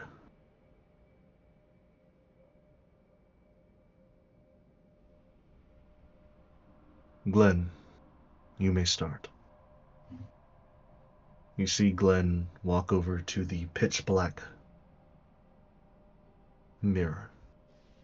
It almost looks like it's a void, like she can step in, but will she be able to step out? You do not know.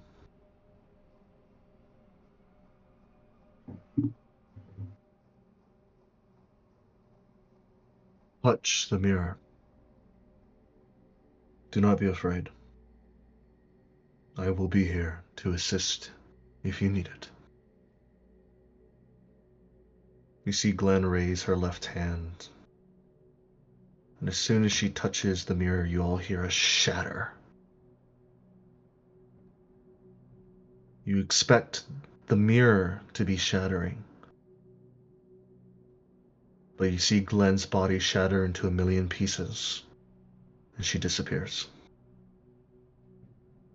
Behorn, it is your turn. All right. Beorn will step forward and touch the mirror. As soon as you touch the mirror, you hear whispers. At first it's incomprehensible. At first it sounds like the architect. But then they bleed, and you hear a clearer voice from within. A different voice. Something familiar. It's your voice. Coming from somewhere else. Somewhere beyond. Behorn, what do you see? Living, a phantom, or a manifestation?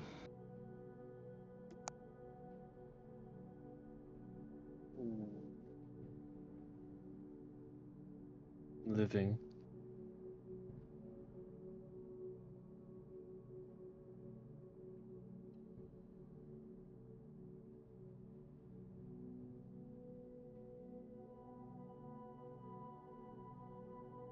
You see your hands start to bleed. Like a flurry of 1,000 cuts appears upon your skin. You feel it slowly and intensely. To Kayasaya, it's like it happened in an instant. For you, however, feels like hours, feels like days. How long have you been here? You do not know. The cuts run along your body, bleeding you inch by inch dry before you see a memory of something you regret. You remember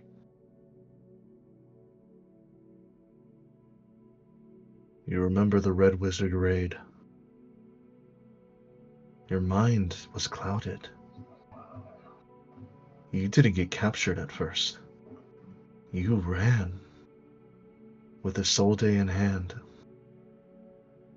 She was hit by a paralyzing ray. And you had that moment. That regretful single moment. You stared at her as she cried through the paralyzed, as the Red Wizards descended upon you and her. And you ran. You ran and you never looked back. It was only hours later where you were caught and taken to the Red Wizard Academy, where they tortured, punished, and broke you.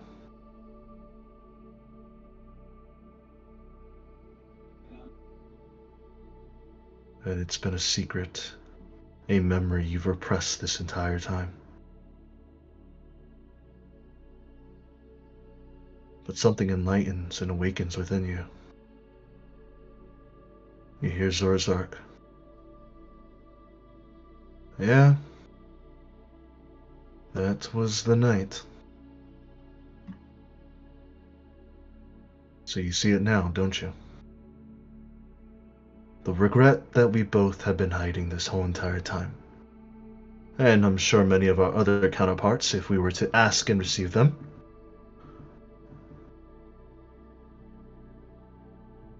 It wasn't you. It was me. The Bayhorn I know would never leave her behind. But the Zorzark you don't know would. I know you want to mix us together, but that's the reason why I can't. Later tonight, if you can, let me take control. Just for tonight. And let me apologize. If you trust me, I'll let you absorb me, and I'll go peacefully into the abyss. And you disappear. Kaisai, you see him in an instant. He just vanishes in a flurry of 1,000 cuts. Captain, would you like to take the trial as well? My crew's doing it. I do it too. Then step forward. Face the void. I do so.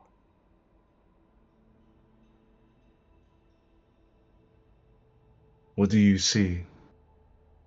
A living, a phantom, a manifestation. Manifestation.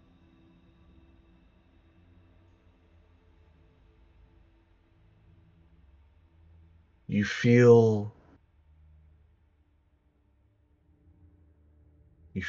pain as soon as you touch. Physical and emotional.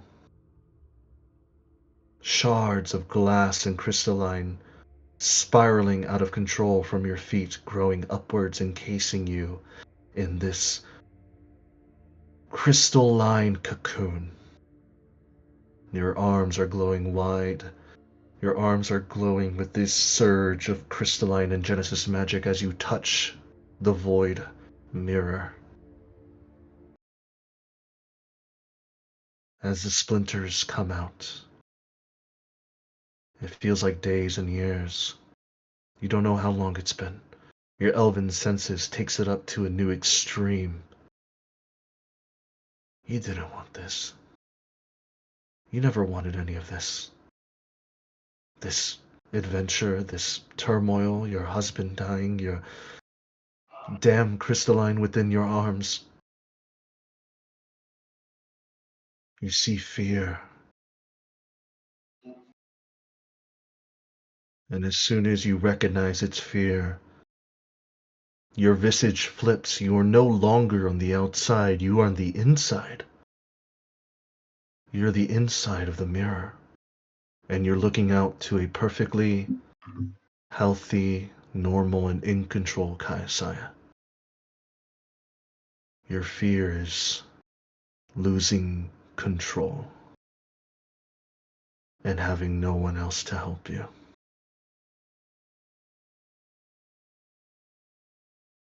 You feel this push to overcome or to be consumed by it.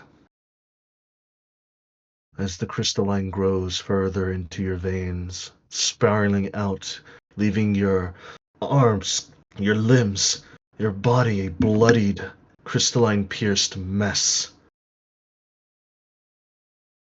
Your visage starts to meld between the normal and the innormal. As finally one last crystal spears out of your eye socket, and suddenly you awaken, standing. You look to your left, you see Bayhorn is looking at you. You look to your right, and you see Glenn is looking at you. And you're at the beginning of the corridor once again.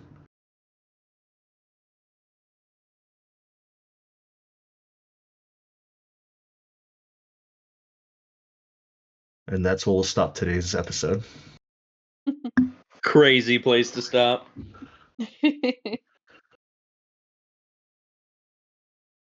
So, for those on the recording, whoever is listening, if anybody's listening at all, thank you for listening and or watching. It is currently 4:07 in the morning, UK British Standard Time. I am tired. I'm sure Shelby is tired. I'm sure the boys are tired, but they still got a little bit more hours left within them. So, Bayhorn, how'd you think of your visions? It's kind of wild, man. Tragic.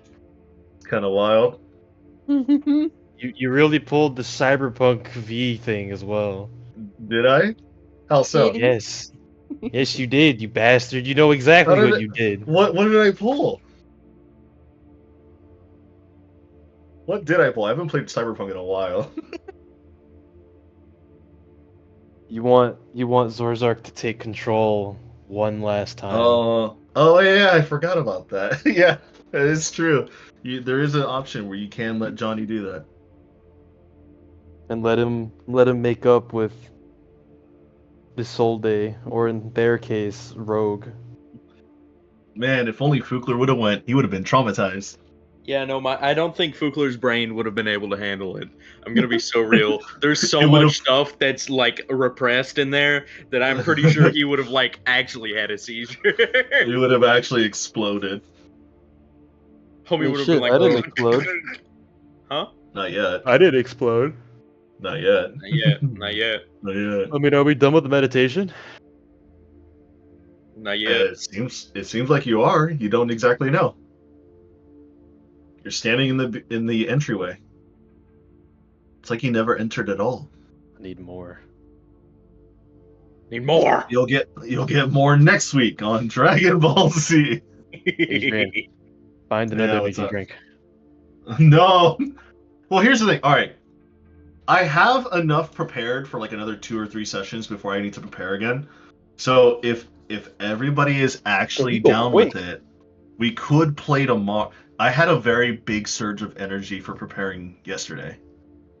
Like that's when I made Shelby's spells, your ability, Fukler's ability. Like I had like a whole like I'm doing shit. You know what I mean? Mhm. I had the ADHD moment where I'll do 80 hours of work in 8 hours. Hmm. It happens. There'll be times where I don't do shit for a week, and then suddenly in a day I'm like, all right, the whole entire house is clean, like everything's spotless. Sometimes it happens way less often than it should be. But anyways, I'm tired. I hope you guys had fun. Oh yeah, What was that? definitely. You had a chuckle No. moment. Nah, I had a lot of fun today. Good, Bayhorn I'm turning glad. into a dragon was definitely not on my list of expected things. Death Water. Again. Did you guys know? Did you guys get the reference? Liquid Death? Yeah, No. that was it. Yeah, I fell in Not love with it so sponsored. hard. Not sponsored. No sponsorship. Unless you want to sponsor, then shit, might as well. NordVPN. NordVPN. You ever want to watch different anime in different countries? You ever want to watch different shows on Netflix that you just don't have access to? Well, go ahead and sign up to NordVPN today for a 14-day trial. The FBI sniffing your very smelly browser history. The What NSA was that, knocking Joey? at your door. The ATF coming to shoot your dog? Use NordVPN. The CIA smelling your bedside pillow. If you don't want any of them looking at what you've been doing on that dirty, dirty internet website, use NordVPN today. NordVPN. With NordVPN, you can connect your connection directly to Africa, where it's less monetized and monitored by practically nobody. Use NordVPN today to make sure Nobody can see what you're doing. You're doing a fake ad read. Hey man, if it works, it works. Ugh. Shelby's dying. actually. I've been Actually watching dying. Seth Zintek a lot, so his Nice.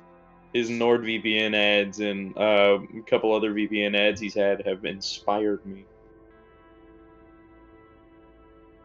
Well, if we ever do somehow get so popular on YouTube, we know who to do that, so. NordVPN. NordVPN.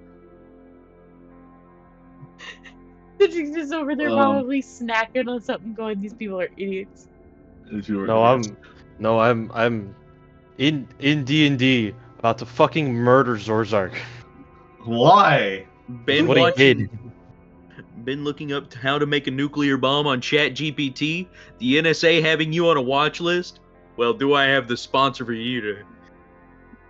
I would have to come up with a script. Jesus. Said one too many things about the Democrats? Me too. That's why I use NordVPN. The No, it's the Clintons Republicans after now. your skin. No, Adrian, it's the Republicans now. Is Bill Clinton rapidly approaching your location? Well, I don't have anything for that, but I do have something for when your internet history. Why, Jim? I do have something with that. It's called a 12-gauge shotgun. It's called locking your doors, going behind your couch, praying for God to help you, And when God doesn't respond, praying to Cthulhu and sacrificing your cat. Make sure you pray that your trigger pulls. You guys are idiots. Look, man. Exactly. I have Is the recording descended to off right madness. now? No, it's not. Are we No, still it's not. rolling? We're spitballing Oh, yeah. here. Are we rolling right now, Shelby? Are we rolling? Are we rolling? Shelby's now snacking and being like, Keep "You're fucking rolling, idiots." rolling, rolling.